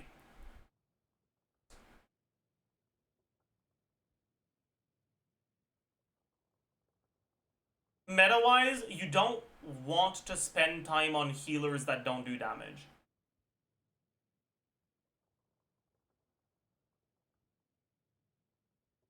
It's just not good. Capabilities work. And for some DPS potential, you could make her deal more damage the lower on health she is. This would be balanced out by her one passive where she automatically heals when below half. That's also not good for Dea specifically. Like, she heals herself. It's difficult to get low health.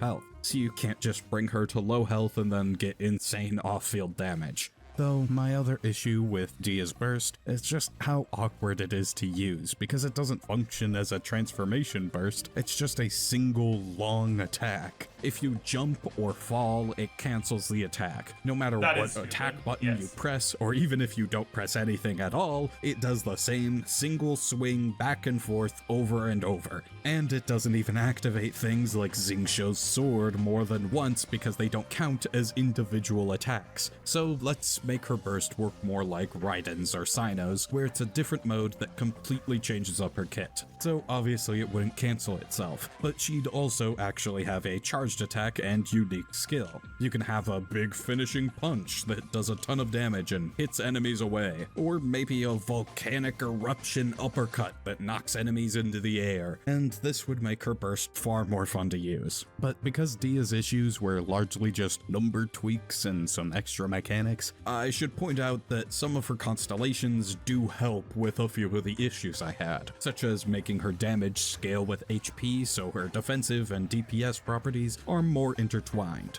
or giving her burst a purpose outside of it not dealing damage. But I've basically already been ignoring constellations outside of it not properties are more intertwined, or giving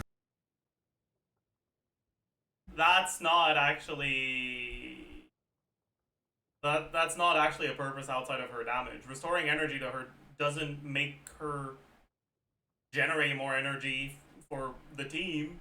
It just means that her ER requirements are lower, which allows you to go like attack sands instead of ER sands. All it does is increase her damage. It also heals her, but you have Bennett on the team. Who cares?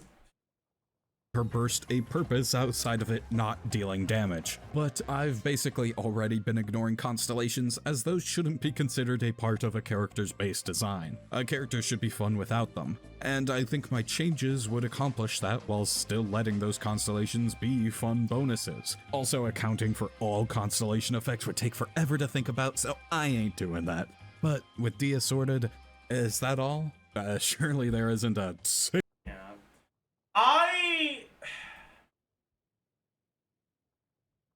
I think Dea's a sort of character that, like, none of her problems are with her kit design. Right? Her problems are with her coding and her numbers. Right? Jump shouldn't cancel burst, and her numbers should be higher. That's pretty much it.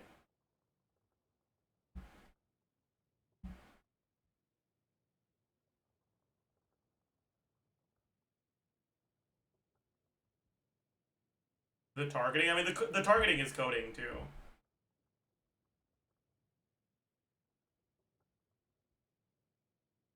I think there's the sort of character that does not need a kit rework at all.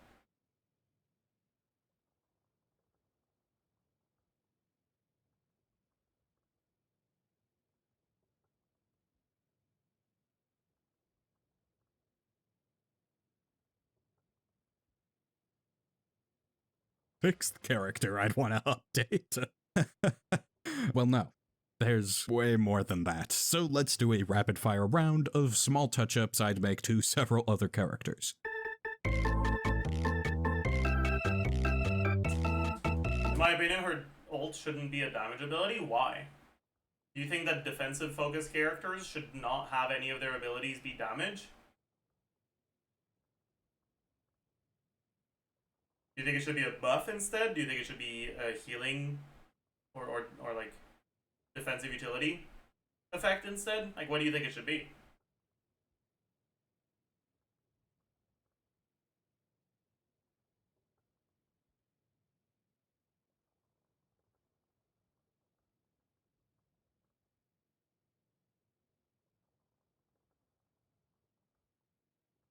Be more resistance and heal?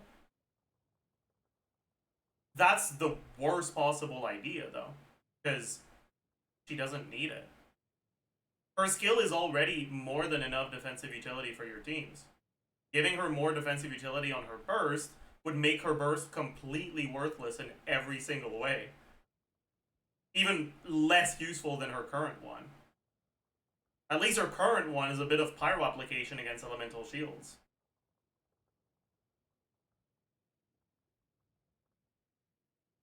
A burst that gives resistance would be completely useless.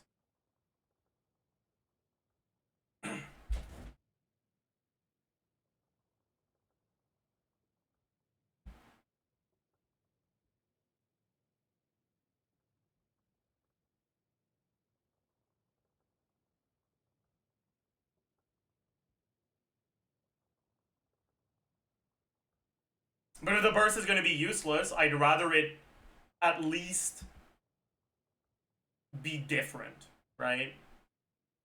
Like, Zhongli's burst is pretty fucking worthless, but I'd rather have Zhongli's burst be what it is over another shield. Right?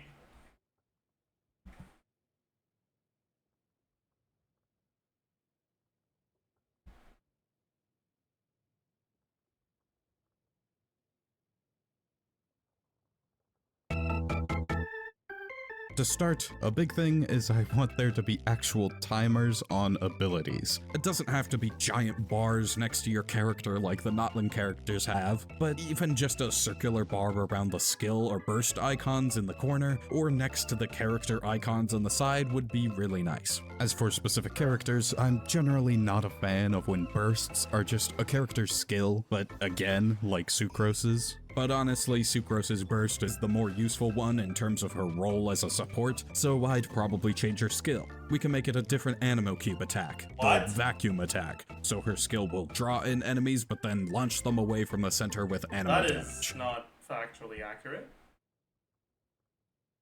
Though its main use would still be charging energy for her burst. Klee's a quirky case where the only adjustment she needs to be fun is for her attack animations to not be the absolute worst feeling attacks in the whole game. When your character requires animation canceling to play well, there's a design flaw there. Massive hard disagree. I think it's an awful idea to remove animation cancels from every character's gameplay loop. If you don't like cancels, play a character that doesn't require cancels. Don't take the interaction away from people that enjoy learning combos. This is an awful idea. Massive hard disagree. I'll say Klee specifically feels clunky without her cancels, which is kind of annoying. But that's just a result of her buffers being of the windows to get charge attack buffers on Klee being really small.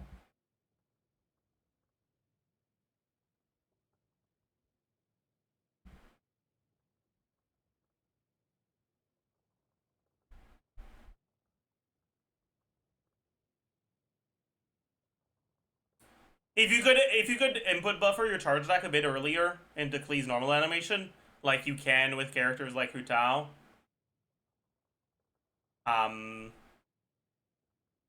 she'd feel so much better. It wouldn't change her combos. It'd just make them a little bit easier to play.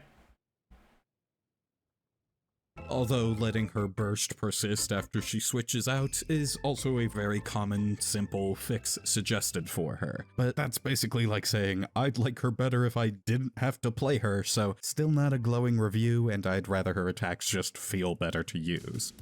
With Ningguang, I kinda just want her walls to make your projectiles more powerful when they pass through the wall, rather That's than fair. the current effect of giving you a geo damage bonus for running through it. You could have Ningguang deal an extra instance of geo damage alongside projectiles that pass through the wall, like a ranged specific version of Albedo's off-field DPS. It makes more sense for you to want to stay behind her shield rather than I don't like that. Because again, these are the sort of things that are... You won't be able to reliably do a setup that will allow you to do it. There's going to be some RNG involved. And so it should not affect your application of elements. It shouldn't affect the base gameplay loop of your team. I think it's fine for it to increase your damage, but I don't think it should have an additional instance of damage of a different elemental type. I think that's not a good idea. Through it, but also a support for the playstyle of staying back and using projectiles is sorely needed. Currently with Eula, you just set up her burst and then whack people with your big sword until the burst activates. Her attack animations are great for making her seem like a dancer, but her gameplay fails that goal, as there's really no reason to actually dance around.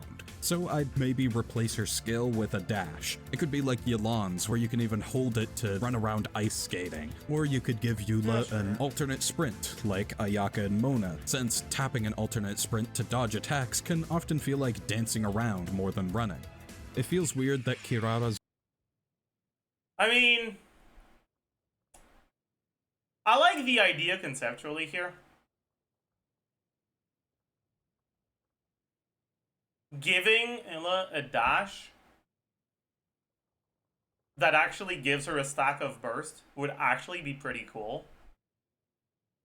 But the actual alternate sprints we have in the game feel terrible. So it definitely should not be like Ayaka. You want to give her an alternate sprint? Make it like Hu Tao's dash inside skill.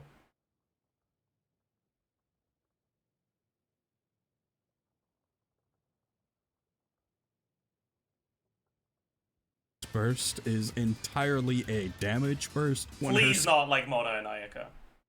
skill is an HP scaling shield. Personally, I think it'd work well with her delivery motif if her burst was a speed boost, probably movement speed, and if I'm being greedy, cooldown reduction.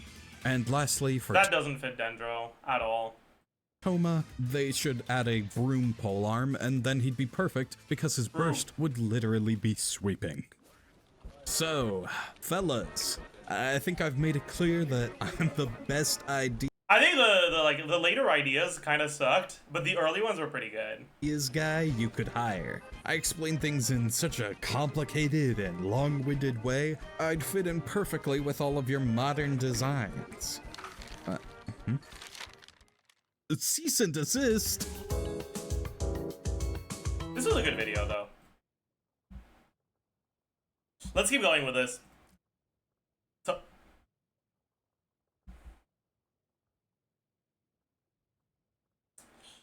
Sayu.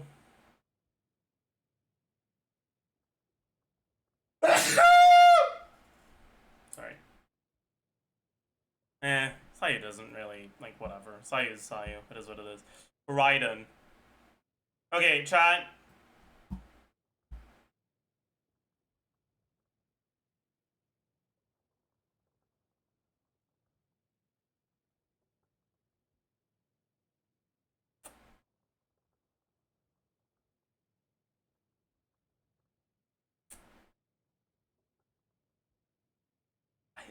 I think Raiden is fine as is.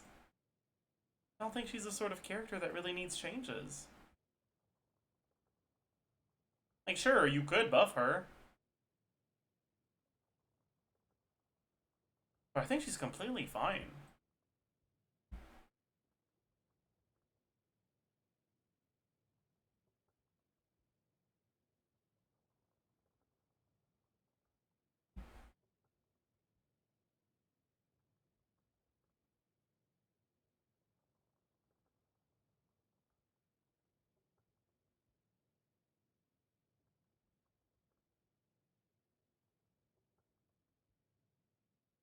Next thing you're gonna say Ayato is fine. I mean, we're not at Ayato yet. So next thing I'm gonna say Sarah is.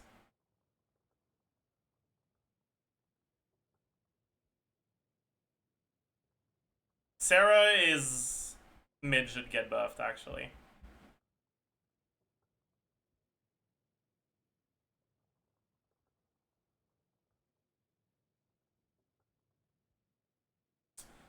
Make her things last longer. I don't even think that's the problem.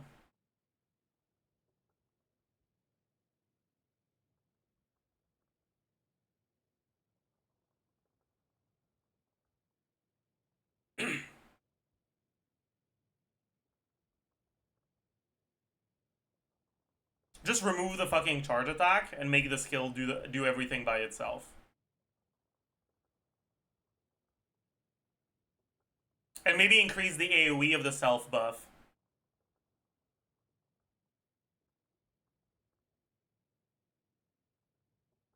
How do you interpret buffing?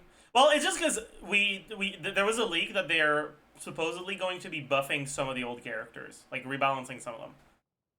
And like, I think there's some characters that are bad that are gonna stay bad that they would never consider buffing because they're not really intended to be good. Right? Characters like Kutsing, for example, I don't think are ever gonna get changed. But there are also characters that I think actually could end up getting buffed.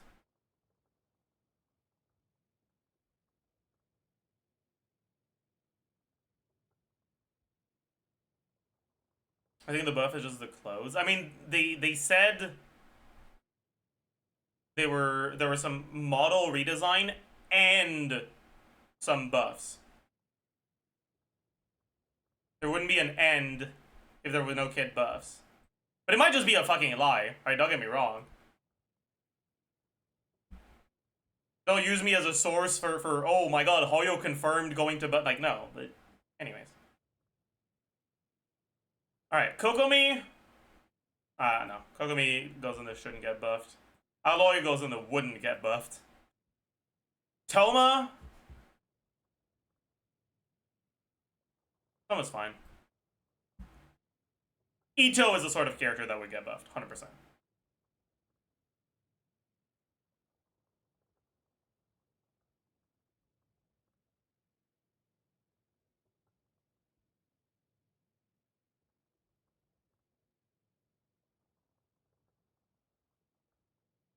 Like, Ito actively needs a direct buff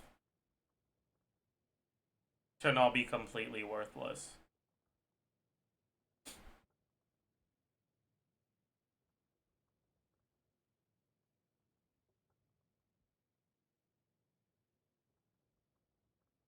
Like, they could give Ito 50% more damage and he still wouldn't be meta.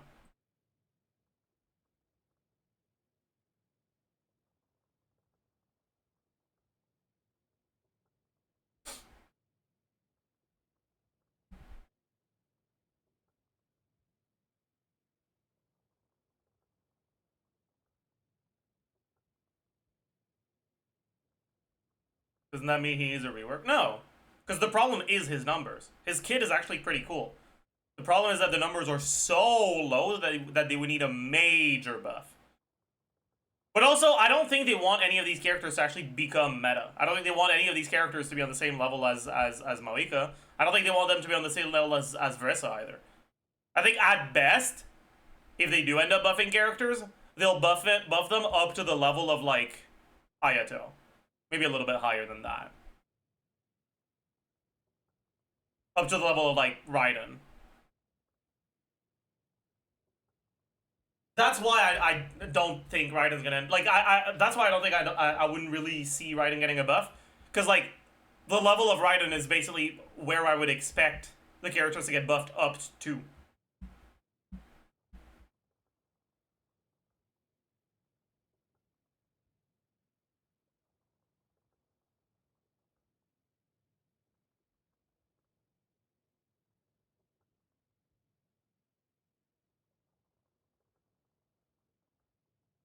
You'd only buff the dog shit characters. I mean, characters that are already meta, I would not buff. Yeah.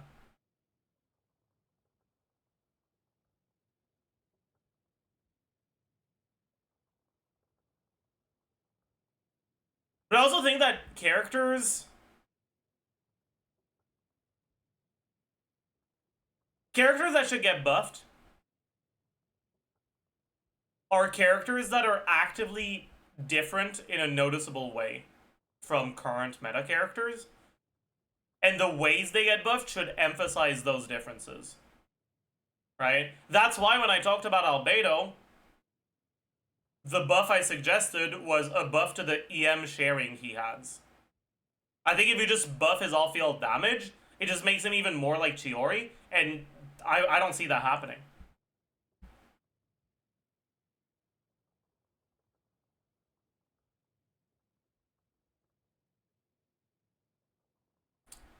That's why when I talked about Yoimiya, I talked about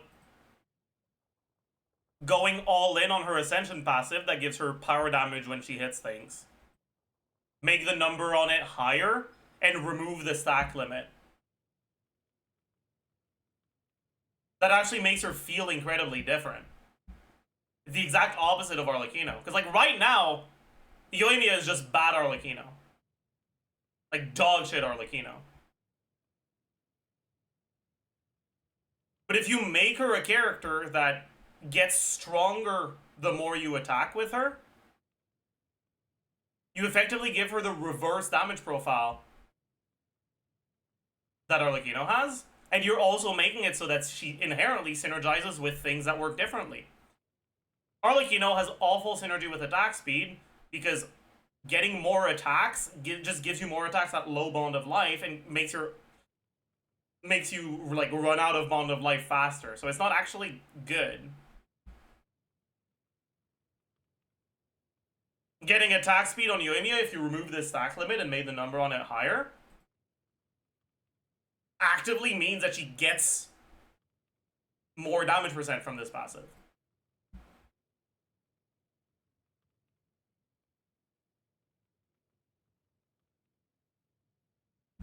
Arlecchino in overload teams doesn't really need to be the trigger. And you, in a lot of the overload teams, you have your Electro unit as a trigger instead. Alright, you have like EM Raiden as an option, for example. If you use the idea that I had of making it so that this works on every source of pyro damage, not just normal attacks, you could make it work for overloads too. And which would give you an even stronger incentive to make sure that Yoimiya is the character triggering overload, not your Electro character. Right? So like, yes, they would both be normal attack focused pyro carries, but the ways they would function with buffs and with like just teams in general would be incredibly distinct from one another, right? I think if all they did was just double Yoimiya's numbers, she wouldn't feel any different. Like, she'd be stronger, but she'd be the same type of character. And I just don't see them doing something like that. I don't see them ever just buffing up Yoimiya so that she, instead of feeling like Arlecchino from Wish, she feels like Arlecchino from Walmart. Like, I think if they want to make Yoimiya a more meta-relevant character, they have to lean into something she does differently from other characters.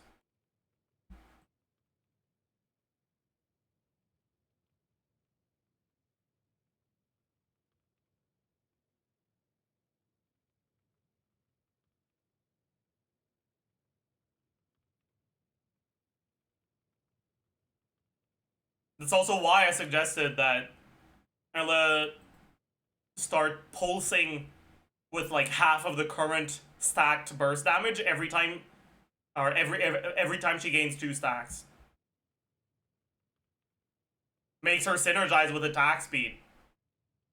Makes her heavily rewarded for getting your actual upper limit of stacks, and heavily punished for missing a stack. Makes her damage profile a lot more consistent, so that even if the enemy dodges the burst at the end, you still get most of it.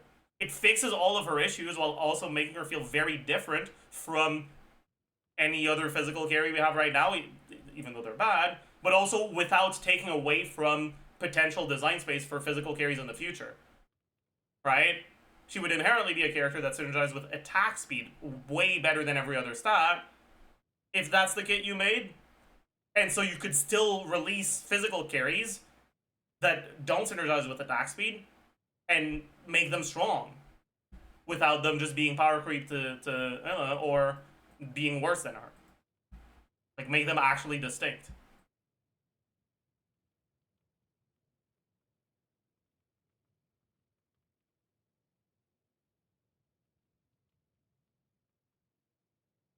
And with Venti, it's a little bit different, because Venti doesn't have an identity, or Venti already has an identity, and he is already the best at his identity. But because Hoyo doesn't give us content that focuses on that identity anymore, and because Venti's an Archon, I think it would be nice if he was at least viable outside of his, like, outside of his niche.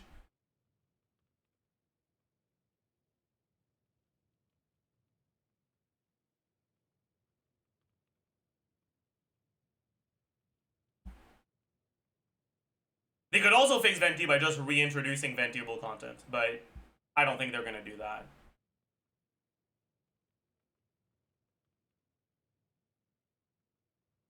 Anyways,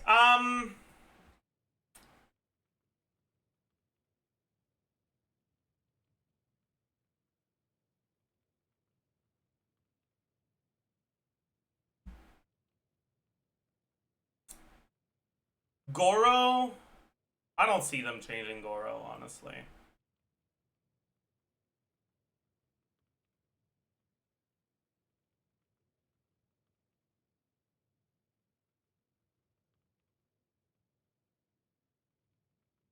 Shenhe.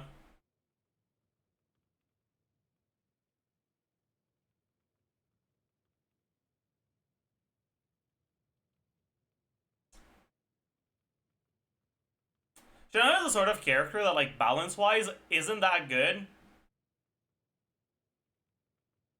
But she doesn't have any competition, so she's still viable.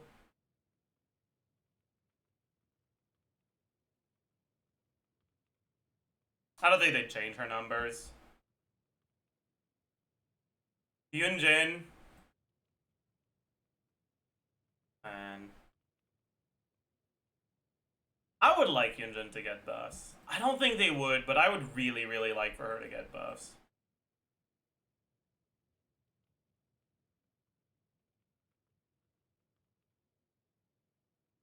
Make her null burst reliant? Don't think that's a good idea.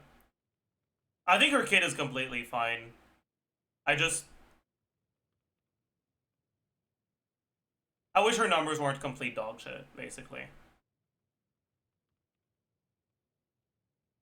Make her C2 and C6 stronger? No. Just, like, triple the scaling on her burst. She wouldn't even be that good, even if you did.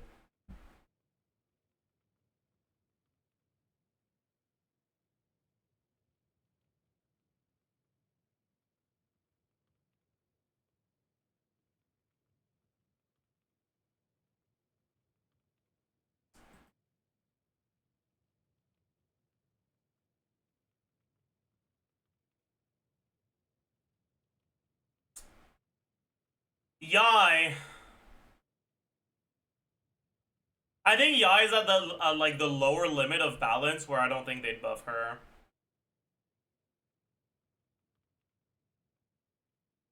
Kind of like Ayato.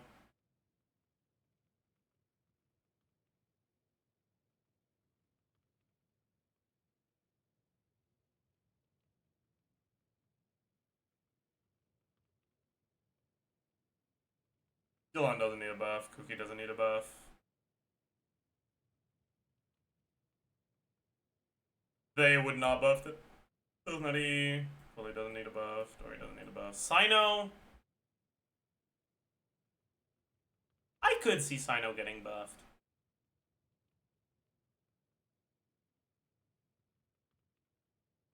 Okay, I'm gonna be honest. I think it depends on Flynn's kit. If Flynn's is an EM scaler, I don't think Sino would ever get buffed. But if Flynn's is not an EM scaler, I feel like they could like significantly increase the EM scaling on Sino's kit and change him into an actual EM scaler instead of an attack scaler.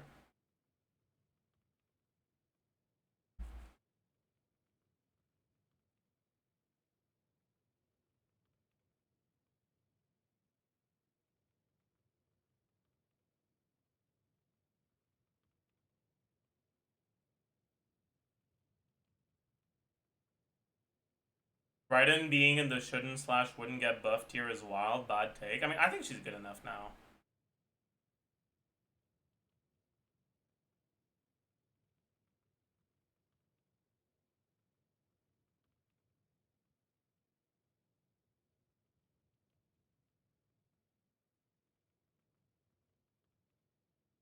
Isn't her only team Hyper Blue? I mean, sure, but it's a pretty good team.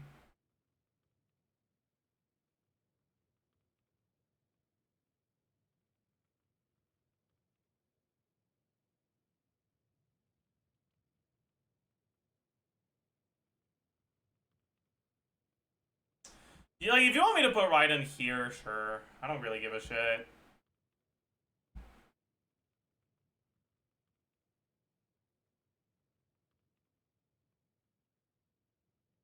It's just like...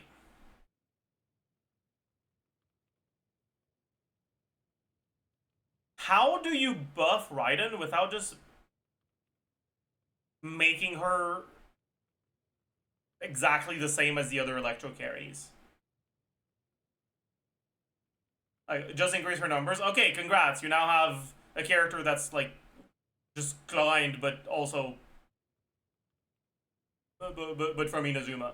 Or you have a character that's Veresa, but from Inazuma, depending on how much you buff her. Like... I don't think she's distinct enough from the other electro carries.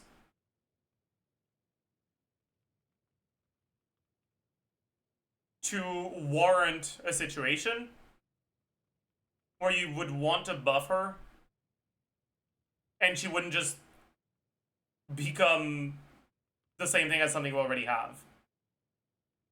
I don't think any of these characters should be buffed unless they're introduced into new teams, or at the very least, the teams that they would be using, that they're already using, are like team cores that you're not already using on meta characters right now.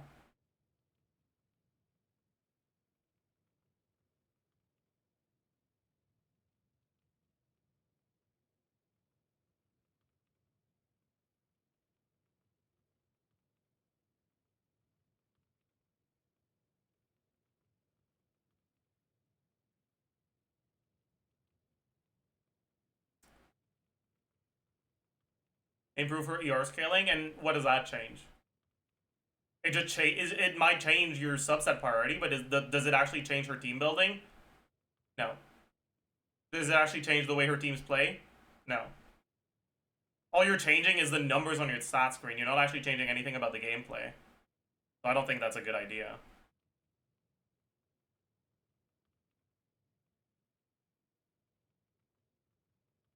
Make her buff burst damage for other characters based on her own ER.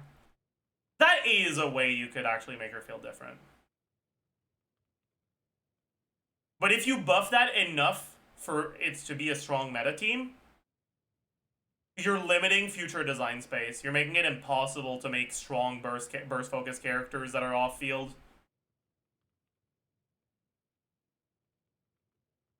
Which is a different problem, but a problem nonetheless.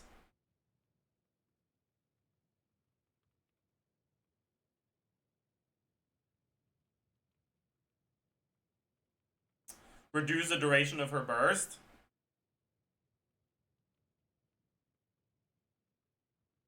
Like, get the burst, all the damage from the burst out in a shorter time window. Is that what you're saying?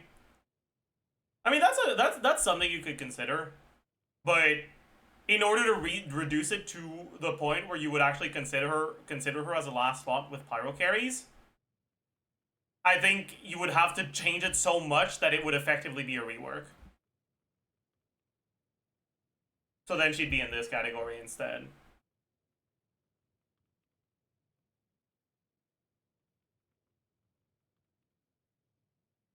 I'm a lot more comfortable putting Raiden in this category than this one, honestly. Why can't old units outshine new ones in certain aspects? That's not the problem here. The problem is, if you just all you do with Raiden is you buff her damage numbers so that she does as much damage as Chlorine, then what is the difference between playing Raiden and playing Chlorine? Realistically, kind of, there isn't a difference. I don't want a character to just be the same thing as another character. If you're gonna make them as powerful through doing something different, not through doing something that's the same. Otherwise, that's boring. What's the difference between playing Clown and playing Verissa? Team building wise, Verissa's a good character. You're right. Like, you're thinking about it the right way.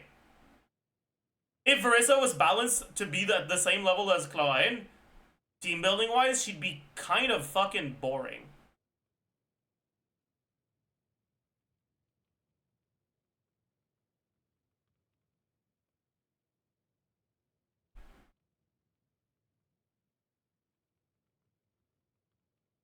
Gameplay-wise, there's still a difference. But I don't think gameplay-wise, like, gameplay difference is enough to really justify a buff. I don't really want there to be multiple characters that are interchangeable in the carry slots in your teams.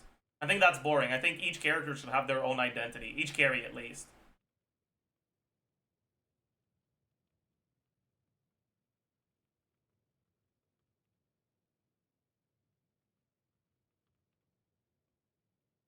There is actual difference with Verissa, by the way, where Verissa can actually swap out whenever, which gives you more flexibility, but we don't really have the teammates to make that matter. Right? But that's at least design space for the future. Pyro carries that need to be swapped into can work better with Verissa than they would with Cloyne. Power supports, I mean.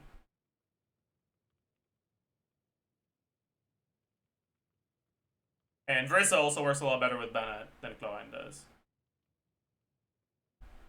But, like, you're kind of right that they're not that different, and that if Cloyne's numbers were balanced to be as good as Verissa's numbers, Verissa would have been kind of a fucking throwaway character and kind of a boring one.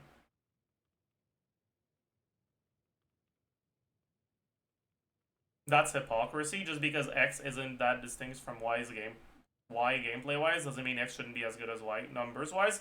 I mean, that's not what I'm saying. What I'm saying is that releasing a character with certain numbers and buffing an old character's numbers are inherently very different actions. I think if you're going to buff a character, and with the knowledge that they're not going to buff every old character, I would much rather you focus on the characters that do something different instead of the characters that do something that's the same.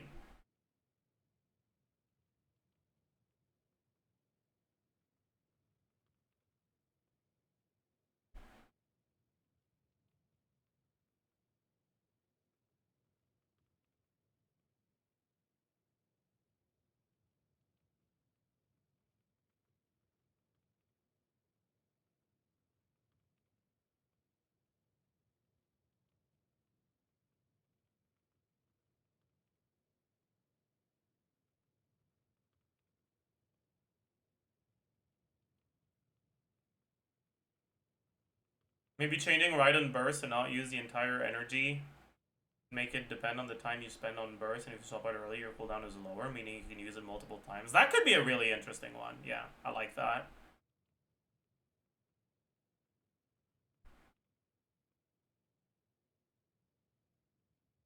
Remove Raiden Burst cooldown and make it so that the initial slash costs half of your energy. Like half of total energy.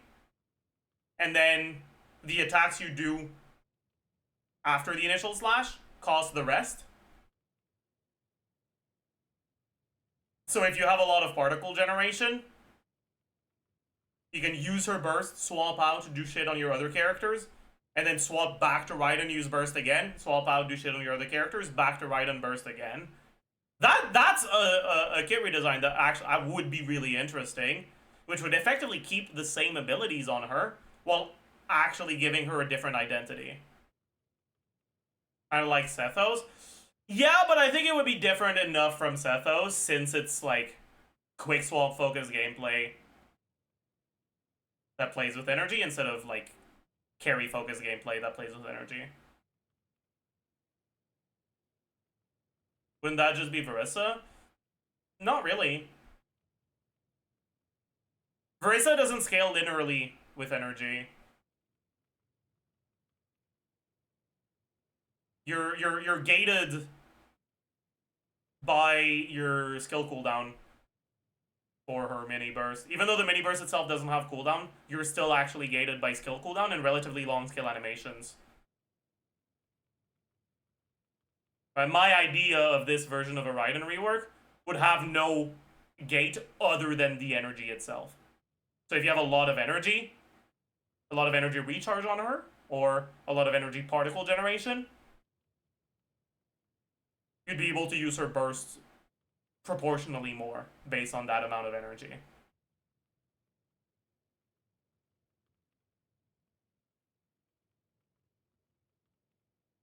Like, that would be a cool Raiden kit redesign. That's what that I would like to see.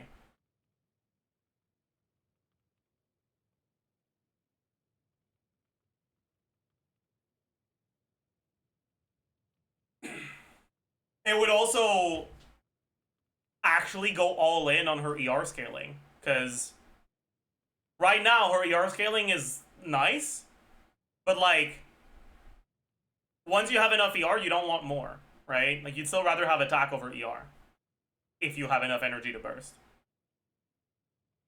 But if enough energy to burst was not a static breakpoint, but rather more energy just meant more bursts, then you would much rather go ER Sands. And it would heavily incentivize going ER Sands on ER weapon with a lot of ER substats as well. Which would change the way that you build her in an actually interesting way, too.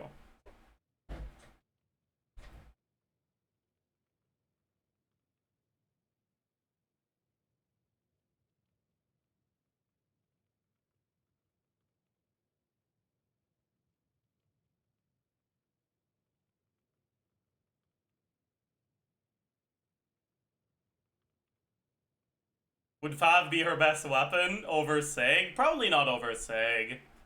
Sig gives a lot of energy. But Fav would probably be better than Catch, yeah. But then you also have to keep in mind that her burst has an animation. So more burst does mean more damage from burst, but it also means more time spent on her instead of your other characters. In order to burst every time you get the energy for it, you would need to be playing her with other characters that can afford to be swapped out of, like Harlequino. Right, she wouldn't work really well with Moika. She wouldn't work really well with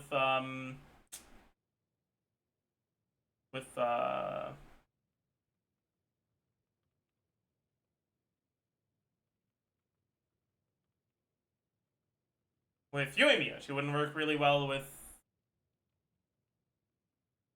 I don't know who else. Anyways. He'd probably also get less resolve. I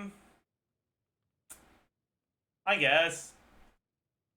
I feel like you probably don't want to lean into the resolve stuff too much, though. Like, maybe instead of consuming all of your resolve, it just consumes half of it instead. When you burst. Like, the same thing as your energy, right? You consume half of your resolve when you burst, and you consume more if you keep attacking after that.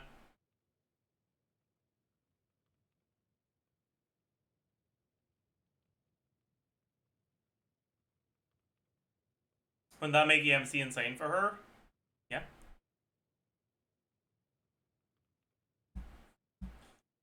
Yeah. EMC revival arc, true.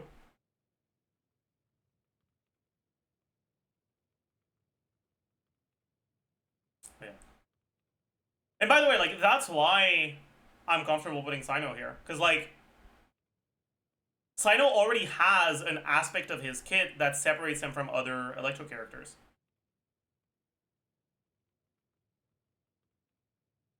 With his EM scaling.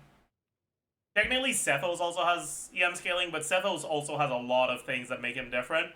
So I think Sino's different from him enough.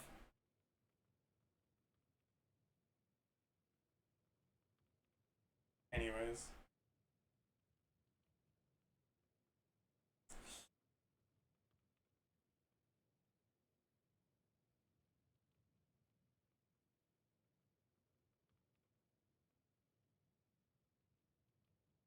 Candace. They're not gonna buff the 4 stars. Let's be so for real right now. Nilo. I don't think they would directly buff Nilo. Nilo's a sort of character that can get massive indirect buffs from the release of supports that work with her. I don't think Nilo's the sort of character that would ever get direct buffs. Yeah, like we know Llama's coming. I know Columbina. Like Nilo will get buffs indirectly. Nahida wouldn't get buffed. Lila wouldn't get buffed. Wanderer.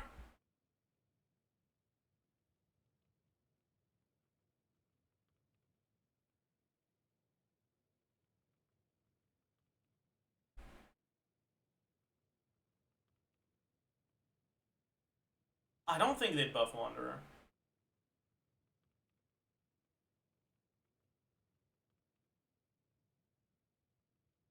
Because we know Varka's coming, and I feel like if you made Wanderer good enough to be meta,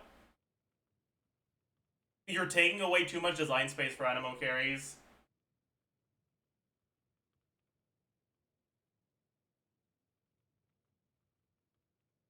I expect Varka's kit to basically just be another, like, full Animo damage focused on either normal, charge, plunge, whatever.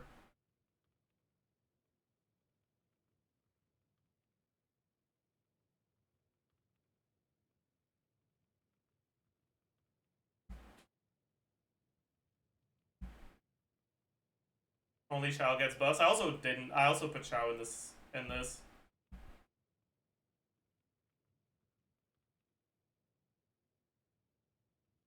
That's a failure of imagination. I mean, no. Cards.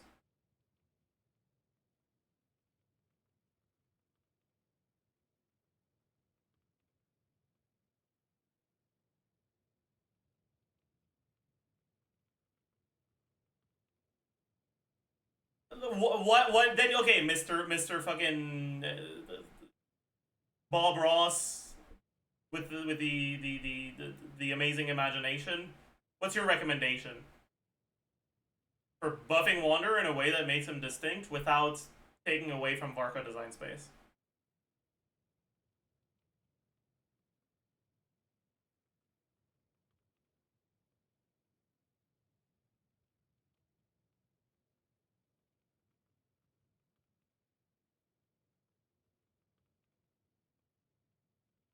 Make the dash stronger, and what does that do? You just dash more, okay. So what?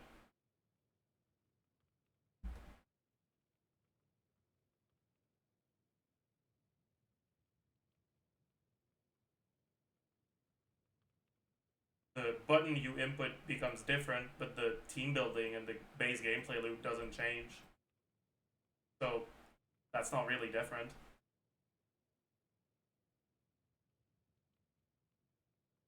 Play more with elemental absorption mechanics. I guess you could do that. That's true.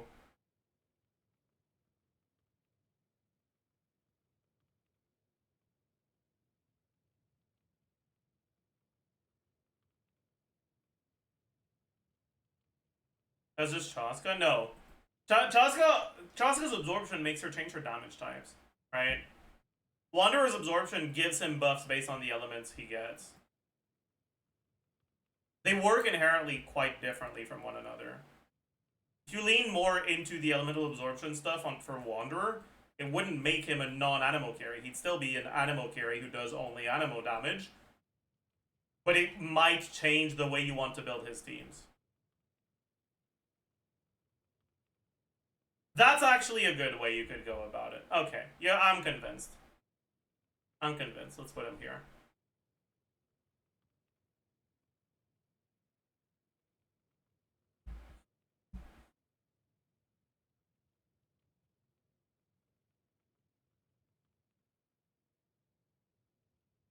I think you keep the Pyro buff as it is.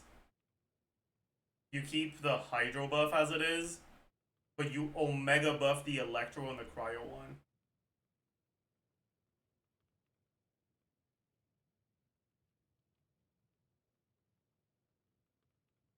The Hydro buff sucks ass. That's fine.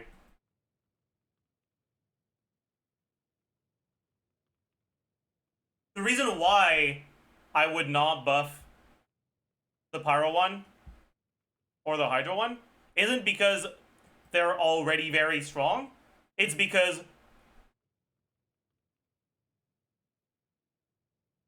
default random animal character that's a carry that you play with Farazan wants to be played with Bennett and Farina. That's the case if you're looking at like Wanderer teams for Wanderer. And it'll be the case for Varka. And so the main way you can make Wanderer feel different from Varka is by giving him a strong incentive to be played with different units. And that's something that you do by Omega buffing the Electro and the Cryo one.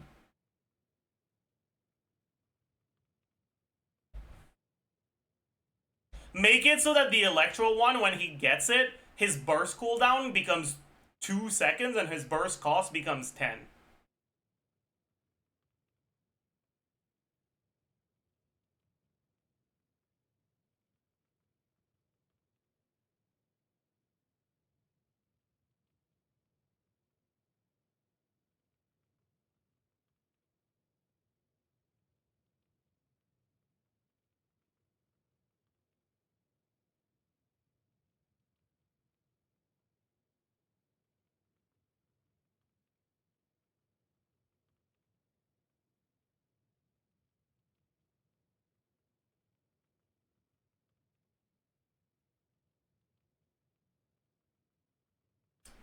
Make it so the cryo buffs gives him, the cryo buff gives him 100% crit rate.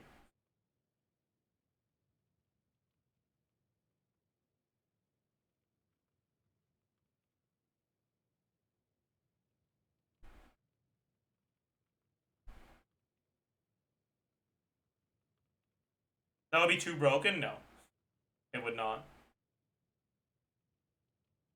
Because in order to get the cryo buff, it makes it a lot harder to justify putting non-cryo or animal elements on your team. Because if you build for the cryo buff with really low crit rate and you don't get the cryo buff, you do no damage. But also, Wanderer gets crit rate from a decent amount of sources already, right? So that 100 crit rate he could get is not 200 CV. In practice, it's gonna be like at best 65, 70 CV.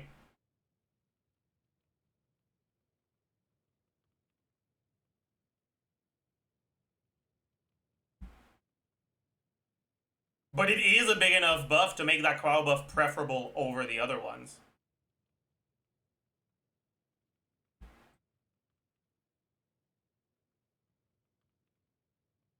Gives him an actual reason to be played in teams with a cryo unit over Bennett and Farina.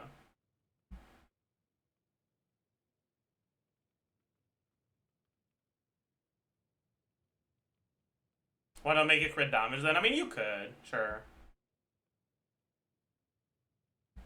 Exil A. Are you number one Versa NA by chance? I am, actually. You want to see my build?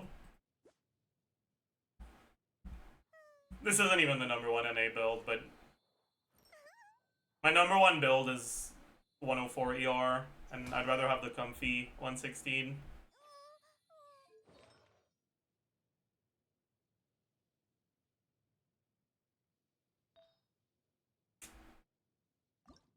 chill little 7-liner or 7-roller. Okay. This one's probably my worst piece. Only a 6-roller. It is what it is. We've got a fucking Pog, 8-roll Sands. A pretty solid 7-roll Goblet. Not quite 50 CV, but pretty close. And a really funny 27% attack Circlet.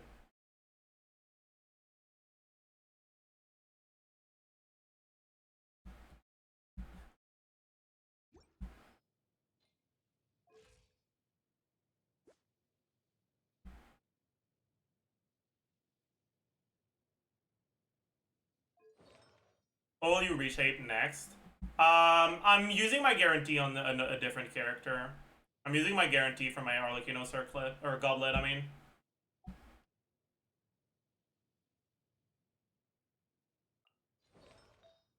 I'm using it on this.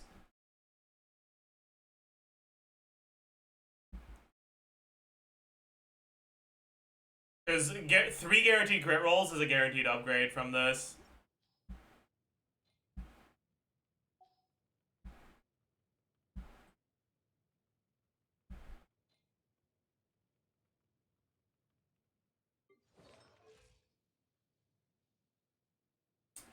But once I've done that, I don't really know what I'll start targeting. Maybe this one? Probably this one, right?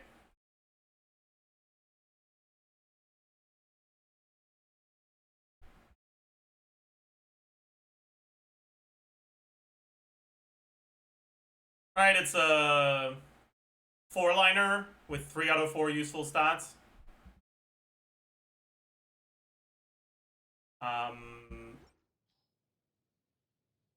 The only way it could get better is if we got ER instead of HP.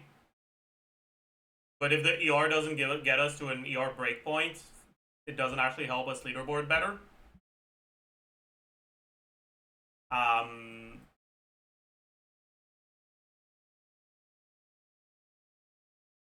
So all we need to do is dodge HP. Alright, so each time we reroll this with a like no additional guarantee, right? We just need to win a 3 out of 4 or 5 times. It's about a 23% chance to dodge HP. So it takes an average of 4 to 5 feathers or 4 to 5 dusts to get an 8-roller from this piece.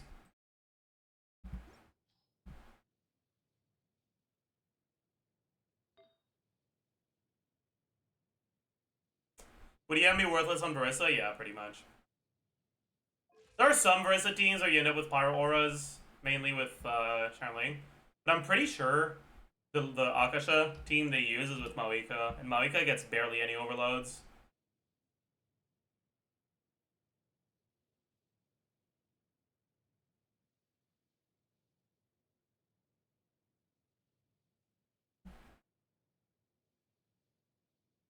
They don't actually mention Pyroflex.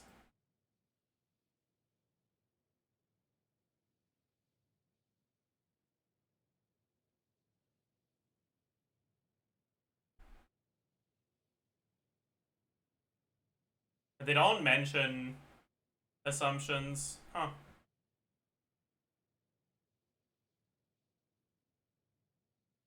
Are you gonna stream tomorrow before maintenance? Probably not, but I'll stream during maintenance. Wanna watch a new Zonx video? What is it? It's an account review? Meh. I don't know. Not today. Maybe we'll watch it tomorrow, though.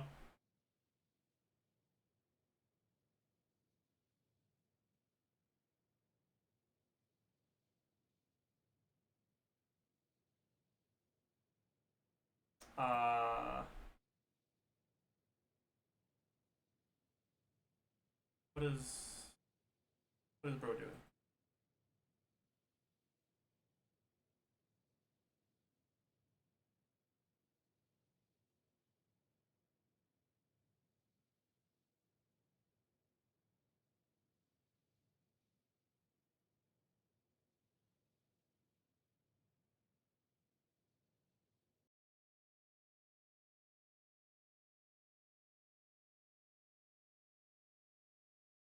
What is bro doing? This guy. This guy. I can't.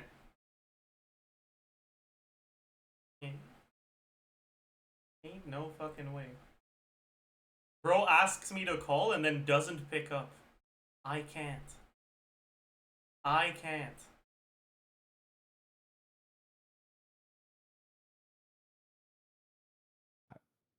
Hi, Saluna. Hi. Ain't no way. Hi. Okay.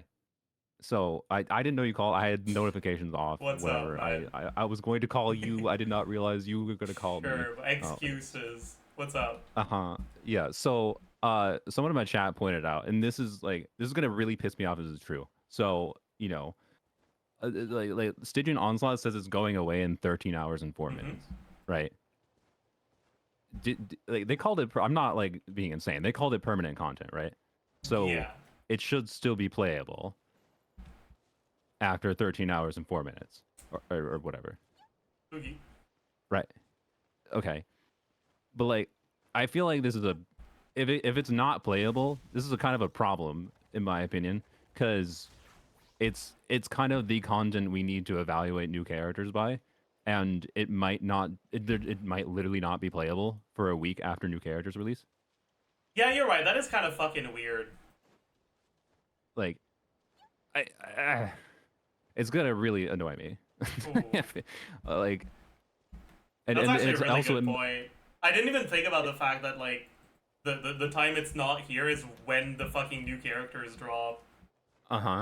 It technically might be going away before the patch is even done. It's too, because like the daily reset is not when the patch is. That is true.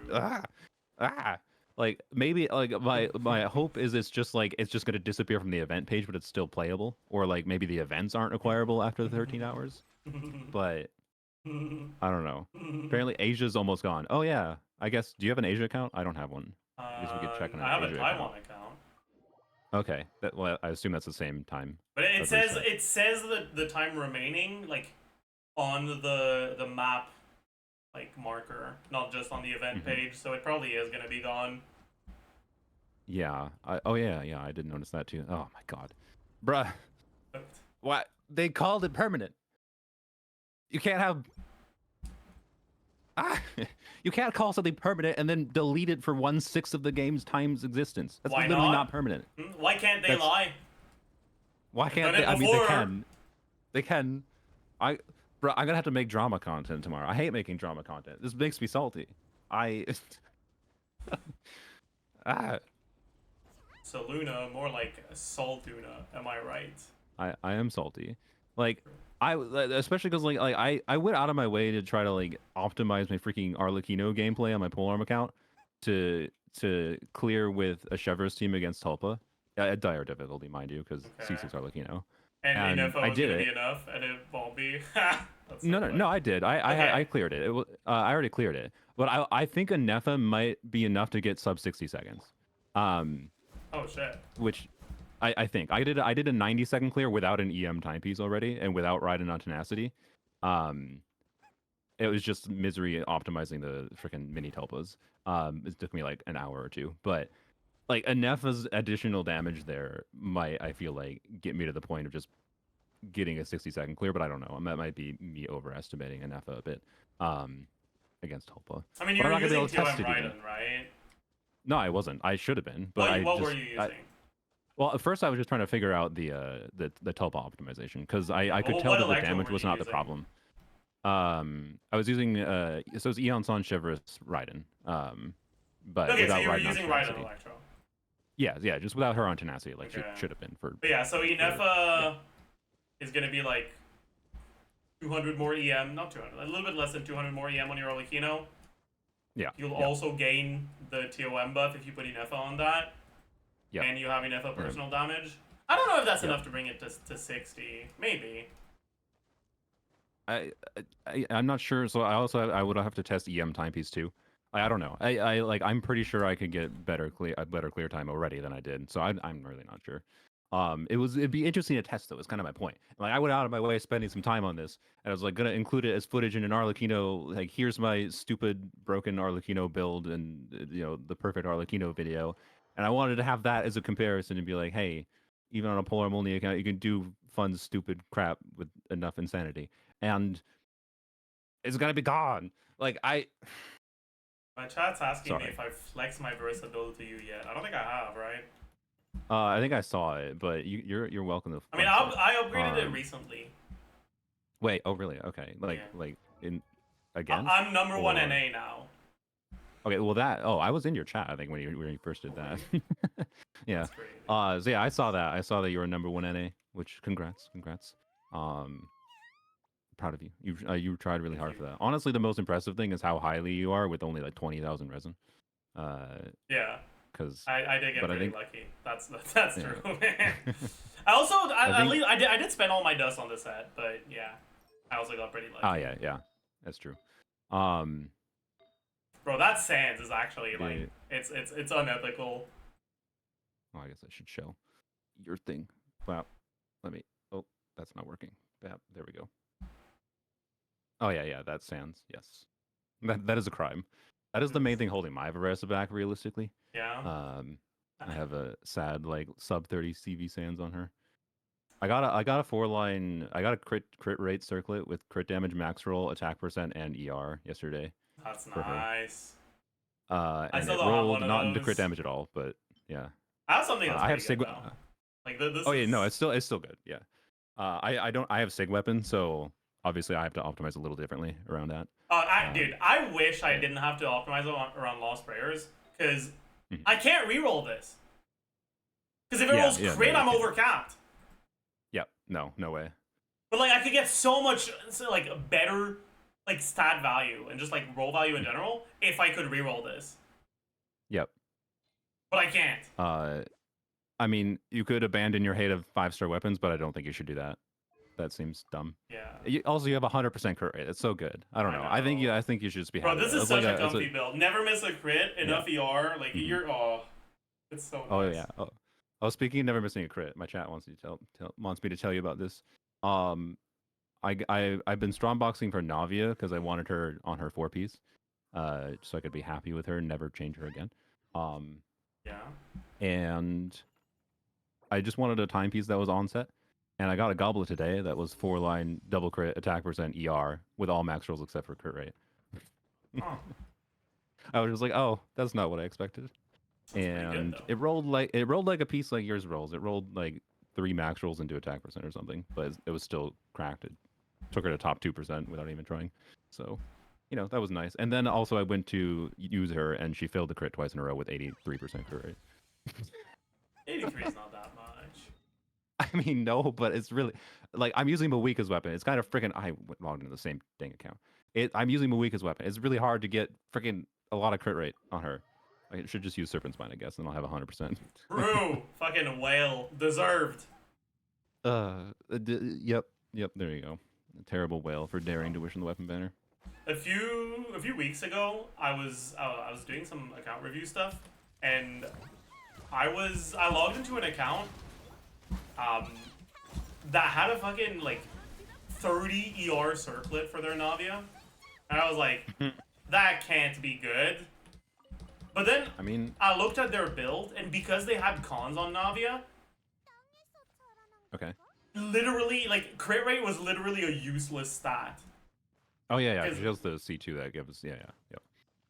And so I was just sitting there like, oh, I guess this is a good piece then. Fuck. It's weird though, because like her C1 reduces her energy needs a lot.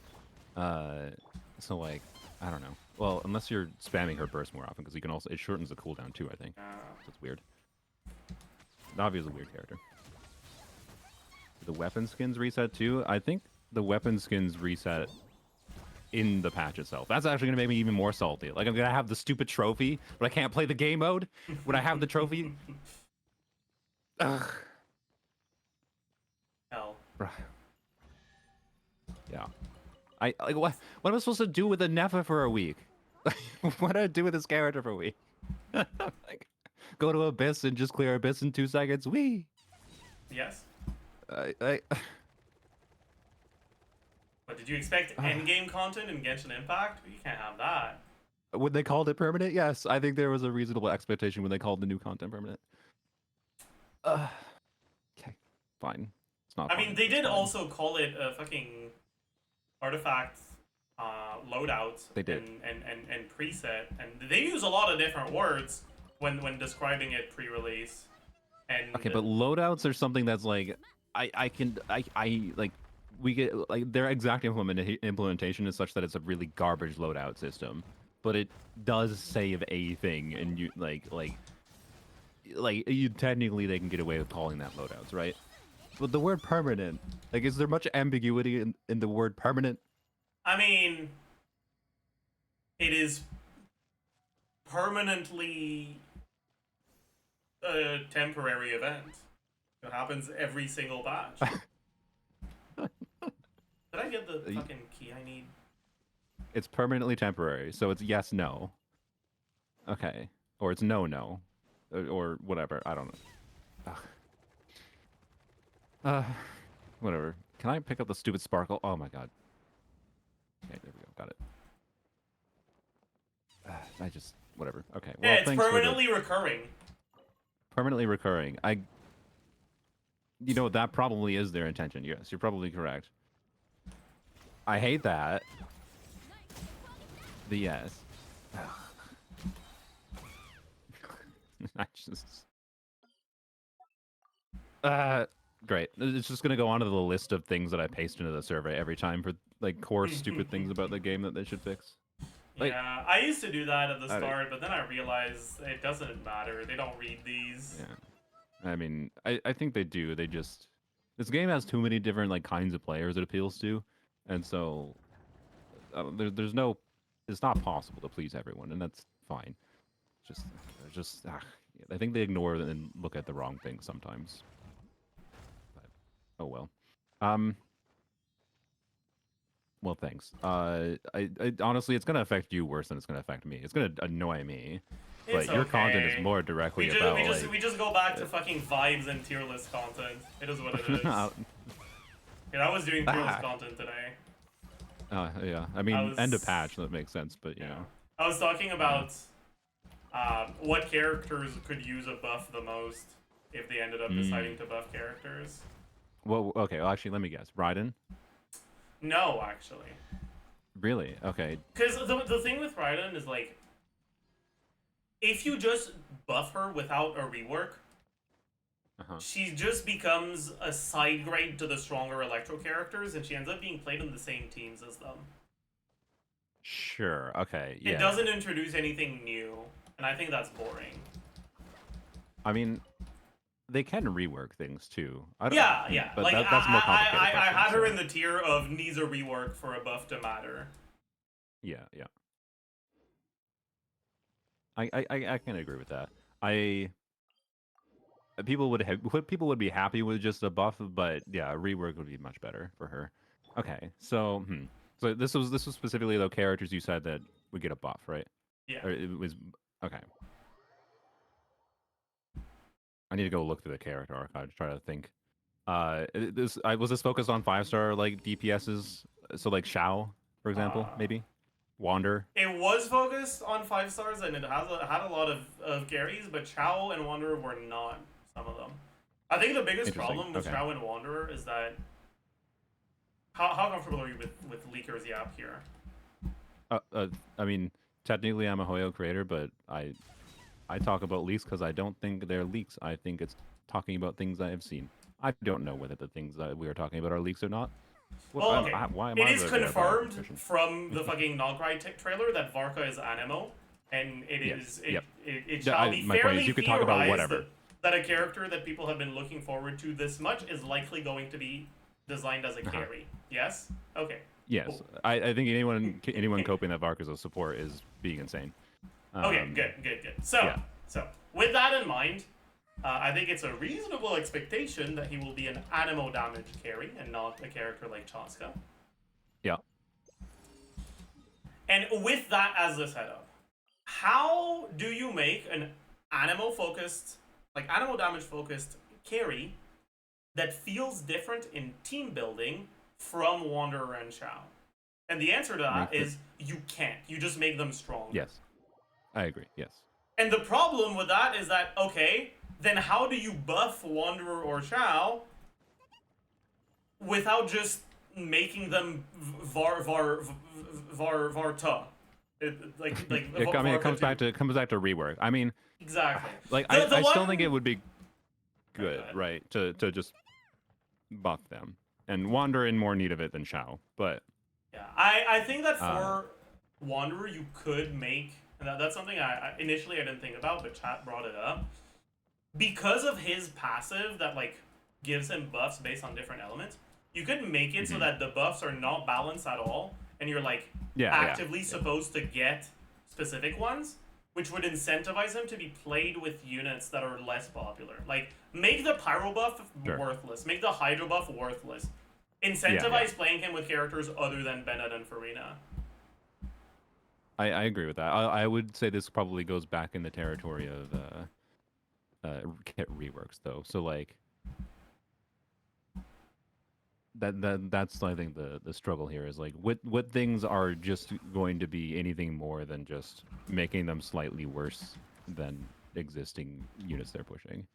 And I feels like the end conclusion for most units might just end up being kit reworks in some form. Yeah, but like with Wanderer, you could take his kits and just change the numbers on it. You know? Oh yes, because he already has the elemental absorption gimmick. Yeah, that's true. That's true. Although technically, I'd still rather see a slight rework on the Electro one, because the Electro one's so bad. Even if you change the numbers, it's not gonna be good. Yeah. But like, you know how Shelodan's C2 makes Electro characters burst cooldown lower? Yes. Yep. I wish Wanderer's like Electro absorption had a similar like idea. Yeah, that'd be really cool. Where it actually allows you to use burst more often. Mm-hmm. I was suggesting, make it so that it's like burst costs 10 energy and with a 2-second cooldown. Like you just spam burst. Yeah, that'd be fun. That is like I will say having C2 Shalonen, and it got boring pretty quick doing that.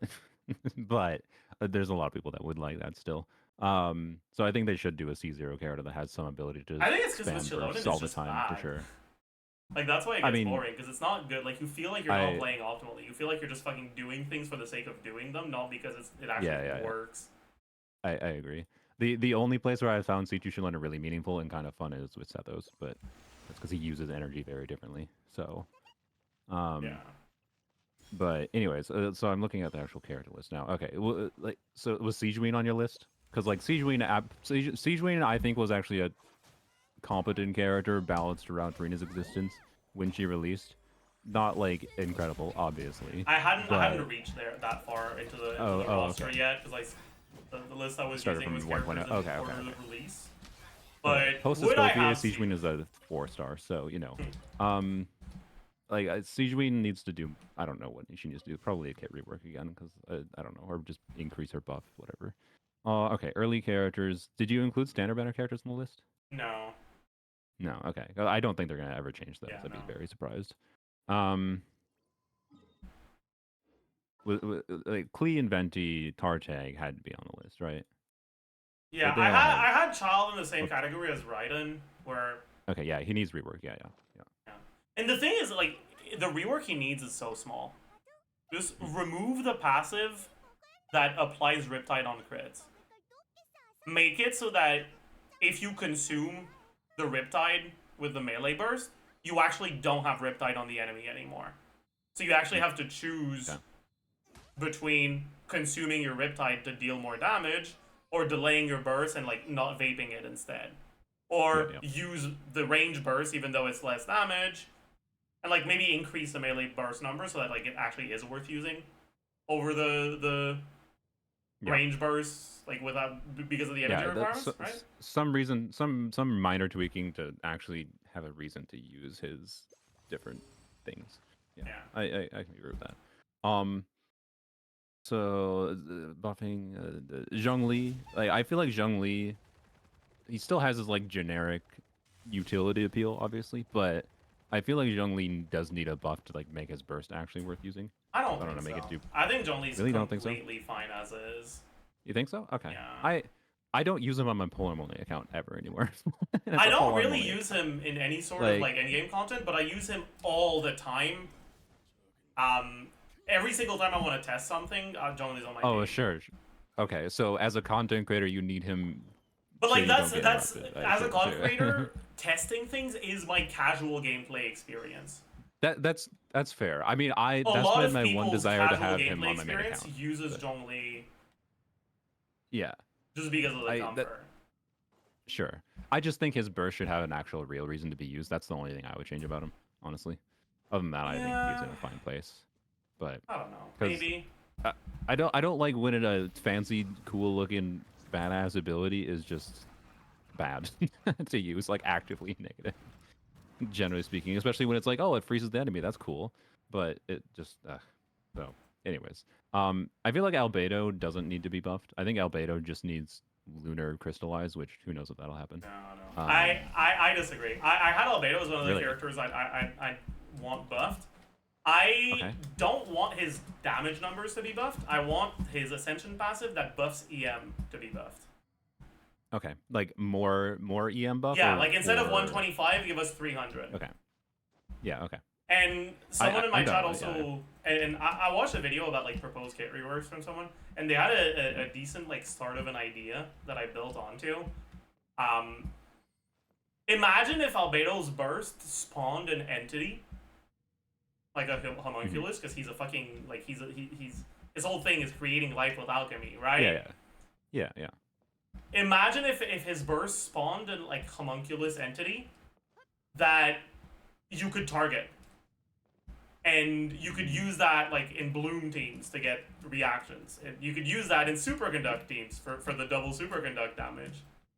Okay, I like the idea, but you're asking the Genjin team to make a thing that the character spawns that we have to target. Make it so that it doesn't get like actively targeted, but like it's there. Kind of like Guoba Okay. or So we just need to hit it like with AoE abilities. Okay. yeah. Yeah. Okay. Yeah, I think that'd be cool.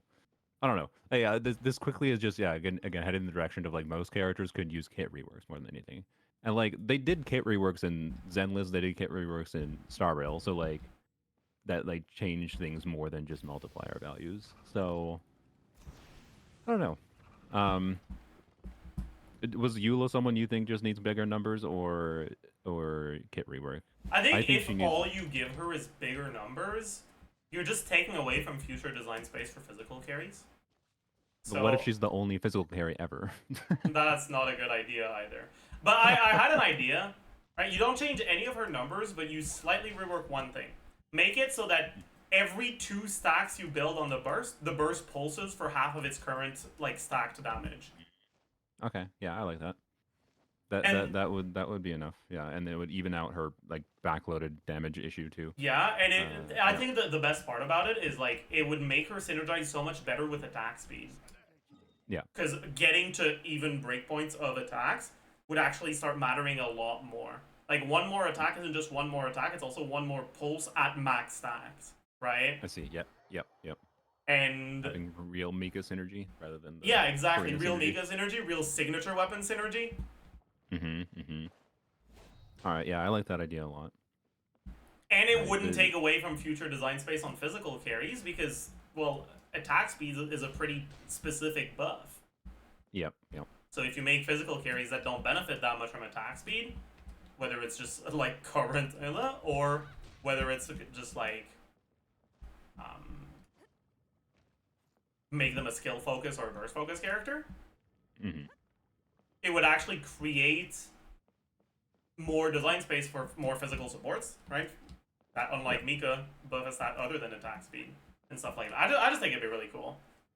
Yeah, I agree. I really like that idea. That's probably my favorite idea I've heard for Eula changing Eula's kit. Yanfei, I feel like might have been on your list for just like removing her ascension passive thing. Yeah, I wish I could do that, but I don't think they'd ever fucking rework any of the 4 stars, honestly. Yeah, you're probably correct, unfortunately. Was Kazuo on the list for a buff? I No. don't think he needs one. Okay, yeah, I don't think he needs one either. I think it's fine if his niche is AoE. I think they just need more AoE content. So, yeah. And he still is good in single target, obviously. Ayaka, I think, is fine in the post-Escoffier world. Yoimiya, I feel like you might have changed something about her normal attack chain. Because I think she's... Yeah, awkward to with get people Yoimiya, into I it. think that the best way to go about it is, like, by default right now, Yoimiya is just, like, fucking Alibaba Arlecchino, you know? Uh-huh. Yeah. But, like, if you just make her numbers bigger, but not quite so much that she's as good as Arlecchino, she just becomes, like, Wish or Walmart Arlecchino, you know? Mm-hmm. Like, she's still just the same thing as Arlecchino, played on the same teams for the same reasons. I mean, give her for free, and then that's fine. But Yeah, but it's still boring, right? yeah, no, I agree. I agree. But there is a part of her current kit that could actually separate her from Arlecchino. And that's her, I don't remember if it's A1 or A4, let me double check. That's her Ascension 1 passive, right? During her skill, the normal attacks increase her pyro damage by 2%. Yeah. Up to 10 stacks. Okay. Picture this, okay? Instead of normal attacks, it's just any pyro hit. So it works on the burst hits, it works on the charge attack hit, if you open with a charge attack and use skill before it hits the enemy. It works on overload. Yeah. And you remove the stack limit. Yeah, okay. So you can just, get like 100% pyro damage bonus. Okay. Yeah, so you just stack up more and more pyro damage the longer and the more pyro hits you do in her skill. And it makes her work the exact opposite as Arlecchino, right? Arlecchino Yeah. wants buffs that buff the start of her rotation and doesn't really care if they last that long. And doesn't synergize with attack speed, because attack speed just means that you're running out of your set number of attacks you can do faster, right? Like, it's not bad, but it's not good either. So you want all the attack speed changes in the game. Yeah, but with Yoimiya specifically, I with know, that change, attack speed wouldn't really be better than overload. But it gives you way more team options and more nuance to the gameplay and units you pair with Yoimiya specifically relative to other Pyro DPS. Yeah, I agree. But it would these are all actually really make good her ideas feel for- different. Yeah, exactly. You would build units on and her team for different reasons than what you do for Arlecchino. Which I just think, they should is cool. do some, like, with her like charge attack thing. I think they should do some instant charging charge attack thing in conjunction with that. Maybe like Yelan, where you get one fast charge attack per whatever. But you could get one every time your burst procs. Yeah, that'd be cool. And then you'd want to start weaving in charge attacks in between in between strings. That could be cool. Yeah. And man, you're filled with you. Like, I've thought about it very passingly, but you put some real thought in this. I like it. And that another nice thing about that Yoimiya idea is that it also like makes a lot of sense with her constellations.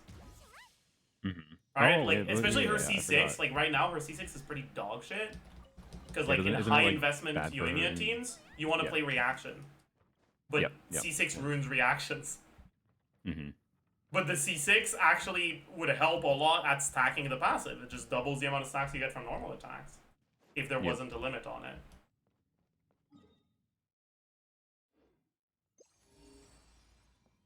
Alright. So, okay.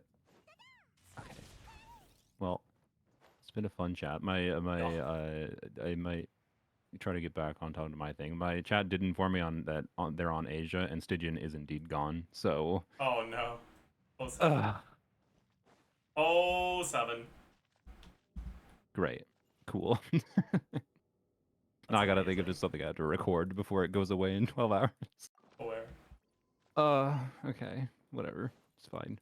All right. Let me one last thing to end before we part ways. Yai. Did you think Yai needed to be changed? Not really. Good. Yai is like, to me, Yai is like at the exact break point where like, she's just barely good enough that she doesn't really need a buff. Yep. I will give the one thing. I think she's the only example of a multiplier that's listed in the kit that is not accessible without a constellation. I think that bothers me a little bit. That What like do you it shows Sesho, Oh, the level 4, you mean? Sakura Yeah. level 4 is only accessible with C2, starting at level 2 in the Yeah, visual. that is very cringe. You're right about that. Like they could have just not done that and just made her C2 just be like, its skill does more damage. So like I think that's just weird, and so but that's very very minor change. All right. Well, it was a good yap. Yo, I good yap. imagine that'll turn into some video at some point for you. All right. I'll watch it then. We business. Thanks for chatting. Best of luck with figuring out how to test Nefa without Stingy. Man, I gotta think about that now. Fuck. Sorry. GG. All right. Thanks for dropping by. I'll see you around. Yeah, see ya. Chat. I think we're reaching the end of our stream here as well.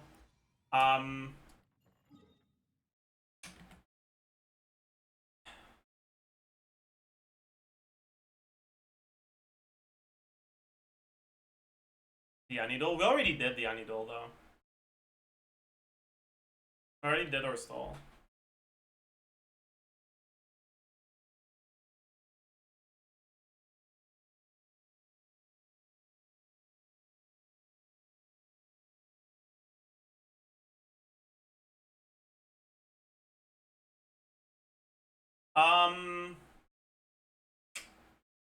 Do I post the banner review now? Yeah, I can. So, as usual, if you can find it through YouTube, it helps more with the algorithm, but if you're too lazy, I understand. I'll post a link in chat for you.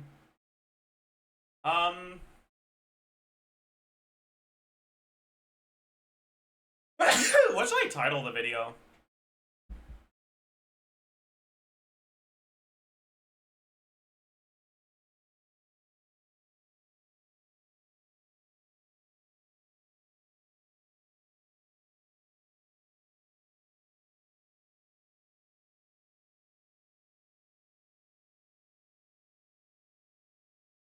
I don't want to do the same old, how good are these banners?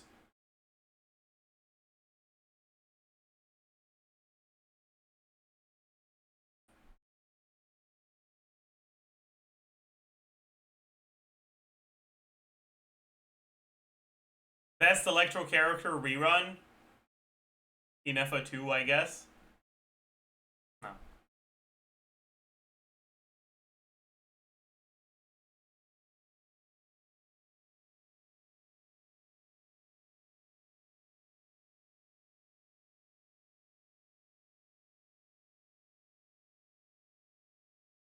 It's not an Inefa video though. It's on the whole banners.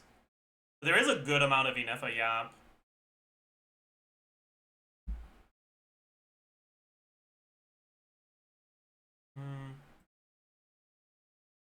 Is there a couple changes?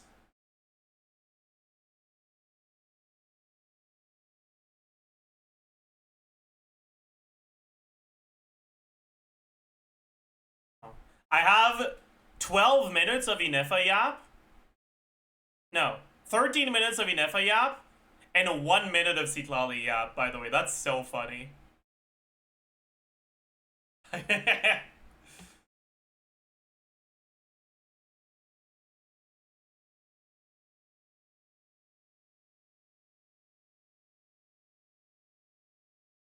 This banner will shock you. Great title. Alright, the video has been posted. If you can find it through YouTube, like I said, helps with the algorithm if you're too lazy. Here's a